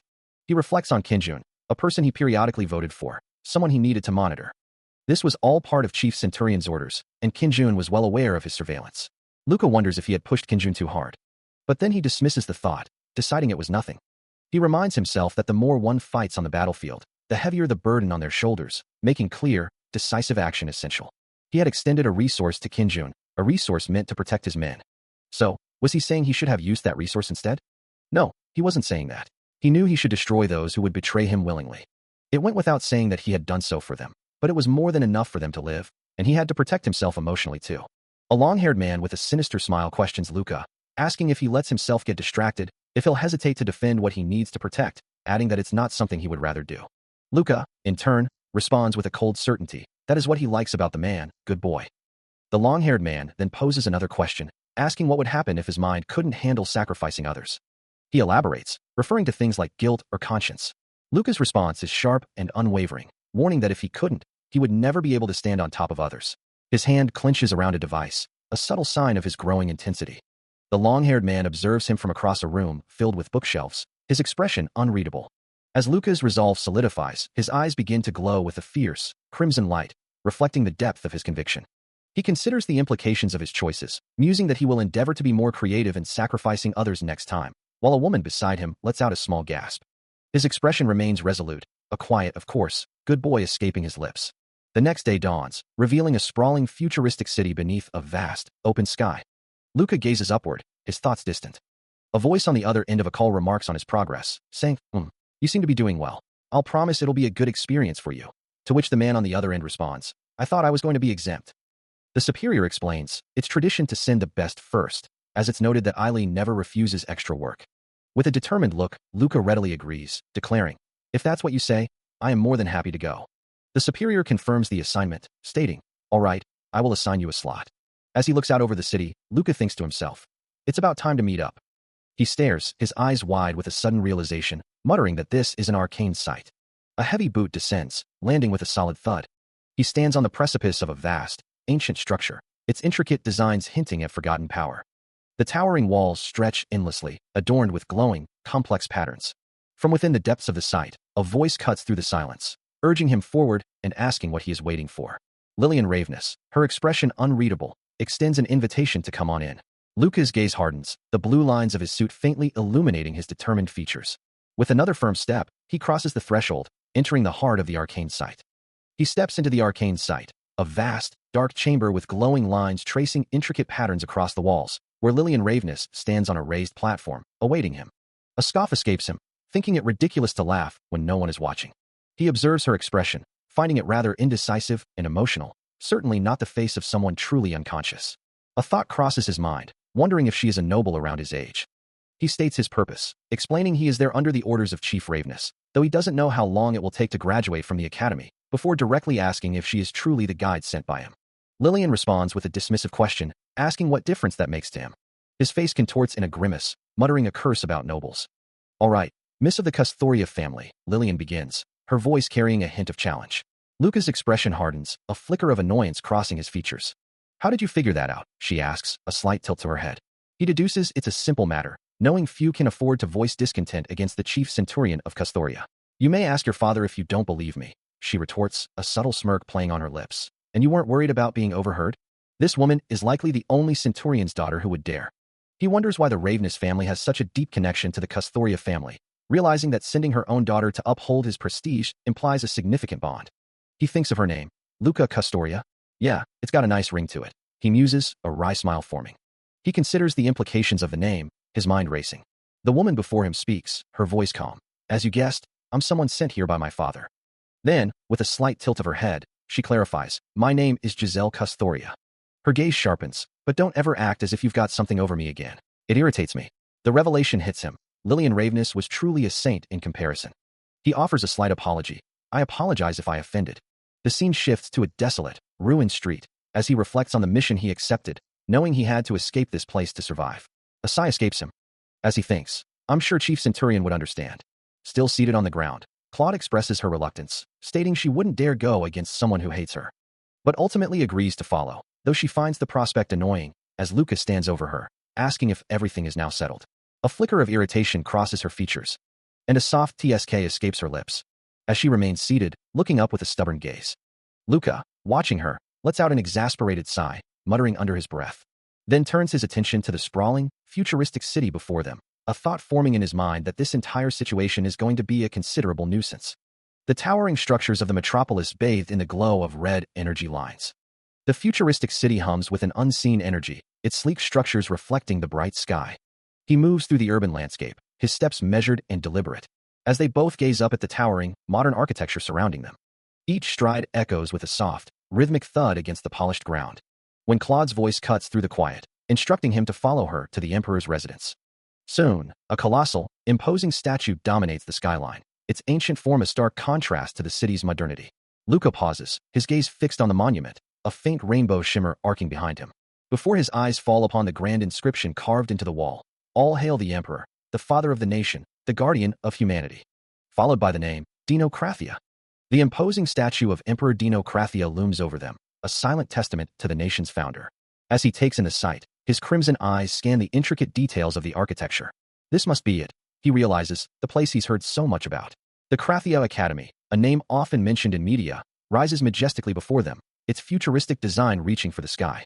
As they approach, Claude's boot clicks against the pavement, a steady rhythm accompanying their steps. A group of students turns, their gazes drawn to the newcomers. Their identification color, a distinct violet, marks them as students of this prestigious institution. Though with a low saturation, as Luca and Claude walk past them. He shoves past the other students, a dismissive scoff escaping him as he mutters, "Move it, commoners." As he and Claude continue their path, one of the jostled students complains loudly, "Of my excellent implants?" Ignoring the protest, he maintains a stern expression, then turns to his companion, demanding, "What are you waiting for?" Claude, caught off guard by his impatience, thinks to herself, "I'm wondering why he hasn't told me sooner. How can you be so impatient?" Her thoughts continue to race. Why didn't father tell me sooner? He always treats me this way. Observing her flustered reaction, it's clear that this level of agitation, especially over something as trivial as clothing, doesn't align with the impression she usually gives, far from her usual composure. As they walk, he offers a brief apology. "Yeah, sorry about that," while behind them, the students he pushed begin to murmur, "No, if the rumors are true, then he left." The mention of rumors catches his attention, prompting a subtle sound of inquiry. A flicker of unease crosses Claude's dark eyes as the whispers of the other students reach her. Suddenly, a new voice cuts through the murmurs, as a young man with a bright smile introduces himself as Felix. Luca, standing nearby, remains impassive, his attention seemingly elsewhere. Meanwhile, other students continue their hushed conversations, one remarking on someone named Lei One's absence, while another dismisses the idea of skipping out. Felix then turns his attention to Claude, addressing her as Giselle Custoria and asking if they've met before introducing himself as Felix Eigen, a new trainee like Luca, and requesting a moment of her time. As Luca and Claude begin to walk away, a voice calls out to Luca, telling him to let them know when he's finished, adding a comment about finally getting some fresh air. Claude's expression darkens as she overhears more gossip, the students marveling that the Lady of Custoria is by Luca's side, confirming the rumors of the chief centurion holding him dearly. Felix, catching up to Luca, lets out a sigh of disbelief, muttering that he can't believe someone like Giselle is the chief's daughter. Luca, his gaze lowered, processes the implications of the gossip, as the students speculate whether the chief merely wants him to experience academy life, or if he intends for Luca to become his son-in-law, now that he's married to her. He dismisses the notion of a son-in-law, stating that if such a thing were to happen, it would be the nobility who would have to interact with him. Claude, however, finds the idea of a son-in-law unlikely, explaining that her personality isn't the best, and she wouldn't be surprised if any marriage broke apart immediately. Moreover, she reveals that she and the chief centurion have already made a deal, emphasizing that she is there for knowledge, not to become the chief centurion's daughter-in-law, and has no need to be connected to the nobility. Meanwhile, Felix approaches Luca, holding out a small device, remarking that while he can't use Luca's skills, he should keep this handy. Luca looks on, surprised by the sudden gift, as Felix adds that trainees visiting the academy have nothing to do with chicks before bidding him farewell. Having received crucial information from Felix, Luca now finds himself at the academy, contemplating his next steps.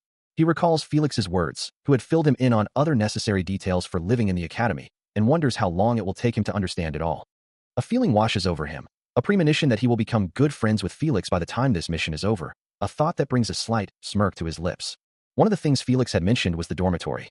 And to summarize, it was where talented kids from the lower sector, along with those from depreciating noble families, stayed, because they simply couldn't afford their own housing.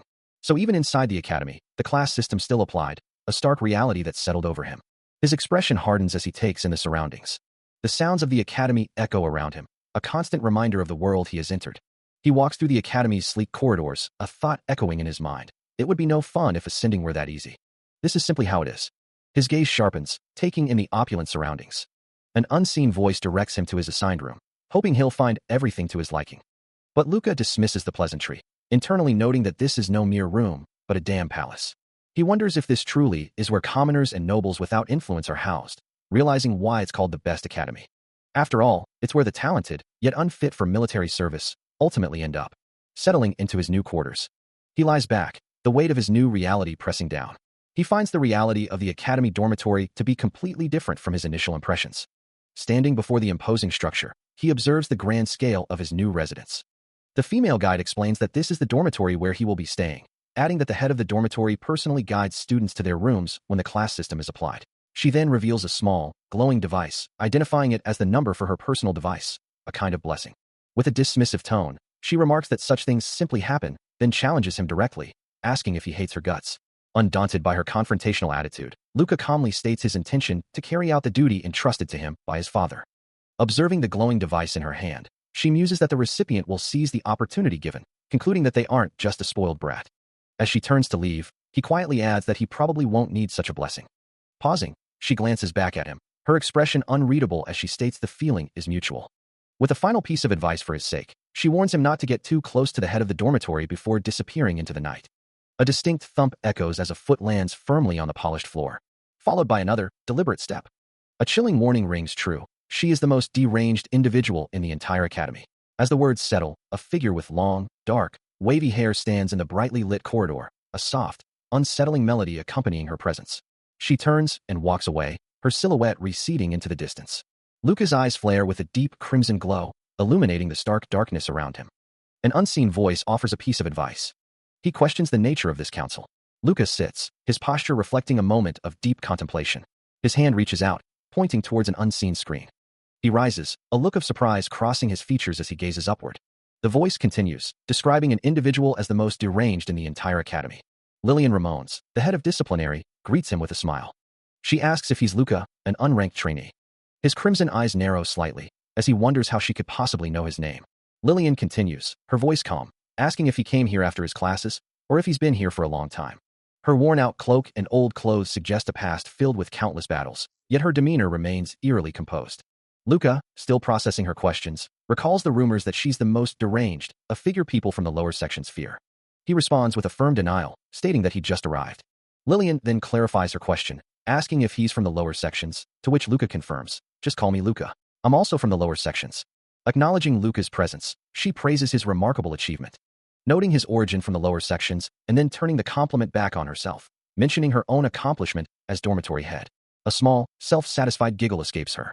Luca considers her words, realizing she must have faced similar struggles to reach her position. With a change of subject, she invites him to follow for a mandatory tour of the dorms. She glances back with a smile, leading the way. Luca watches her go, a question lingering in his mind. The tour concludes, and he reflects on her apparent weariness, wondering if the effort had taken its toll. As she walks away, her voluminous red hair seems to shimmer with a faint, ethereal glow. He considers the possibility that she might simply be using her time efficiently. Meanwhile, the grand main building of the academy looms, an imposing structure of modern design. Its vast halls bustling with students. Lillian stands poised, her expression thoughtful. As she addresses Luca, reminding him that he is dressed properly, just as she had instructed before, and directs him to her office, where she will explain how he is to attend classes as a male. Luca's eyes widen in disbelief, exclaiming that he'll go insane if this arrangement is to last an entire week. They stand facing each other, the tension palpable. When Lillian suddenly points, her attention drawn to something unseen, uttering a single word. Luca, hearing a faint sound, questions if it's the voice of Barbara. He stands in the bustling academy, his gaze fixed on a figure approaching him, a familiar voice echoing in his mind. With a sharp, dismissive tone, Luca tells her to get lost, addressing her directly as Barbara. Barbara, with her bright, voluminous red hair, looks up at him, her expression earnest as she explains she only wanted to say hello. Undeterred, she takes another step forward, her boot clicking softly on the polished floor. Luca simply stares back, his patience clearly wearing thin. He reiterates his demand, telling Barbara to get lost once more. His expression firm, he adds that he has nothing else to say to her. As he turns to leave, he He reminds her sharply that she shouldn't be late for her first class. He watches her from a distance, a slight smirk playing on his lips. Her body language is closed off, just like all the other low-ranking students from the lower sectors. Yet, she still manages to project an air of defiance, making him wonder if she truly believes she can succeed with such an attitude. As she walks past, he dismisses her with a quiet thought, declaring himself not a fan. The grand halls of the academy are bustling with students, their footsteps echoing through the ornate architecture. He moves through the crowd, his presence commanding attention even amidst the throng. An unseen voice remarks on Barbara's situation, noting that she isn't the only one who entered the academy despite her low rank, and observing his apparent dislike for her. He watches her retreating figure, a hint of frustration crossing his face as he realizes she's ignoring him. Barbara continues to walk away, her back to him, seemingly oblivious to his presence. Even as whispers circulated that Giselle considered Barbara the craziest psycho in all of Krathir Academy, and that Barbara continued to cling to Giselle. Luca found it a little interesting, but ultimately none of his business. What truly mattered was his own progress. If he could just make it through 2 more months, he would become a noble, and he certainly didn't need to worry about gossip like that. That was what he thought, but he still had to endure these boring classes for a week. A faint, swirling energy, marked with the ominous LV-006, began to manifest nearby. And Luca found himself more interested in probing into this strange phenomenon instead. There wasn't much else to do in this place, which was meant for trash like him anyway. With a new purpose, he began to descend the stairs, moving towards the glowing blue anomaly. Even Felix had once said he was too dangerous, too likely to lose, but at this rate, he would simply get rusty. He yearned for a fight, the thought of war always lingering in his mind, even as he tried to keep himself hidden, wondering if the chemicals were affecting his judgment. He wanted to fight badly. He didn't care who it was with, he was going to fight, when a voice suddenly called out, "Hey, Imperial Guard trainee." Confused, he turned, wondering if the voice was even addressing him. The other trainee, Felix, confirmed it. "Why yeah." Felix then accused him of clinging to his sister Giselle all week, demanding to know his relationship with her. He calmly replied that he wasn't required to answer that question, prompting Felix to retort, "Why? You got the hots for Giselle." Felix, flustered, insisted he was only asking out of decency, complaining that he was making things difficult. Felix leans in, his voice sharp with accusation, demanding to know what Luca likes so much about Giselle. Before Luca can respond, Felix throws a wild punch, yelling for him to take back whatever he said. Luca's crimson eyes narrow, a flicker of cold focus appearing in their depths. With a swift, almost imperceptible movement, he intercepts Felix's arm, stopping the attack mid-swing. Felix cries out, his face contorted in a mix of pain and disbelief. Luca looks down at his fallen opponent, a complex expression on his face. He chastises himself internally, frustrated that he's taking out his own issues on someone else, urging himself to get a grip. From the ground, Felix continues his interrogation, still trying to understand the nature of Luca's relationship with Giselle.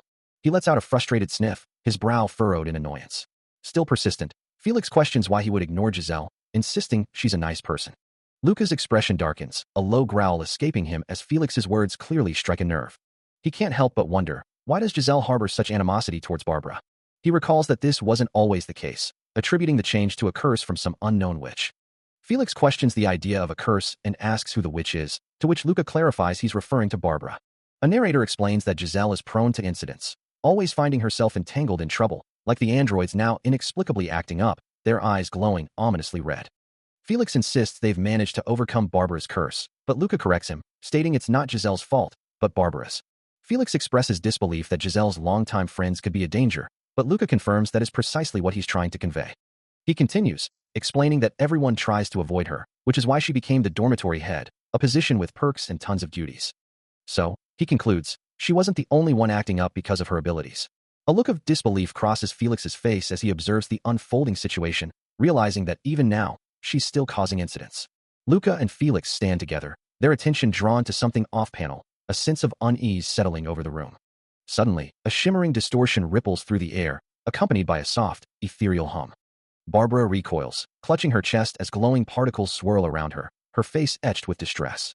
Nearby, Giselle stands with 2 other students, one of whom exclaims that it simply slipped out of her hands. Barbara's expression remains one of deep concern, the magical residue still clinging to her. Looking down, she offers to take responsibility, suggesting she'll wash the clothes and change rooms right away. A cruel laugh echoes as a voice taunts, asking if everyone heard the confession. Held firmly by an unseen hand, Barbara struggles, her voice trembling as she asks if they would refuse her kindness. The unseen tormentor's words cut deep, demanding she strip and hand over her clothes, promising to clean them. Overwhelmed by the humiliation, tears stream down Barbara's face as she clutches her chest in anguish. Her hands clench tightly, her knuckles white with suppressed emotion. The distress is palpable on her tear-streaked face. Meanwhile, Luca and Hemilas walk away from the scene, glancing back at Barbara, who stands alone, her back to them. Luca's expression is thoughtful, a flicker of understanding in his eyes. He realizes this isn't the first time, concluding that the same thing must have happened on the day Giselle gave him the tour of the dorms. Even though she was short on time, Barbara still had to wash up, a small detail in the larger scheme of her current humiliation. Suddenly, a hand holding a syringe descends, a voice sneering. "You're in luck, Barbara." The aggressor continues, her tone unsettling. "I'm in a mood where I can't control myself." But before the syringe can make contact, a blur of motion intervenes, a figure moving with impossible speed, delivering a swift, powerful kick that sends the aggressor reeling back with a pained gasp. The impact echoing loudly as she crashes against the unseen wall.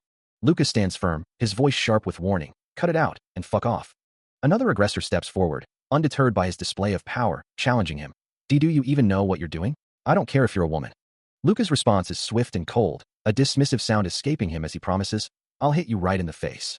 The aggressors still loom over Barbara, their presence oppressive and threatening. One of them holds her firmly, while Luca watches the scene unfold from a short distance. Suddenly, a voice calls out to him, Hey Luca." His expression remains stern, his gaze unwavering. Barbara's vibrant red hair frames her face, a stark contrast to her earlier distress. A soft smile graces her lips as she offers a heartfelt, "Thank you." As Luca turns his attention back to the remaining aggressors, a faint blue aura begins to emanate from his hair, a subtle sign of his rising power. A low growl escapes him as a menacing grin spreads across his face, his eyes glinting with dangerous intent. He wonders internally, am I close enough to be attacked by crazy androids now? Closer now, Luca lies defeated on the ground, his body slumped, while Hemilas Custorius stands over him, a dismissive scoff escaping his lips.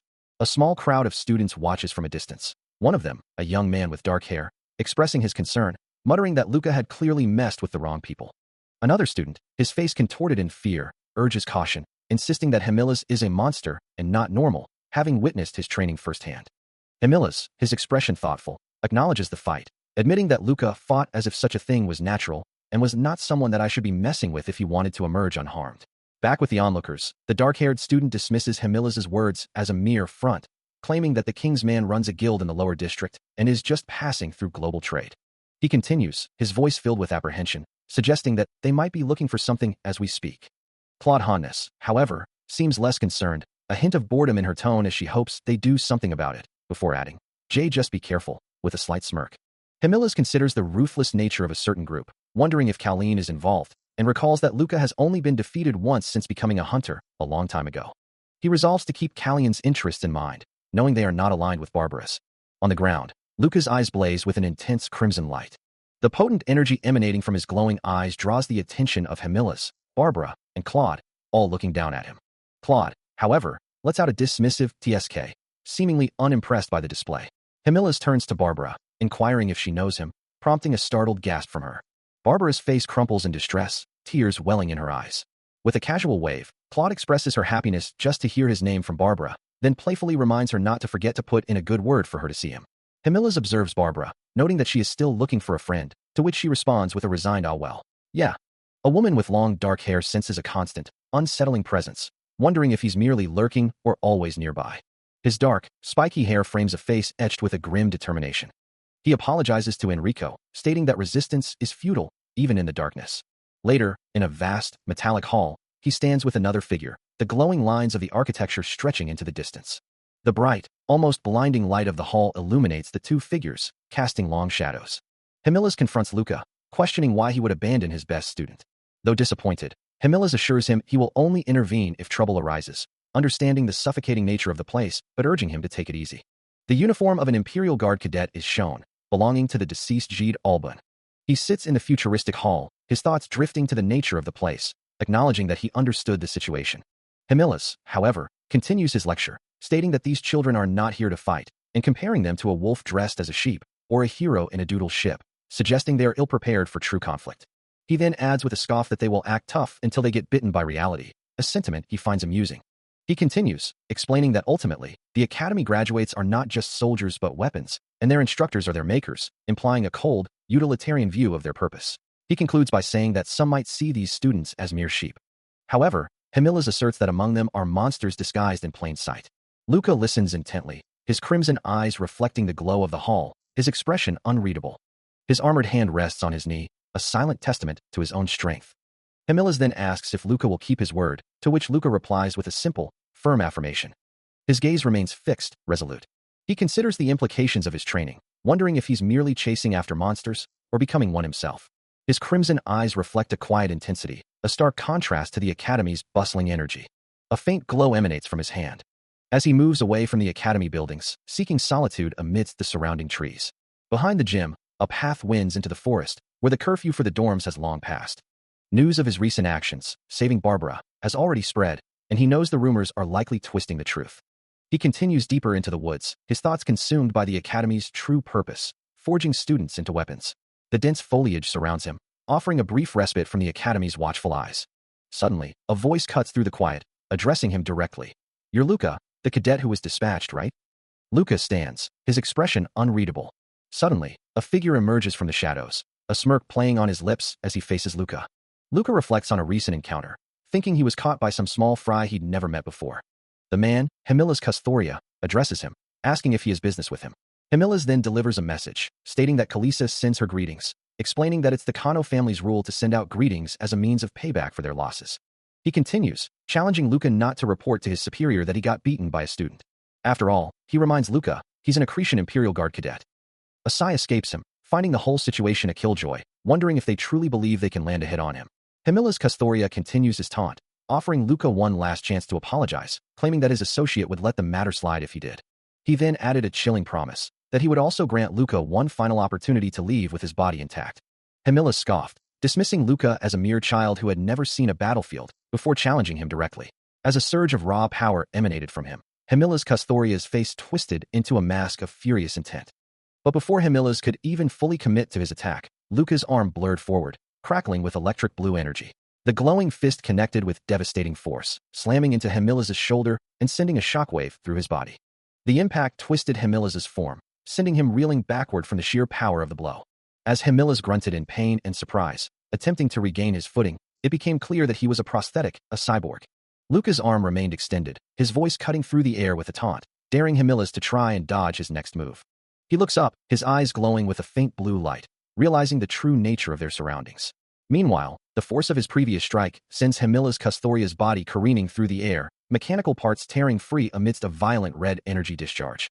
He, along with several other figures, crashes downward, the impact echoing with a deafening sound. His mechanical form slams into the earth, a heavy thud marking his defeat. Lying amidst the shattered ground, the Imperial Guard instructor's true, towering mechanical body is fully revealed, his eyes glowing an ominous red. A soft click emanates from his mechanical face, his glowing red eyes fixed on his opponent. From above, Luca's voice cuts through the silence, a mocking question hanging in the air. "Hello. Do you need help?" He continues, his tone laced with disdain. "What's this, you fool? You didn't say you did your research properly?" As Luca looks down, his own eyes now glowing red, Hemilas struggles to form words, while Luca dismisses his pathetic excuse. "I did. And idiots don't come here in the first place." He can't afford to waste time, but he also can't let this opponent escape. A surge of blue energy crackles around him.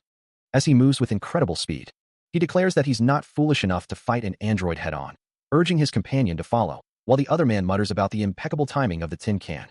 As they rush through the misty environment, the companion hesitantly offers his help. But Luca dismisses him sharply, a faint blue glow emanating from his hand. He launches himself forward, delivering a powerful kick that connects with a crimson flash. The metallic opponent can only utter a disbelieving gasp. Luca stands triumphant over the defeated cyborg, the sound of impact echoing through the air. The sheer force of the impact still reverberates, a crimson glow radiating outwards from the point of contact, sending the metallic opponent hurtling backward, shattering the dense foliage in its path. A cloud of dust and splintered wood erupts, obscuring the full extent of the devastation. The lingering red trails of force continue to dissipate, marking the trajectory of the powerful blow. Unmoved by the chaos he has wrought, Luca stands calmly amidst the settling dust, his back to the scene of destruction. His crimson eyes glow with an inner light, reflecting the immense power he wields. Meanwhile, the cyborg form of Hemilas Custoria lies severely damaged, cracked armor sparking with failing internal mechanisms. A small, dark-haired figure looks up at Luca with wide, terrified eyes, a choked cry of "Ike" escaping their lips. As the dust settles completely, a faint, ethereal energy begins to emanate from the ground, swirling around the victorious figure. The sheer force of the blow sends a torrent of debris and energy erupting outwards, shattering the very ground and filling the air with a blinding blue light. Hemilas' cyborg form takes the full brunt of the attack, its red eye flaring as the impact ripples through its metallic frame. Amidst the swirling blue energy, Luca stands resolute, his back to the destruction he has wrought. The sheer magnitude of his power is reflected in the terrified eyes of a nearby companion, who can only stare in wide-eyed horror. Despite the catastrophic damage, Himela's red eye still glows, a testament to its resilience. Luca, however, is not finished, moving with blinding speed, his form wreathed in crackling blue energy. Another explosive burst of power erupts, engulfing the area in a maelstrom of light and force. Himela's cyborg body, now even more severely damaged, still shows a faint, defiant glow from its single red eye. A subordinate's voice trembles, recognizing the terrifying power at play. This must be Barbara's curse, the witch's curse, truly real. The realization dawns, confirming the horrifying truth of the situation. Luca's crimson eyes gleam with unwavering resolve. He scoffs, dismissing the notion of curses, believing a student of Kravik Academy should not put stock in such mere superstitions. Below him, the damaged form of Himela's Custhoria continues to glow with an eerie, persistent energy. The mechanical body crackles, refusing to yield. A single red eye glows defiantly from the wreckage. Luca's expression shifts, acknowledging the formidable resilience of his opponent. Realizing this will be a long fight, one that will demand all of his energy. It seems Himela's had calculated that to defeat Luca, it would indeed require the expenditure of all its remaining energy. He observes the intricate patterns of the structure before him, recognizing it as an arcane site, and quickly deduces that this complex work could only be the creation of a human. As blue energy crackles around his armored hand, he extends it towards the glowing surface. A low hum emanates from his suit as he prepares himself, a challenge forming on his lips. Well then, shall we warm up a bit? The red glow intensifies behind him, his spiky hair silhouetted against the surging power. His eyes now burn with crimson light, a fierce, determined grin spreading across his face as he fully embraces his power. Luca moved with blinding speed, closing the distance on the hulking creature before it could react, delivering a powerful blow that echoed through the metallic chamber. The creature reeled, its massive form momentarily stunned, as Luca followed up with a sweeping slash of vibrant blue energy.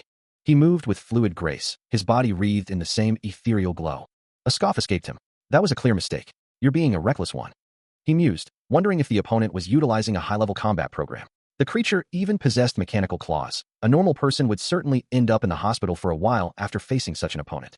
His own hand, equipped with similar, gleaming metallic claws, flexed in anticipation. Even amidst the chaos of battle, he finds the experience thrilling. A dangerous dance he craves more of. He needs something to truly ignite his senses, something that sets his dopamine on fire. With a surge of crimson energy, he strikes. Moving with blinding speed, each impact resonating through the space. He surveys the scene, his gaze sweeping across the battlefield. His eyes then lock onto a towering mechanical construct. Hurry up and surpass my expectations, he challenges, his voice echoing with anticipation. Luca stands poised, a vibrant blue energy flaring around him as he prepares for the next phase of his challenge. Suddenly, a mechanical arm swings down with a sharp whoosh. But Luca is faster, intercepting the attack with a powerful blow that sends green energy rippling across the construct. The impact reverberates through its metallic head, its single red eye flaring as it takes another direct hit. A sigh escapes him, the rain streaking down his face as he declares, "Oh, you're being disappointing." He continues his assault, each strike a resounding crash, driving the construct further into submission. With a determined gaze and his blue aura intensifying, Luca challenges the defeated machine. How will you ever surpass me if you fall for this distracting attack and lose to you? Luca strikes with a devastating blow, his form wreathed in crackling blue energy as the impact reverberates through the air. He lands lightly, the defeated construct crumbling beneath him, a system voice echoing, rebounding. Back off. Luca's crimson eyes glow with a faint disappointment as the voice continues. HEX. I thought you were going to fight me seriously. Why are you still warming up? He turns away from the wreckage, a sigh escaping him. This isn't enough to satisfy my bloodlust. Suddenly, he's falling through the air, a rapid descent. His expression remains one of mild disappointment, a quiet, unfortunate escaping his lips. His crimson eyes flare with renewed intensity, looking upwards. High above, a sleek vehicle streaks across the sky, leaving a trail of wind in its wake. Luca stands amidst falling snow or debris, his gaze still fixed on the distant sky. He finds himself in a vast, modern academy, its towering architecture reflecting the advanced world he now inhabits. His crimson eyes narrow slightly, a serious expression settling on his face as he takes in his new surroundings. After the Imperial Guard requested his cooperation for an investigation, he learns that the culprit behind a recent murder is believed to be within the academy itself, making their immediate capture a priority, despite no one having been formally investigated yet. Later, he finds himself conversing with Gillian Campbell, an investigator from the security forces, who listens intently to his words. Campbell raises a concern, asking if there's any chance the nobles could interfere with the lower sectors, even with their presence. Luca dismisses the idea completely, stating that it's impossible for them to bypass the firewalls and access the accretion Imperial network, before Campbell questions how an ordinary pupil like him could possibly help. Gillian Campbell explains that Luca must meet certain requirements to participate in the investigation. He continues, stating that Luca will need to satisfy a specific condition to take on the role of an investigator. A flicker of surprise crosses Luca's face as he wonders how his unique abilities were discovered, while Gillian Campbell, noticing his expression, offers to share an interesting piece of information. He elaborates that not just anyone can utilize the ARC system, but Luca's profound insight is significant enough to be recorded separately, making him a valuable asset to the Imperial Guard. Luca, intrigued, asks for the reason behind this special treatment, to which Gillian Campbell replies that he will receive his answer from the very person who taught him this unique technique. A thoughtful expression settles on Luca's face as he murmurs, "Just who are you, Kinyuan?" His gaze sharpens, a subtle smirk playing on his lips as he processes the implications of this revelation, his mind already racing with new possibilities. Meanwhile, elsewhere, Barbara looks up in distress, exclaiming, "What the hell is going on? Why are you being punished because you accepted Codette's request?" He reflects on his earlier warning to Barbara, knowing she had ignored his advice and still approached him. Hemilas couldn't simply stand by, watching her allow others to pick on a simple soldier like Luca. Barbara, her face etched with frustration, confronts him, demanding to know why he is the one being punished again. Her distress is palpable, her hand pressed to her mouth in anguish. She considers offering an extra incentive for her to accept the agreement, worrying that she might perceive it as him looking down on her. Meanwhile, Luca's expression hardens, his gaze fixed with intense focus. Elsewhere, a shadowed figure ponders why Bissell is attempting to mediate this situation. Luca's eye glows with a vibrant blue light, a clear sign of his heightened state. He lets out a soft sound of realization, as the thought of Bissell suggesting Kalita would compromise after hearing the truth crosses his mind. A woman cradles a child, the weight of a crucial decision resting upon her as others express confidence in her ability to control Kalisa. With a determined gaze, she resolves to meet with Kalisa. Meanwhile, a powerful figure, his eyes glowing with an intense blue light, expresses a desire to avoid drawing the chief's attention. A faint smile plays on Luca's lips, his thoughts unreadable. The smirk deepens, a soft ha escaping him. He considers another matter, something else he needs to verify. Elsewhere, Barbara asserts her claim, declaring that her boyfriend comes first. Luca, seemingly amused, questions if she's certain she won't send her boyfriend. A sudden realization dawns on Kalisa, her expression shifting to one of surprise as she utters, "What?" The intricate dance of strategy unfolds across a chessboard.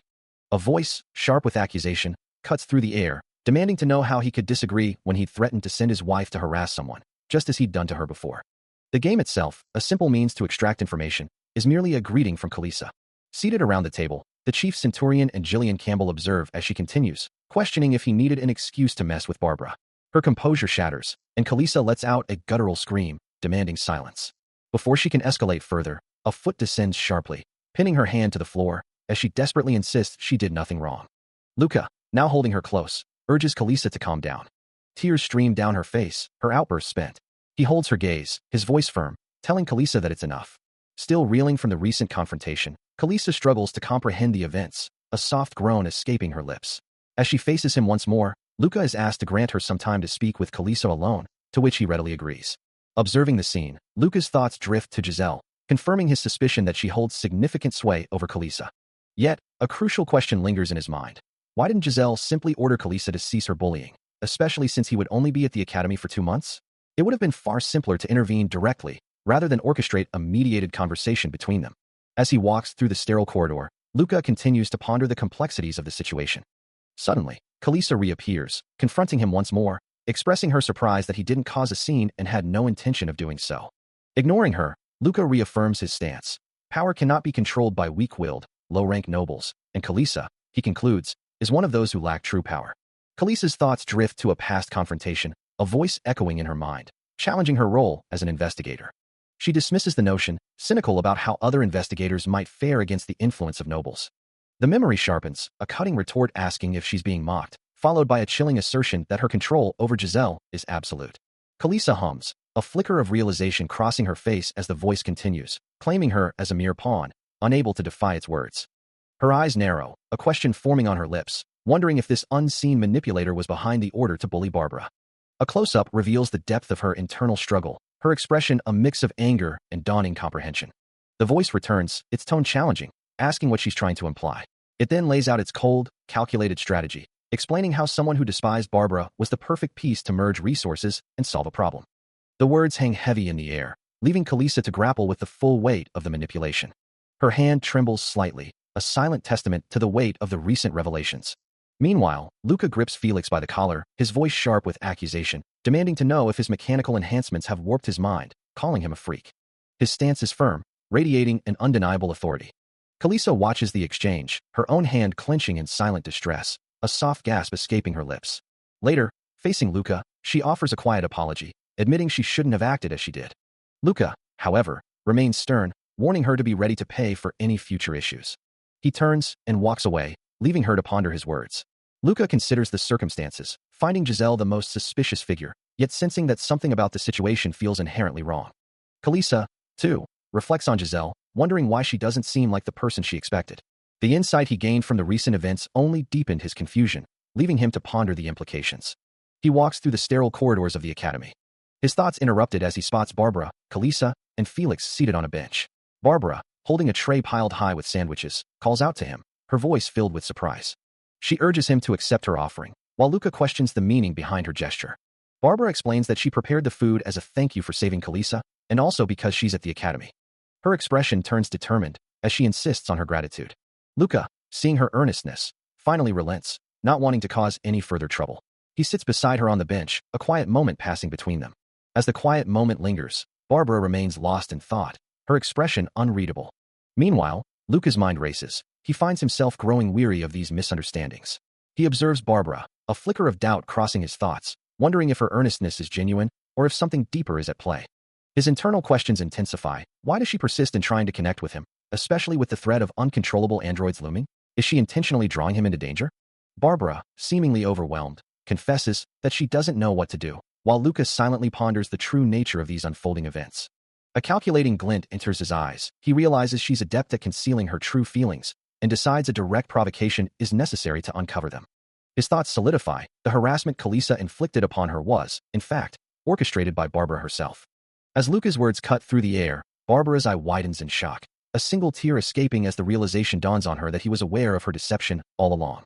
The shock registers on her face, as she whispers in disbelief, wondering if he also knows the depth of Kalisa's hatred for her. Still processing the implications of their exchange, he holds the device, its screen displaying a stark message. This is an arcane sight. His gaze sharpens, meeting hers as she retorts. Is there any reason why I should tell you that? A chilling, predatory smile spreads across her face, her eyes glowing with a malevolent light. He recalls wanting to see how Kalisa would respond to his provocation. While Kalisa herself explains that her bothering him was due to the chief centurion's orders. Barbara then asks if he knows why Kalisa hates him. Luca reflects on the encounter, admitting she gave him an unsettling feeling.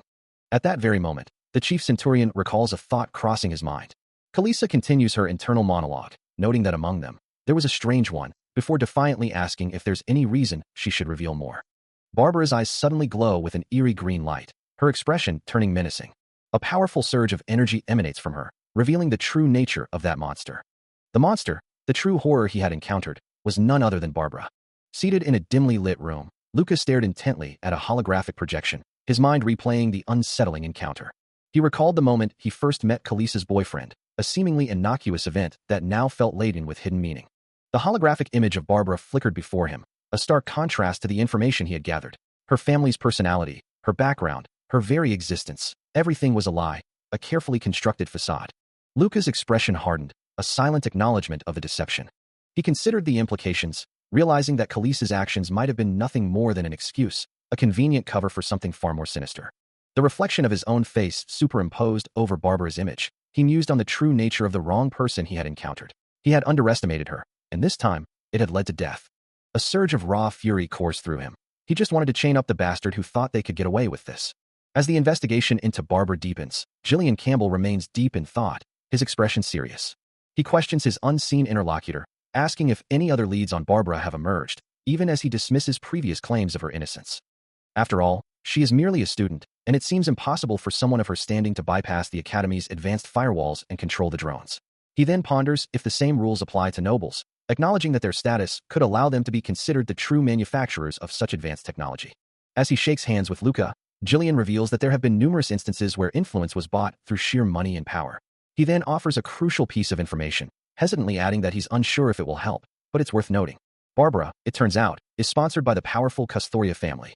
The revelation hangs heavy in the air, and Kalisa listens with a thoughtful, concerned expression. Considering this new lead, Luca acknowledges its usefulness and resolves to investigate further. His armored hand reaches out, touching the glowing, intricate surface of what he immediately recognizes as an arcane site. Moving deeper into the mysterious structure, his gloved fist clenches in frustration. He mutters to himself, wishing he could simply torture the information out of someone to spare him all this useless work, but ultimately resigns himself to continuing the tedious investigation.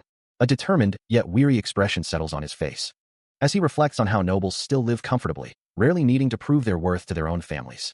The intricate, glowing mechanisms of the arcane site surround him, his crimson eyes narrowing in intense focus. Then, a sudden realization dawns on him, as he understands that Barbara had such a powerful backing all along. Luca stands amidst the glowing, metallic structures of an arcane site, a thought escaping him about the woman he'd encountered earlier. A sudden sound draws his attention, as he grips a device in his hand. His gaze sharp as he questions the unexpected arrival. He demands to know what brought them there. The figure stepping into view is Barbara, her casual attire a stark contrast to the serious setting. And she meets his gaze with a simple, direct statement. She had simply wanted to see him. Luca's question about her sanity is met with a wry, self-deprecating response, as Barbara suggests her own mind might have broken down. He dismisses her playful banter, reminding her of her persistent success, and urges her to get to the point, as he is also busy. A tense silence hangs in the air, as Luca's expression remains unreadable. He looks down, his expression unreadable. A stern voice cuts through the air, demanding honesty from Ms. El Custoria. Meanwhile, the investigator questions if he truly intends to pursue a detective's path, as the accused has agreed to cooperate in the investigation.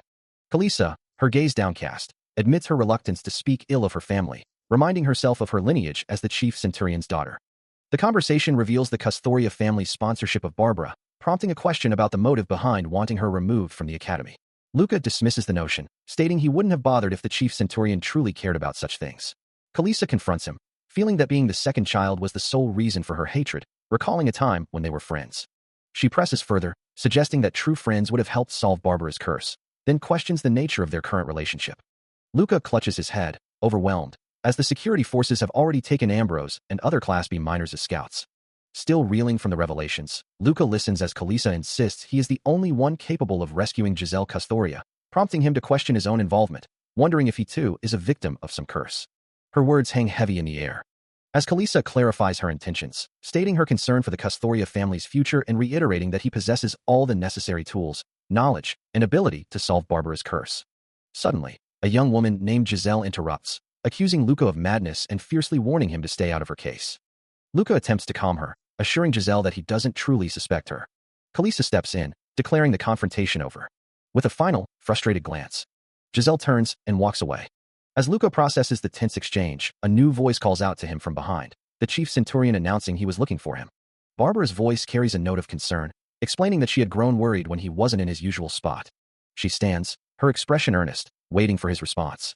A sharp intake of breath escapes Luca, his face contorting in a silent snarl, as a wave of frustration washes over him. He stares down at a device in his hand, a single thought burning in his mind. How could she have possibly located him? He ponders if he missed something crucial, convinced this isn't a mere coincidence, especially considering the same person was killed right in front of Barbara, the imperial princess's bodyguard. Barbara, meanwhile, appears flustered, muttering about needing more than 10 minutes to figure everything out, wondering if Giselle truly managed such a feat, finding the whole situation unsettling. Luca's rage intensifies, his thoughts consumed by a violent urge to grip her neck and slam her against the wall. His eyes glow with crimson intensity, his anger barely contained as he thinks of the consequences if Barbara were to be harmed. Barbara recoils, her expression shifting to one of shock and disbelief, utterly bewildered by his intense outburst. "I like you, Luca. You saved me from Kalisa," Barbara confesses, her expression etched with concern. But he clenches his fist, a crimson glow emanating from his hand as he struggles to articulate. "So, if there's a problem, I'm saying, I want to talk it out." The glow intensifies around his tightly wound hand, the raw energy crackling around him. His eyes blaze with an infernal crimson, a silent roar escaping him as his control threatens to shatter. "Luca, what the hell are you doing?" Barbara cries out, startled by his sudden, violent display. He turns his head slightly, his voice laced with a chilling resolve. "Up until now, I was just trying to hold it together. But I'm going all out now." Then, his gaze piercing, he declares, "You took me for a fool, Barbara." Her eyes well up with tears, her face a mask of pure terror at his words. He silences her with a hand over her mouth, his own expression still fraught with the aftermath of his outburst. His gaze softens slightly, a quiet apology forming on his lips as he murmurs her name. But she stares back, eyes wide with a mix of fear and confusion, her mind reeling from his earlier words, unable to comprehend his accusations. From a distance, Kalisa watches the scene unfold, a soft gasp escaping her lips. She takes a tentative step forward. As Kalisa approaches, Barbara remains frozen, her gaze fixed on the ground. Kalisa continues past her. Later, standing beside him, Barbara finally manages to utter his name, a plea in her voice. Barbara attempts to walk away, her steps echoing softly. But a firm hand reaches out, grasping her shoulder. She pulls away, a soft whoosh of air accompanying her retreat. Stopping abruptly, her head bowed, as Kalisa approaches from behind. Kalisa's voice cuts through the tension, addressing her with an unexpected name. "Oh, and Giselle? Nice to see you." Standing composed before her, Kalisa's eyes glow with an intense, crimson light, fixing Barbara with a piercing gaze. Barbara flinches, a tremor running through her, as Kalisa's hand extends towards her. Later, Kalisa sits on the ground, while Barbara stands some distance away, the air still thick with unspoken words. Kalisa walks away, her dark dress swaying. The glowing blue lines of the academy hallway stretch before her as she offers a final, dismissive, "See you around." Luca watches her retreating figure, the hexagonal patterns on the floor reflecting his growing despair. He finds her later, slumped on the floor, while he stands over her, a silent plea in his posture. A single tear escapes his eye, a choked "ha," his only response to her coldness. Kalisa remains resolute, her expression hardened by conviction, believing this moment proves it all, the truth about the real culprit and their relationship with the mafia. Luca kneels, desperately grasping her hand, begging her not to shut him out, but she pulls away, refusing to answer. Her voice is firm. "I just spend your remaining days and leave the academy." His hand reaches out, trembling, as he whispers, "I'm begging you, Luca." He stands over her, a silent sentinel in the vast, sunlit chamber, while she remains on her knees, her head bowed in what appears to be utter defeat. Around them, the remnants of a struggle lie scattered, broken pieces of the room's furnishings littering the floor. A holographic display materializes, presenting the profile of Jay Custoria, his eyes glowing with an intense, dark blue energy. His dark hair, swept back and slightly spiky, frames a determined expression. He reflects on the recent past, noting that ever since that particular incident, Jais has been actively avoiding him. That day, he had reported the situation to the chief centurion, judging it to be beyond his authority, but the response he received was entirely unexpected. The chief centurion's holographic image appears, his voice firm as he declares, "I'll leave it to you." The chief centurion's words echo in Jay's mind, especially the part about his own sister being involved. Despite the unexpected delegation, he understands his duty as an Imperial Guard trainee. He extends a hand, his fingers glowing with an ethereal light, as he recognizes the strange energy permeating the air around him. This, he realizes, is an arcane site, and his current task is simply to follow the higher-up's directions. Gazing up into the vast, glowing expanse. He knows they are drawing a bigger picture, one far beyond his current understanding, but that doesn't matter. Later, in a high-tech control room, he sighs, finding the situation a real pain, and mutters that it simply isn't possible. It's clear to him that Barbara is the culprit. However, someone from the lower sectors shouldn't be able to mess with the androids. He stares at her image on the screen, wondering what she is still doing controlling the upper sectors, especially since she's just a student, making it realistically impossible to bypass the academy firewall and access the Imperial control system. He ponders the impossible question of how Barbara could have controlled the androids, wondering if the same logic might apply to nobles. Considering the intricate circuitry before him, he acknowledges that nobles could have interfered during the manufacturing or programming of the machines, leading him to question if that was the reason for his orders. Meanwhile, in a memory, Kalisa wonders if she was meant to torment Barbara, her thoughts racing as she tries to recall how she gained access to a restricted area, silently pleading for her true name to remain a secret. A moment later, she greets Giselle, a polite facade masking deeper intentions. Back in the present, a subtle energy crackles around Jay's hand, a soft, almost imperceptible hum accompanying his movements. A wry chuckle escapes him as he realizes that if his predictions hold true, the situation will prove to be a significant challenge, necessitating a meeting with Jane for confirmation, as there seems to be no other way out. As he walks through the city, lost in thought, a voice calls out, "El Luca." In a happier memory, Jay smiles alongside a friend, who playfully asks if he's told Jeezy anything good about him. His gaze lifts to the sky, a determined expression settling on his face. A hand rests firmly on his shoulder, a voice confirming, "Of course."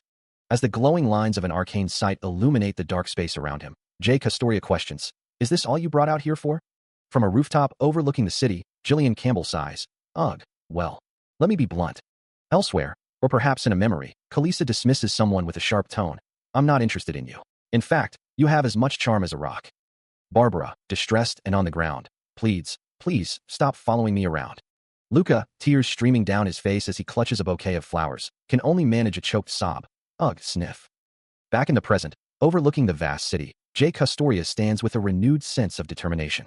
He stares down at the arcane sight, a promise echoing in his mind to help Enrico if he ever needed it after this. His gaze hardens, a quiet determination settling over his features.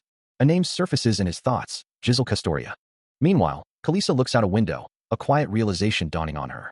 Her voice sharpens, declaring she will no longer tolerate the insolence she faces.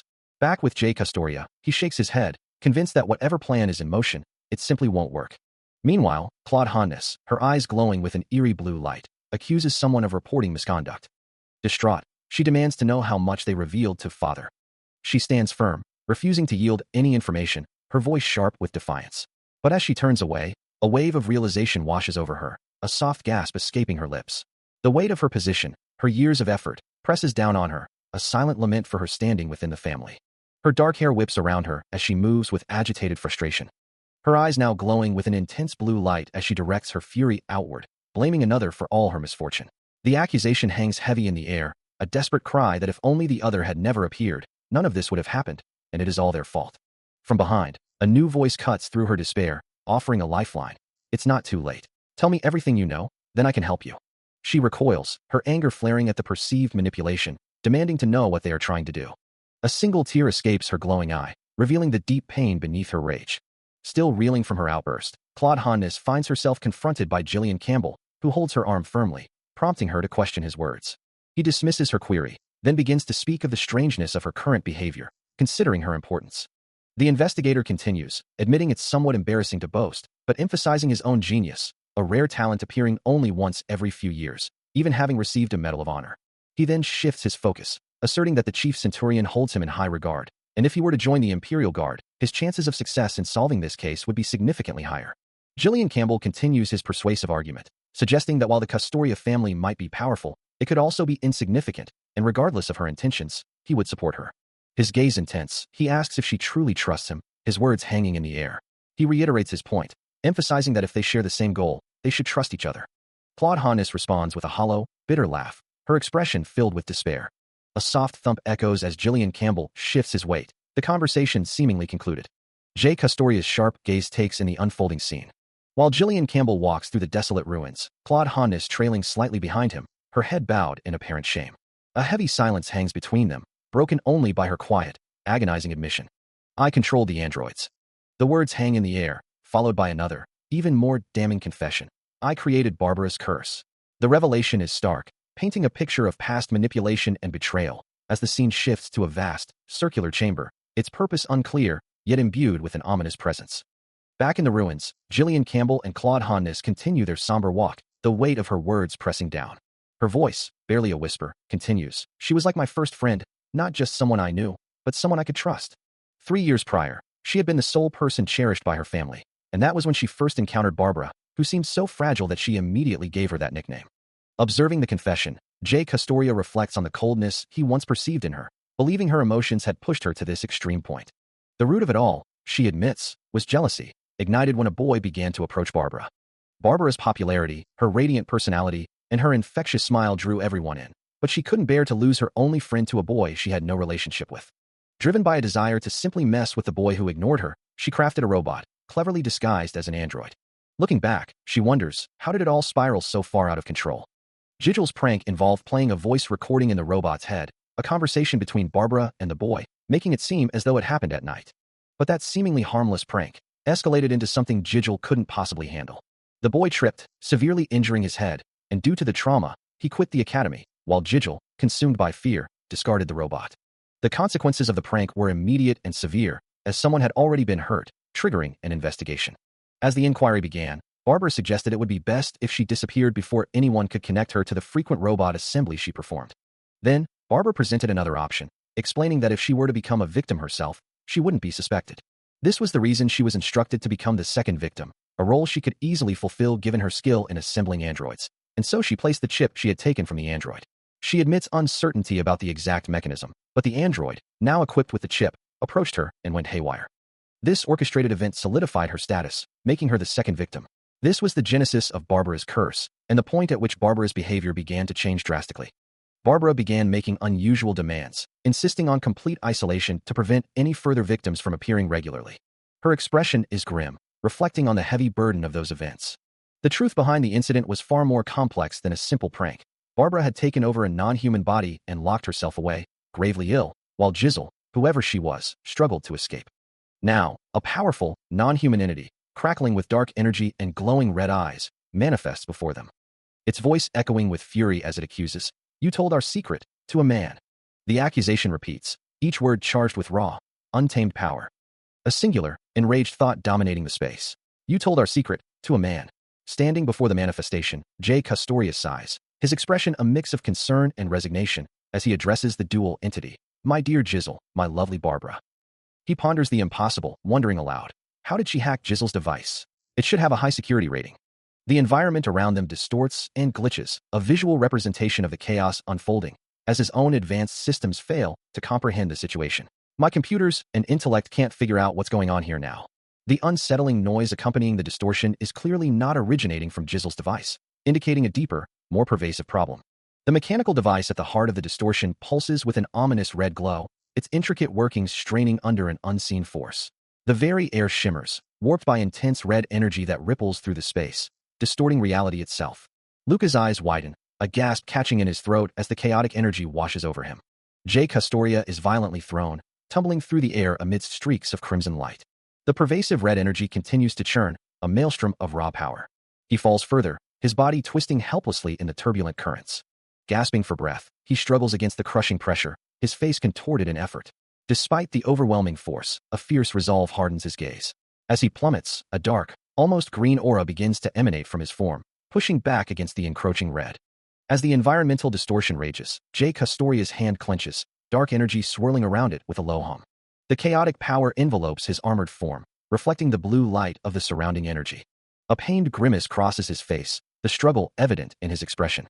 He endures the agony, his thoughts racing, wondering why the enemy doesn't simply retreat from his overwhelming presence.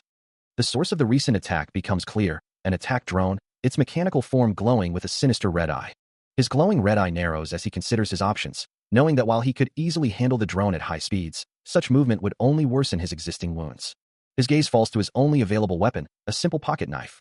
A sigh of frustration escapes him, the situation proving to be a true pain. With a determined expression, he resolves to act, declaring his intent to buy time for others, even if it means collapsing in the process. The recent attack, a gung-ho assault, must have originated from an attack drone. He knows he could handle it easily by moving at high speeds, but such maneuvers would only worsen his existing wounds. All he has on him at this moment is a simple pocket knife.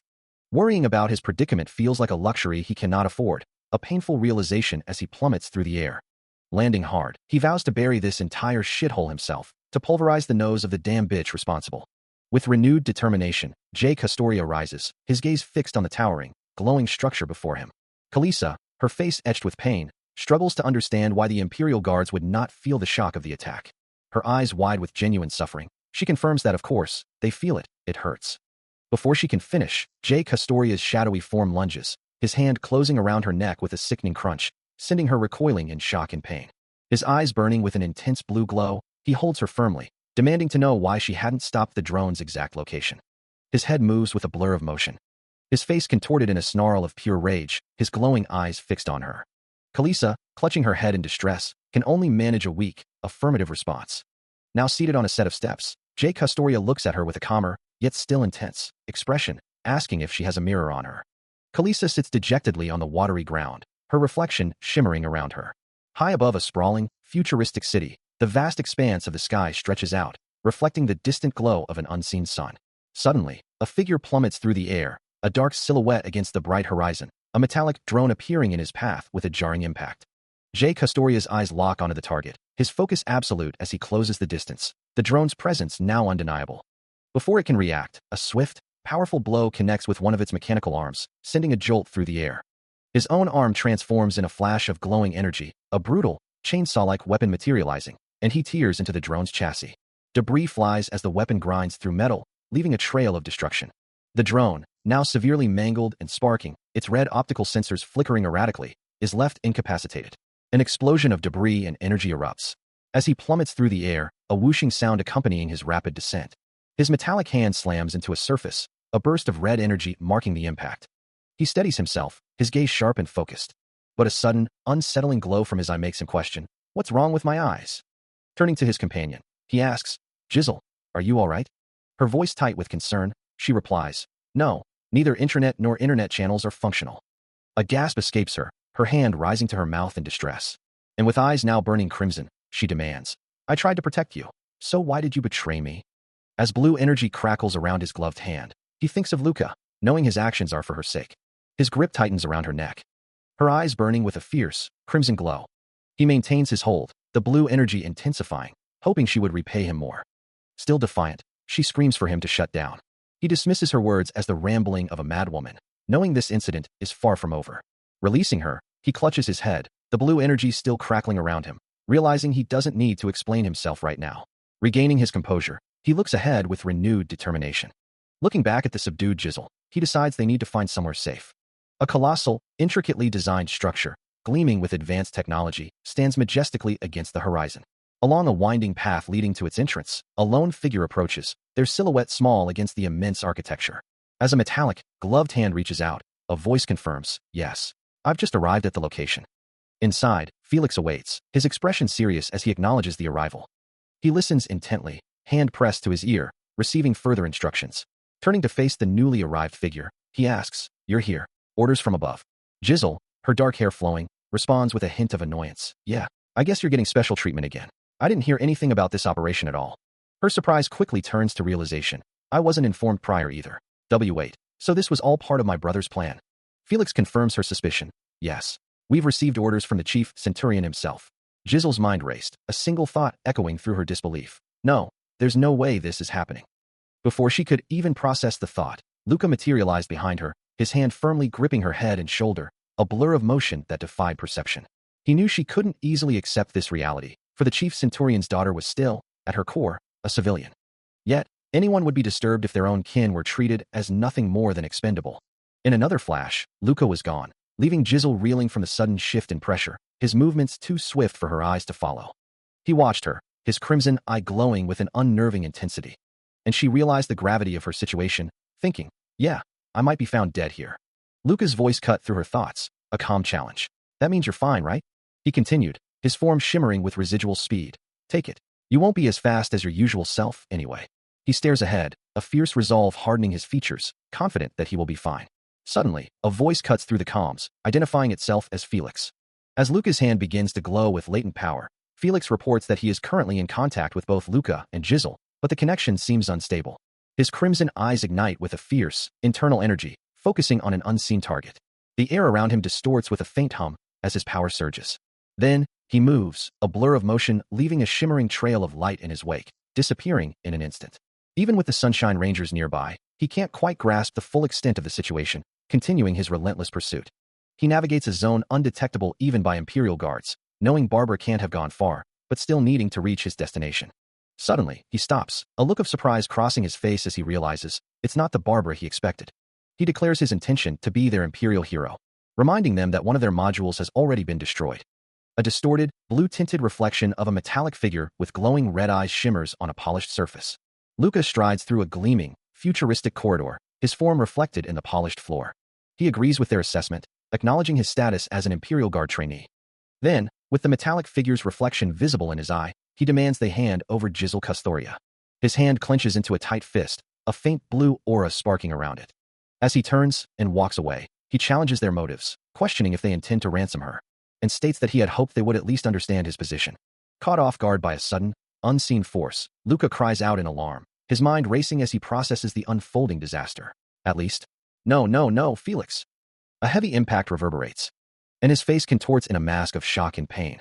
His head violently snapped backward by the unseen force, his eyes wide with a mixture of disbelief and struggle. He is dragged backward through the dark, metallic space, glowing particles swirling around him as the force pulls him away. His head is thrown back, hair flying, as he loses all control over his movements. Meanwhile, a crystalline object pulses with vibrant blue energy, its glowing core radiating power. The Barbara robot stands menacingly in the darkness, its red eyes glowing with cold, calculating intent, a system interface overlaying the scene. He finds himself in a new, unfamiliar space, a complex device glowing with an ethereal light, suggesting an arcane sight. Breathing heavily, Luca is not alone. Kalisa stands nearby, her presence a stark contrast to the glowing machinery. Her attire, a combat armor capable of complete disguise, explains why they were unable to sense her presence until now. As Luca observes her, a thought crosses his mind. she might be a rival. Kalisa, now holding a firearm, turns her attention fully to him. Without hesitation, she firmly grips his arm. Her expression resolute, she begins to speak, though her words are cut short. Looking up at her, Luca hears her command, clear and unwavering. There's no time to argue. Just do as I say. Her gaze remains fixed, emphasizing the urgency of her words. Luca's gaze is intense, his expression grim as he processes the unfolding situation, a silent count echoing in his mind. Suddenly, Kalisa's voice cuts through the air, sharp and urgent, commanding him to flee. Her body already in motion, propelling her forward. In the oppressive darkness of a ruined structure, Jay Castoria and Jizzle move with a desperate urgency. As Jay takes a defensive stance on a precarious ledge, his eyes flaring with a crimson glow, declaring to Jizzle that he will buy her time. A look of anguish crosses Jizzle's face as she hears his command, struggling to accept the grim reality of their situation. He grips her arm, his voice firm and unwavering, insisting there's no time for argument and she must simply obey. Every muscle in his arm strains with the weight of his resolve, a silent testament to the danger they face. With a final, urgent command, he begins a countdown.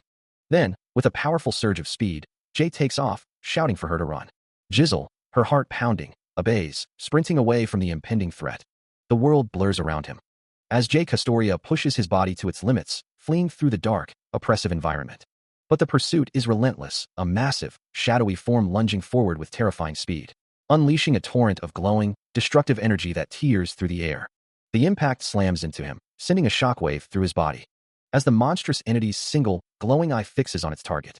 A voice echoing with chilling indifference. It'll still hurt me to kill 2 of my juniors. Still reeling from the impact, Jay Castoria twists in the air, his eyes flaring crimson as he hears the chilling question echo around him. Juniors? The force of another unseen blow sends him careening through the void, a desperate thought flashing through his mind. You'll die if you don't get a grip, Jay. He struggles to regain control, his damaged arm throbbing, the entity's words mocking his efforts. He's still a junior hunter, but he's already at this level. What a waste of talent.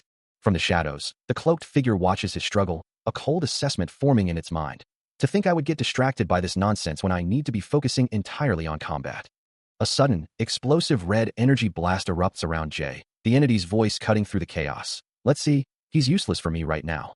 The impact sends him plummeting downward, his body battered, as the entity continues its cruel monologue.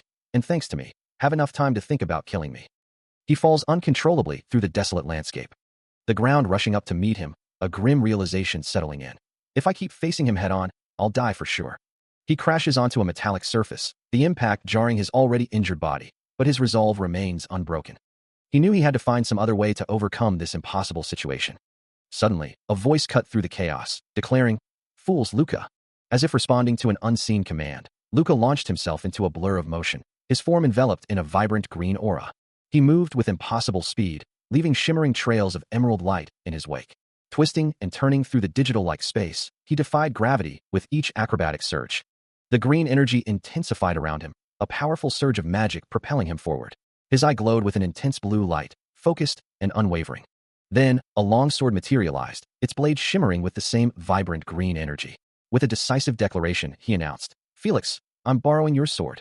He bursts forward, a blur of motion, his form outlined by a vibrant blue aura and trailing red energy. Slicing through the air with incredible speed, he leaves shimmering afterimages in his wake. His crimson eyes glow with fierce determination, a focused intensity burning within them as he navigates the chaotic space. With a series of rapid, precise strikes, he unleashes shockwaves of energy, each impact radiating outward. A sweeping arc of crimson energy follows his movement, cutting through the environment. The force of his attack manifests as a powerful, stylized impact, echoing through the digital landscape. He continues his relentless assault, his voice cutting through the din, challenging his unseen opponent. And, you have the nerve to not even look back. Turning his head slightly, a hint of blood on his cheek, he presses, "Are you perhaps getting cocky?" Another explosive impact reverberates, the blue energy of the environment reacting violently to the force.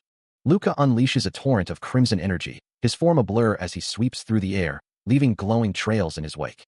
The relentless assault continues, each strike a flash of destructive power.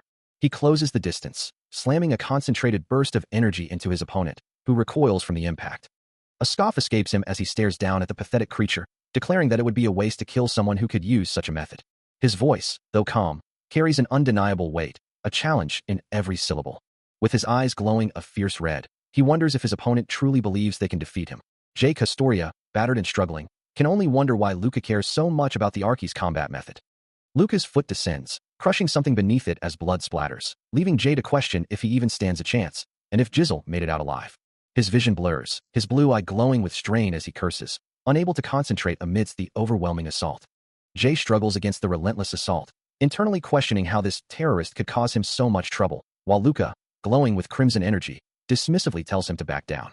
Luca follows through with a powerful kick, asserting his dominance and advising Jay not to waste his life on mere compulsion. The taunt stings, Jay feeling utterly looked down upon. He endures the impact, sweat beading on his face. Yet, Luca's jeering inadvertently grants him a precious moment to think.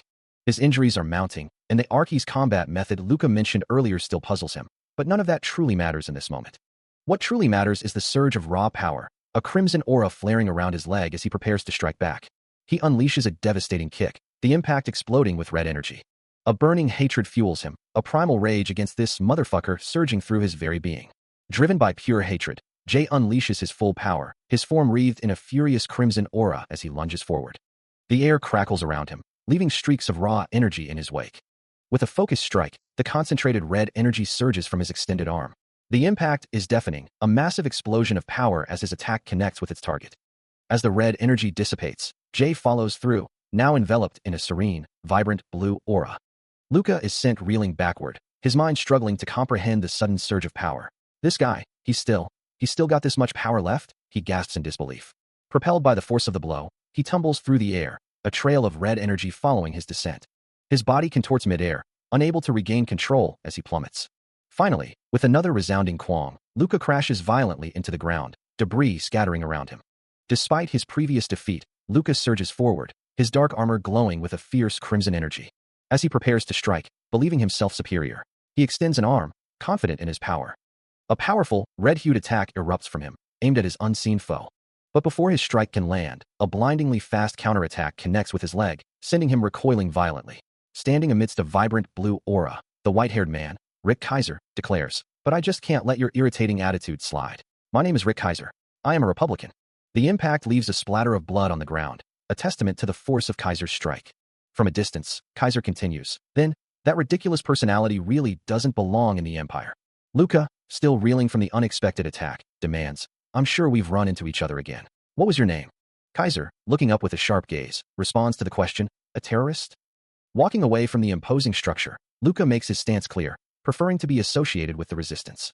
As a crimson energy begins to flare around him, he scoffs at the notion of distinguishing between his enemies, declaring that he can't tell the difference between one dog and another.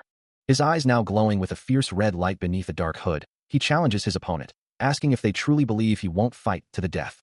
A powerful red aura pulses from his hand, ready to unleash its destructive force. Meanwhile, Rick Kaiser descends with a foot wreathed in brilliant blue energy, his attack swift and decisive.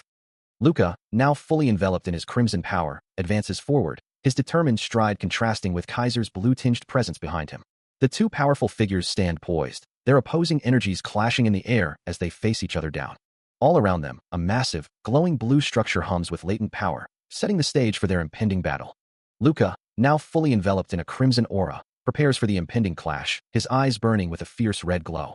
But before he can make a move, Rick Kaiser strikes with blinding speed, a clawed arm streaking forward, leaving trails of electric blue energy in its wake. The impact shatters Luca's nascent defenses, his red energy flaring chaotically as he's caught off guard. He's sent hurtling through the air, only for Kaiser to follow up with a devastating kick, his armored leg a blur of blue power. Another strike connects, the blue energy overwhelming the last vestiges of Luca's crimson defense. He continues to fall, battered and unable to regain his footing. A final, decisive blow from Kaiser's gauntlet fist sends him crashing down. Standing victorious over the defeated figure, Rick Kaiser delivers a cold warning. "This is your last chance. Beg for your life." A defiant smirk plays on Luca's lips, a final, bitter challenge to his victor. But Rick Kaiser looms over him, a crushing presence, the air crackling with his overwhelming power. He moves with a chilling, deliberate grace. And Luca's defiance shatters into a silent scream of agony. Rick Kaiser's form is now wreathed in a dark, ominous cloak, glowing red lines tracing his power, a terrifying spectacle of absolute victory. He laughs, a chilling sound, declaring, "Haha, I like that. If you survive this, give Kinyuan my regards." His arm glows with malevolent energy as he adds, "Tell him that Rick Kaiser's doing well." The last thing Luca hears that day is the sickening sound of his own neck breaking. It's not exactly an experience one has every day. Time passes in a blur of pain and recovery, leading him to the Imperial Troops Hospital, a towering structure located in the capital. A groan escapes him, the agony of his injuries still raw. Lying in the hospital bed, he chastises himself, knowing he shouldn't have moved his neck. Meanwhile, the news of Felix's severe brain damage and broken neck spreads, help arriving far too late for him. Reflecting on his own fate, he considers himself rather lucky. A memory flashes back to the night after the incident, standing in a dark forest, when he first heard the Imperial Guards had arrived with a Felix, a thought he couldn't believe. A medical patch covers his shoulder, a stark reminder that without immediate first aid, he wouldn't be here at all. A soft thud echoes as a figure steps into the sterile hospital room.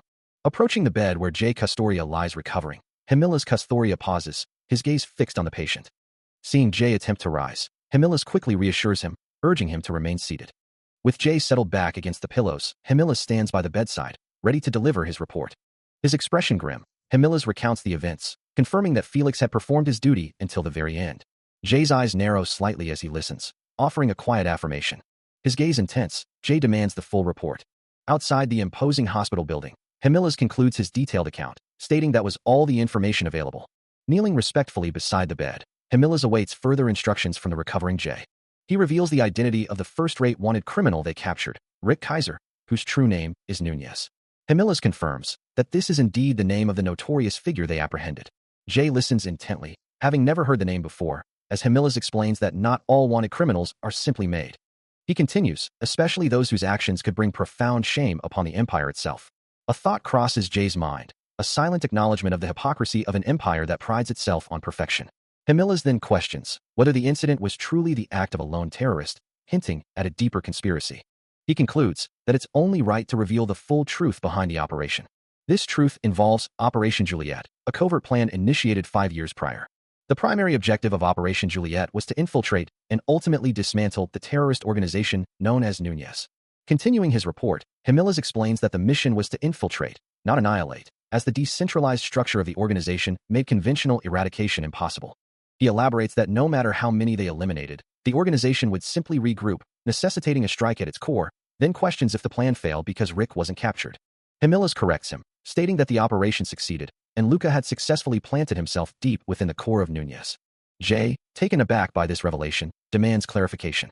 Himila's then reveals that Barbara, their spy, had been recruited by Nemesis for her exceptional tracking skills, a fact that clearly shocks Jay. Himila's acknowledges that their efforts to analyze the organization had paid off in recognizing Barbara's talents, though he admits he had no idea she was quite so dangerous. Jay, his expression twisting in a mix of anger and disbelief, can only utter, "That crazy bitch was on our side?" Himila's then asks about the suffering caused by the operation, specifically mentioning Felix, whose brain was damaged from chasing the ghost, and Jay's own daughter, Juji, who was kidnapped by Barbara for 5 years. The weight of these revelations crushes Jay, leaving him to question if they were all just disposable pawns. Himila's Custoria, his face etched with a grim expression, wonders if he is truly awake.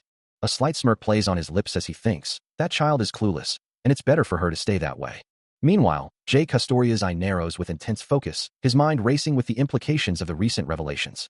He stares down, a single word echoing in his thoughts, elimination. Elsewhere, Luca's armored hand reaches out, glowing with faint energy, as he questions, "Is this it? Is this as far as I get?"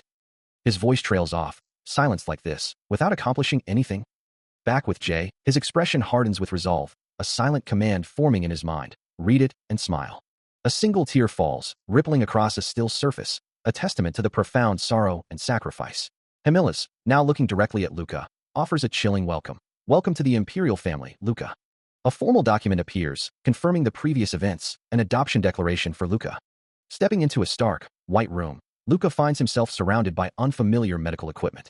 On the metallic floor nearby, a scattering of broken arrows lies discarded, their tips stained with a dark, viscous fluid. Himila's Custoria places a reassuring hand on his shoulder, explaining that processing the necessary paperwork will take some time, as their family has a few bad-born elders to contend with, and that Luca will likely experience some pain and discomfort for a week. Luca listens intently, his expression unreadable. Later, gazing at his reflection in a mirror, Luca considers the warning, a quiet, "I hope so," escaping his lips. Now in a different, more modern setting, he stands before a large window overlooking a bustling city, a lone figure in the background, as he quietly offers, "Good luck." Stepping through the shimmering portal, a dull thud echoes as Luca arrives at the Imperial Guard Education Hall. Behind him, the gateway shimmers once more before sealing shut. He walks down a sterile, brightly lit corridor, accompanied by Himila's and another figure, their footsteps echoing softly. Suddenly, a system interface flashes, displaying the name Barbara alongside a young woman's profile. He recalls her true purpose, a spy meticulously prepared by the Empire. Even as she infiltrates the terrorist group Nemesis, her presence still stirs something within him. Yet, he knows her actions were never just an act. She is undoubtedly a twisted human being, but he wonders if even her personality was designed for this mission. Stepping onto the polished floor of the Imperial Guard Education Hall, he realizes this is no ordinary place. It's an arcane site. He gazes out a vast window, the city sprawling beneath him, and a thought begins to form, a question about his own journey in this all-encompassing reality, a journey that began with his entry into the Tower of Dawn Academy. He remembers the grueling training, the countless hours spent mastering his craft, the fact that he made it out of the academy in the Tower of Dawn. He recalls the rigorous methods, the constant push for improvement, and his actions in the academy. A montage of his past efforts flashes through his mind, each moment a testament to his dedication, and he used to believe he had achieved his own power through sheer will. But a seed of doubt now takes root, a chilling question that gnaws at his confidence. Could it be that he hasn't truly overcome it with his own hard work? A bead of sweat forms on his temple as the weight of this uncertainty presses down on him, his expression etched with deep contemplation. He shakes his head, dismissing the intrusive thoughts, reminding himself, no, he must not waver, Luca. This is just a baseless guess. Turning from the window, his gaze hardens, a new theory forming in his mind. The chief centurion might just be testing his loyalty to the Empire.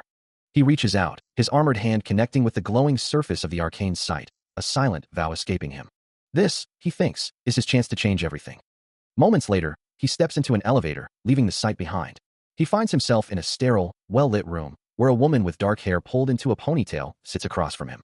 She looks up, a knowing smile playing on her lips, asking Luca if he enjoyed his youth at the academy. She continues, her voice laced with a hint of irony, remarking that he almost never made it back, and that she knows exactly what happened to him.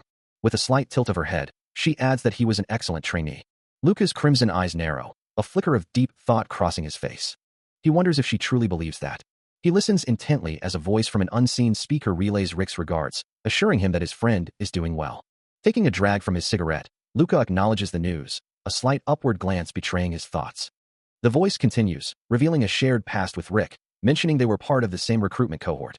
As Luca walks through the facility, the speaker shifts focus, questioning his incredible reaction speed and how he survived a recent encounter, then noting his lack of contact with Rick.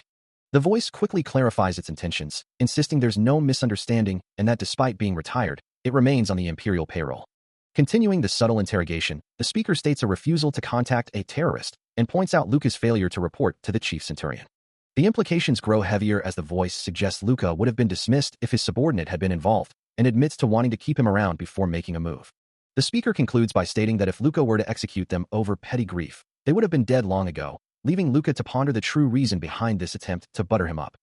The source of the voice is finally revealed, a woman with dark, shoulder-length hair and a stern expression, dressed in a military-style jacket. Luca's gloved fingers tap rhythmically against the rim of his cup, a soft, metallic sound echoing in the quiet room. His interrogator's voice cuts through the air, demanding to know just what the Archie's combat method truly is.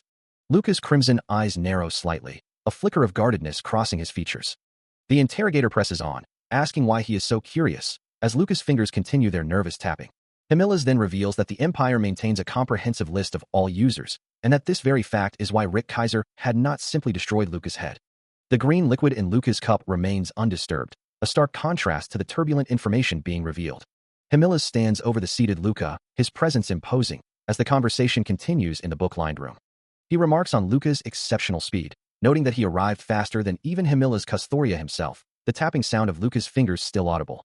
Camillus then delivers a chilling warning, stating that Luca knows too much for a mere trainee, and asks if he understands the implications of such knowledge.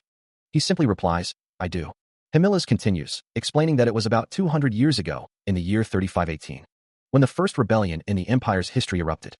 A formidable, glowing figure appears, representing the subject of this historical account, who was once a brilliant scientist, a major contributor to the Empire's advancements in cybernetic implants and biotechnology, but eventually, determined to fight back against the Empire, he chose guerrilla warfare. Armored figures stand before a menacing red symbol, illustrating the scale of the conflict, and this, Camillus reveals, was how Rick Kaiser was born. A stylized, glowing red eye with a targeting reticle appears, representing the very core of the Archie's combat method. Luca's eyes widen, absorbing the weight of this revelation. He looks down at his hand, the cybernetic plating gleaming under the light, as Camillus continues to explain the origins of the combat methodology he'd learned, a method born from treason. Camillus elaborates, stating that Noel's rebel army had fiercely resisted the Empire. Even after losing their strategist, they replaced him with Archie's Victima users and continued their fight, a desperate struggle against overwhelming odds. Luca's expression darkens, the implications of this history weighing heavily on him, as he realizes that the combat methodologies he'd been taught were not meant for non-existent enemies, but for actual warfare, a chilling thought that resonates with the current situation. Himilaz confirms this, explaining that their lives were so damaging to the neural network that a more flexible combat methodology became necessary, a method that could adapt to the unique challenges of fighting against the Empire's forces. He continues, detailing how the rebels then began to develop new soldiers to combat the Empire's facilities, a strategic shift born from necessity. A holographic map appears, illustrating the strategic targets and the rebels' desperate attempts to find a way to take them down, even if it meant sacrificing their own lives. Luca's cybernetic hand clenches, the weight of the past rebels' sacrifices palpable, as he grapples with the grim reality of their struggle. He can picture it all in his head, the brutal history unfolding before his mind's eye. Himilaz explains that the rebels likely had no problem circumventing the Empire's routine inspections, and as for Archi's Victima users, they were able to infiltrate most Imperial facilities without high-power equipment. They would easily make their way through routine inspections, leaving a trail of grim consequences. A chilling realization dawns on Luca, that must be why they gave him no chance to live. His hand glows against what he now understands is an arcane sight, and he finally comprehends why the Empire kept them as Archi's Victima users. Himilaz, observing the data, finds something suspicious, his gaze fixed on the screen. Luca's expression hardens, the weight of the past settling upon him. There were some who were captured while infiltrating, but they were decapitated by their companions to prevent information leaks. Even Archi's Victima users were treated as those bewitched, crazed, and cursed by the Empire. A bloody handprint stains a concrete wall, a stark reminder of how the rebellion was ultimately suppressed. Looking up at Himilaz, Luca questions if this grim piece of history is intentionally hidden by the Empire. Himilaz explains that while it isn't actively concealed, it's certainly not taught, implying that only those who seek it out will ever uncover the truth. The narrative shifts to the betrayal of Noel Mulizga, a pivotal figure within the Empire's own military. This betrayal led to the Empire's brutal massacres. And even an Imperial Guard instructor, deeply familiar with the rebels' combat methods, was involved. Kinyuan, Himilaz reveals, is the reason the rebellion might still be active here. He then asks Luca if this is because Kinyuan suspects him of having ties to terrorists. Luca processes the heavy implication, his gaze falling as the weight of the situation settles upon him. Well done, Luca, Himilaz states, promising that if he successfully pulls him out, he'll put him in contact with Himilaz himself, ensuring Luca's swift rise to the heart of the Imperial Guard in an instant. Himilaz then reveals, I don't know that you are an Accretion Imperial Guard's fighting instructor. He explains that to give Luca a new identity, he had to erase everything from which he was able to trace his origin, believing it will help him in his path to success. Observing Himilaz's composed expression, Luca wonders how he can remain so calm when he's being suspected of being a terrorist. Himilaz considers the chief centurion, wondering how much the man truly knows, and if he was sent to Kinyuan with all of this information already known. Regardless, he resolves to report everything he has learned to the chief centurion, then offers a final, cryptic farewell to Luca. As the conversation concludes, Luca moves with incredible speed, his form blurring into a streak of dark energy, soaring through the neon-drenched canyons of the futuristic city. The towering structures glow with vibrant light, a testament to advanced technology and sprawling urban development. Below, the city hums with unseen activity, a vast network of interconnected pathways and glowing energy conduits. Perched precariously on the sheer face of a towering skyscraper, Luca gazes down at the sprawling, neon-lit city below, his thoughts consumed by the whispers of those around him, a bitter realization forming in his mind. A dark, crimson aura flares around him as he recalls his role, nothing more than a pawn for the chief centurion, used to test intentions and endure. The oppressive weight of his existence crushes him, leaving him to wonder how much longer he can bear this wretched life. His crimson eye narrows, reflecting a deep-seated frustration as he grapples with an unseen adversary. He accesses a holographic interface, searching for answers, but the data proves elusive, revealing nothing concrete from legitimate sources, only the name, Noel Mulizga. The digital information flickers around his hand, a stark reminder of his resolve not to be manipulated any longer. His armored hand hovers over the interface, accepting that he has no choice but to follow the advice he's been given. With a renewed surge of dark energy, Luca stands firm, his path now set, despite the lingering uncertainty. He knew he needed to go to the lower sectors, to trace Kinyuan's tracks. The immense structure stretched upwards, revealing the sprawling, glowing city far below. The Imperial Guard instructor, Himilaz, reveals that the chief centurion sent him to investigate, suspecting that Luca was tied to the troublemakers. He adds that Kinyuan himself seemed to suffer even with all the protection around him. Then, offering a cryptic hint, he mentions something that will help Luca in the lower regions. As Luca places his armored hand on a glowing, intricate wall, he recognizes it as an arcane sight, wondering what Himilaz was thinking when he gave him this task. Meanwhile, Himilaz questions if Luca is trying to lead him to his death, or perhaps trying to get himself eliminated. As Luca walks away from the glowing structure, he ponders if this entire situation is a test, a plot by Kinyuan and the Empire to measure his loyalty. He wonders if he's promised something he can't deliver. It is too late to back out now, he realizes, needing to finish all preparations to search for Kinyuan's tracks. His gloved hand reaches out, the weight of the task settling upon him. The first step is to report his conversation with Kinyuan. Standing alone in the vast chamber, he can't shake the feeling that Instructor Kinyuan is taunting them. A thought echoes, reminding him that Rick's Sylvan ways and Kinyuan were involved in something at the same time, suggesting a deeper, unspoken relation. Himila's voice cuts through his thoughts, asking if he isn't intrigued, and why they would let Kinyuan be if they suspected him. His eyes glow a fierce crimson, a silent testament to his resolve. A soft sound escapes him. He simply states, "I trust you." He considers the unusual nature of the order to investigate Kinyuan, noting that it originated from a higher authority than even the Imperial Guards. The intelligence suggests they believe Kinyuan is a crucial link to Nemesis and suspect he might be in contact with Rick. A rhetorical question forms in his mind.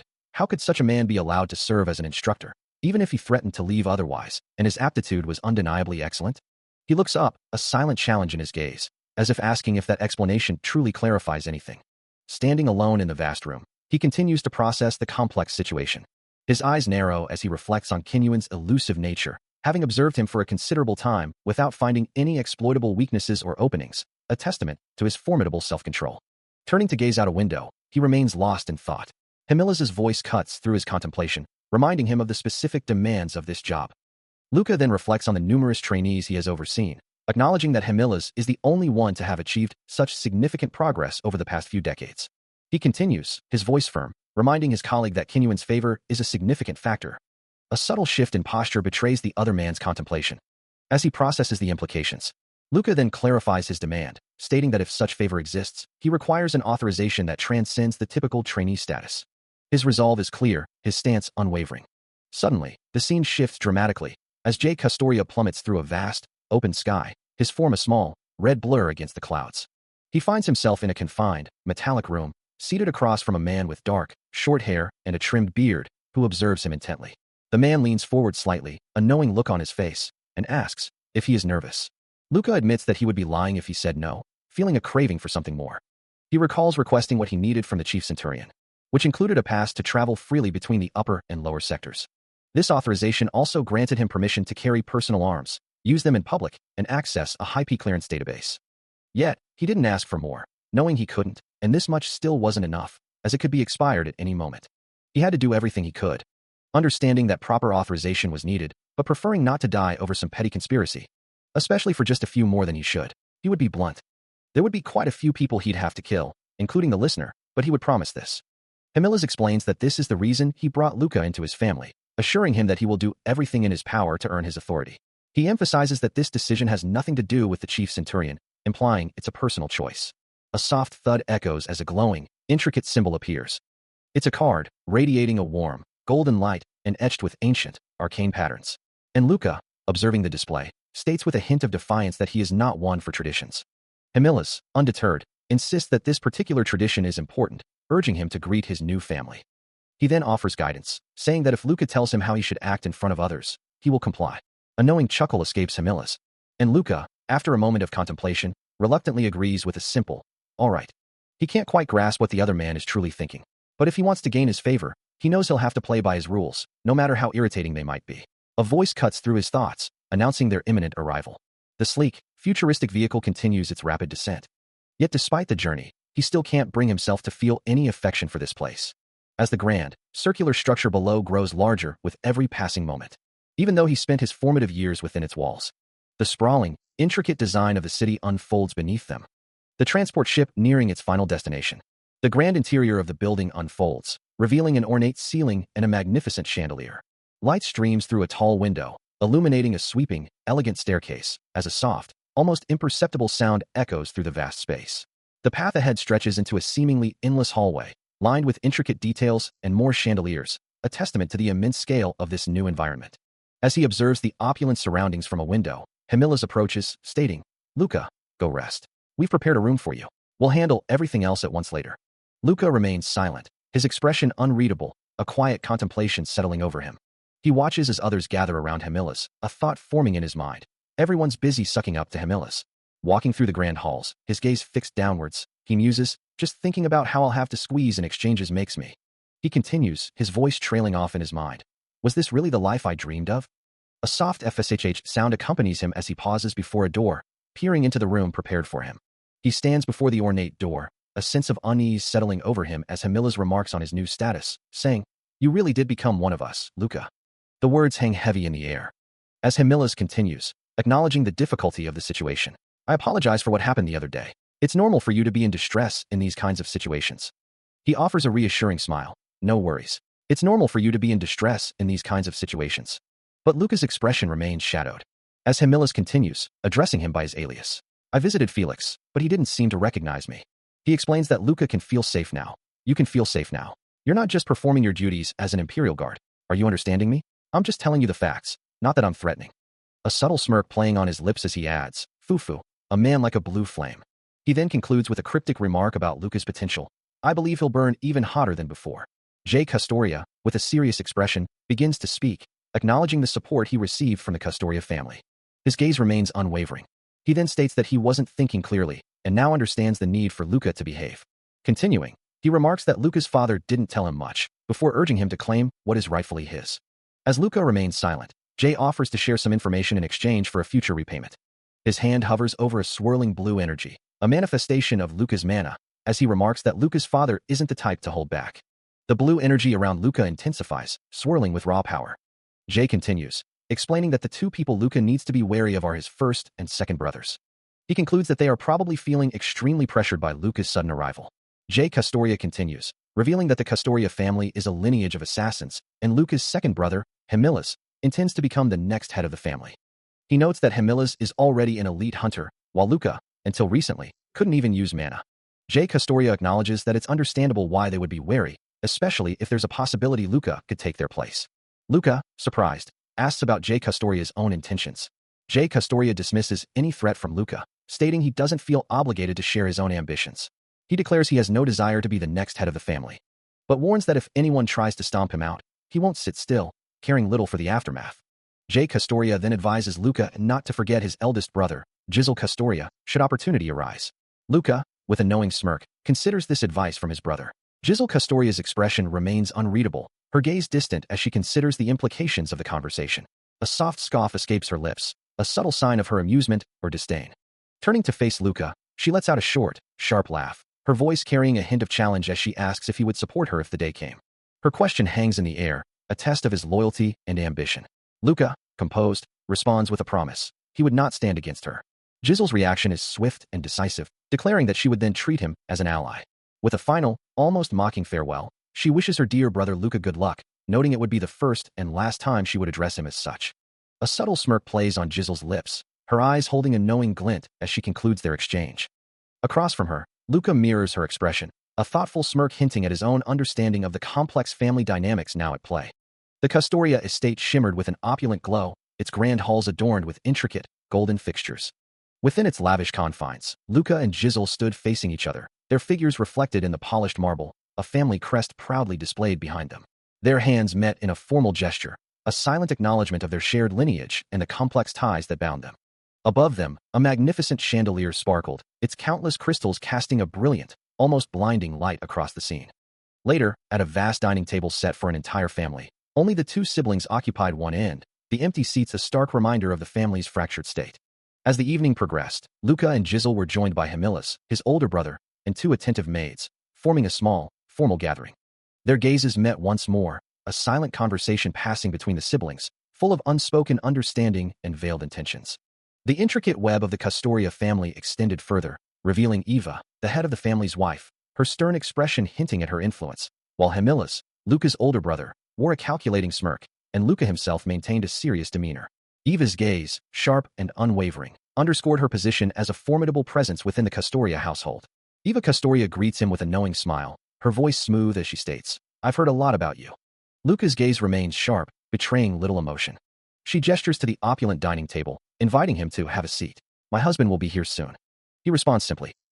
Beside him, Giselle leans in, her voice a low warning. "Don't give her a reason to." The grand doors creak open, as she adds, "Father isn't the type to shield you from things like that."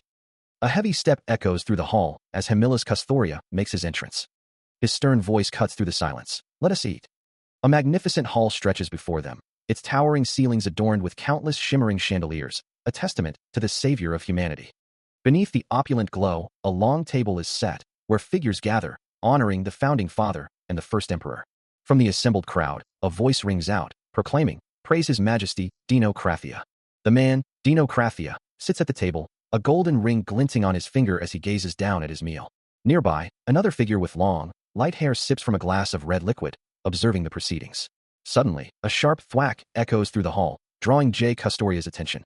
And he looks down, a flicker of concern crossing his face as he mutters, "As I thought."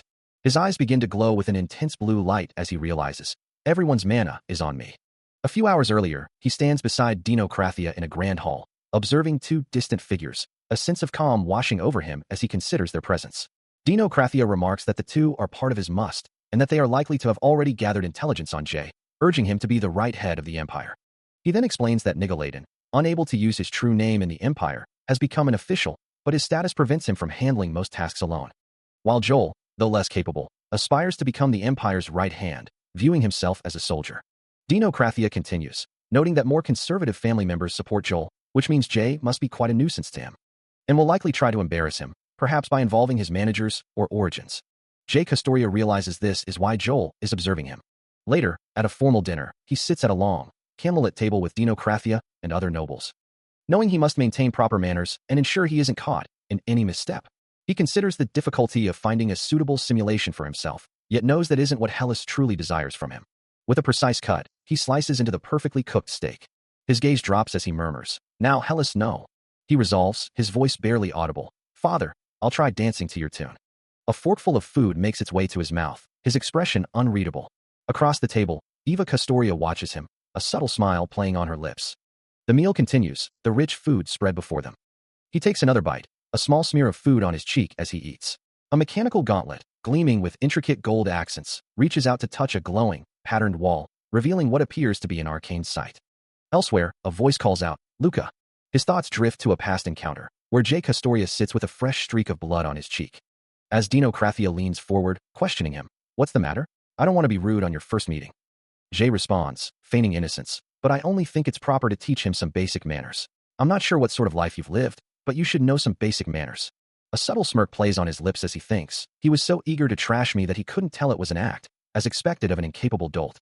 As Dino's hand rests on his shoulder, Jay continues his internal assessment. He must be really naive to think I'm an elite soldier.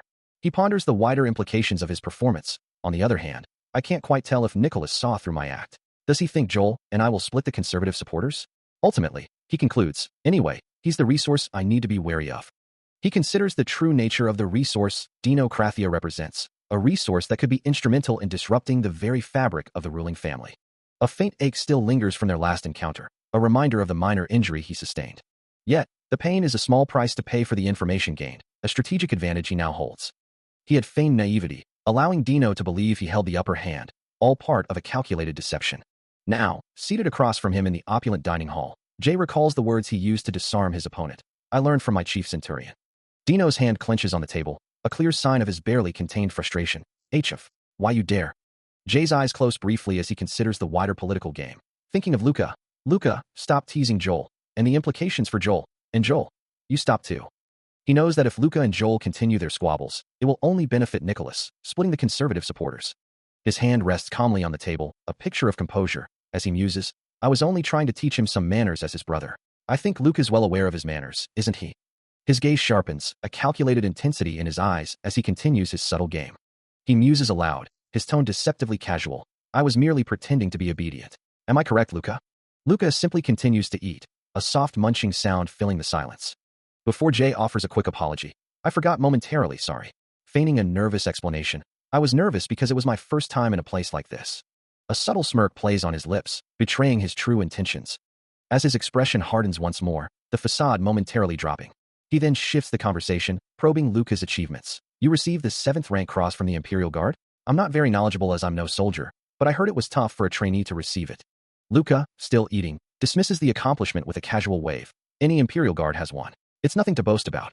As the conversation continues, Jay Custoria observes Luca's hand, noting the way he handles his food, and remarks that it reassures him to see such an able soldier.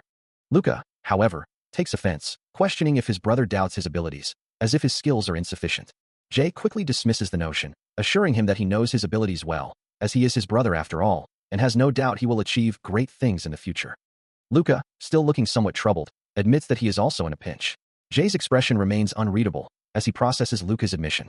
Luca continues, explaining that his superiors are anxious to send him out to battle because of an incident during the last expedition, but before he can elaborate further, Jay interrupts. He asks if Luca is reading too deeply into a single comment. Luca simply hums in response, his expression still guarded. For Jay, the conflicts within the family glowed red, like old scars, hinting at a deeper, more complex game at play. Hemila's Custoria sits alone, reflecting on the demands placed upon him, knowing that this is precisely what Hellas Custoria desires. As the family's patriarch, he understands all too well that Hellas is slowly being consumed from within. Later that evening, a formal dinner and a small banquet commenced. As the banquet began, Eva introduced him to everyone, declaring, "Now, this is our new family." She then introduced Lucchese Custoria, explaining that his old name was deemed too low sectary, a change he found perfectly acceptable. He found himself surrounded by relatives he'd never met, struggling to recall even half their names, while they whispered behind his back, but he paid them no mind, having no interest in their interactions. After greeting the various guests, he found himself conversing with Giselle. The first day at the Custoria family estate finally concludes, leaving him to reflect on the events. His thoughts echo a silent confirmation. This is exactly what he had anticipated. Later, in the quiet of the night, he finds himself in a dimly lit, metallic chamber. A familiar figure emerges from the shadows, prompting him to remark, "I knew you would come, Luca." The man, Hemilas, offers a slight apology for the late hour, explaining that he needs to maintain a neutral facade, as others are observing their movements. As Hemilas takes a drag from his cigarette, Jay expresses his surprise, "I didn't know you drank." Hemilas then elaborates on his habits, noting that according to doctors and scientists, tobacco and alcohol have negative effects on the body, especially for humans engineered for combat.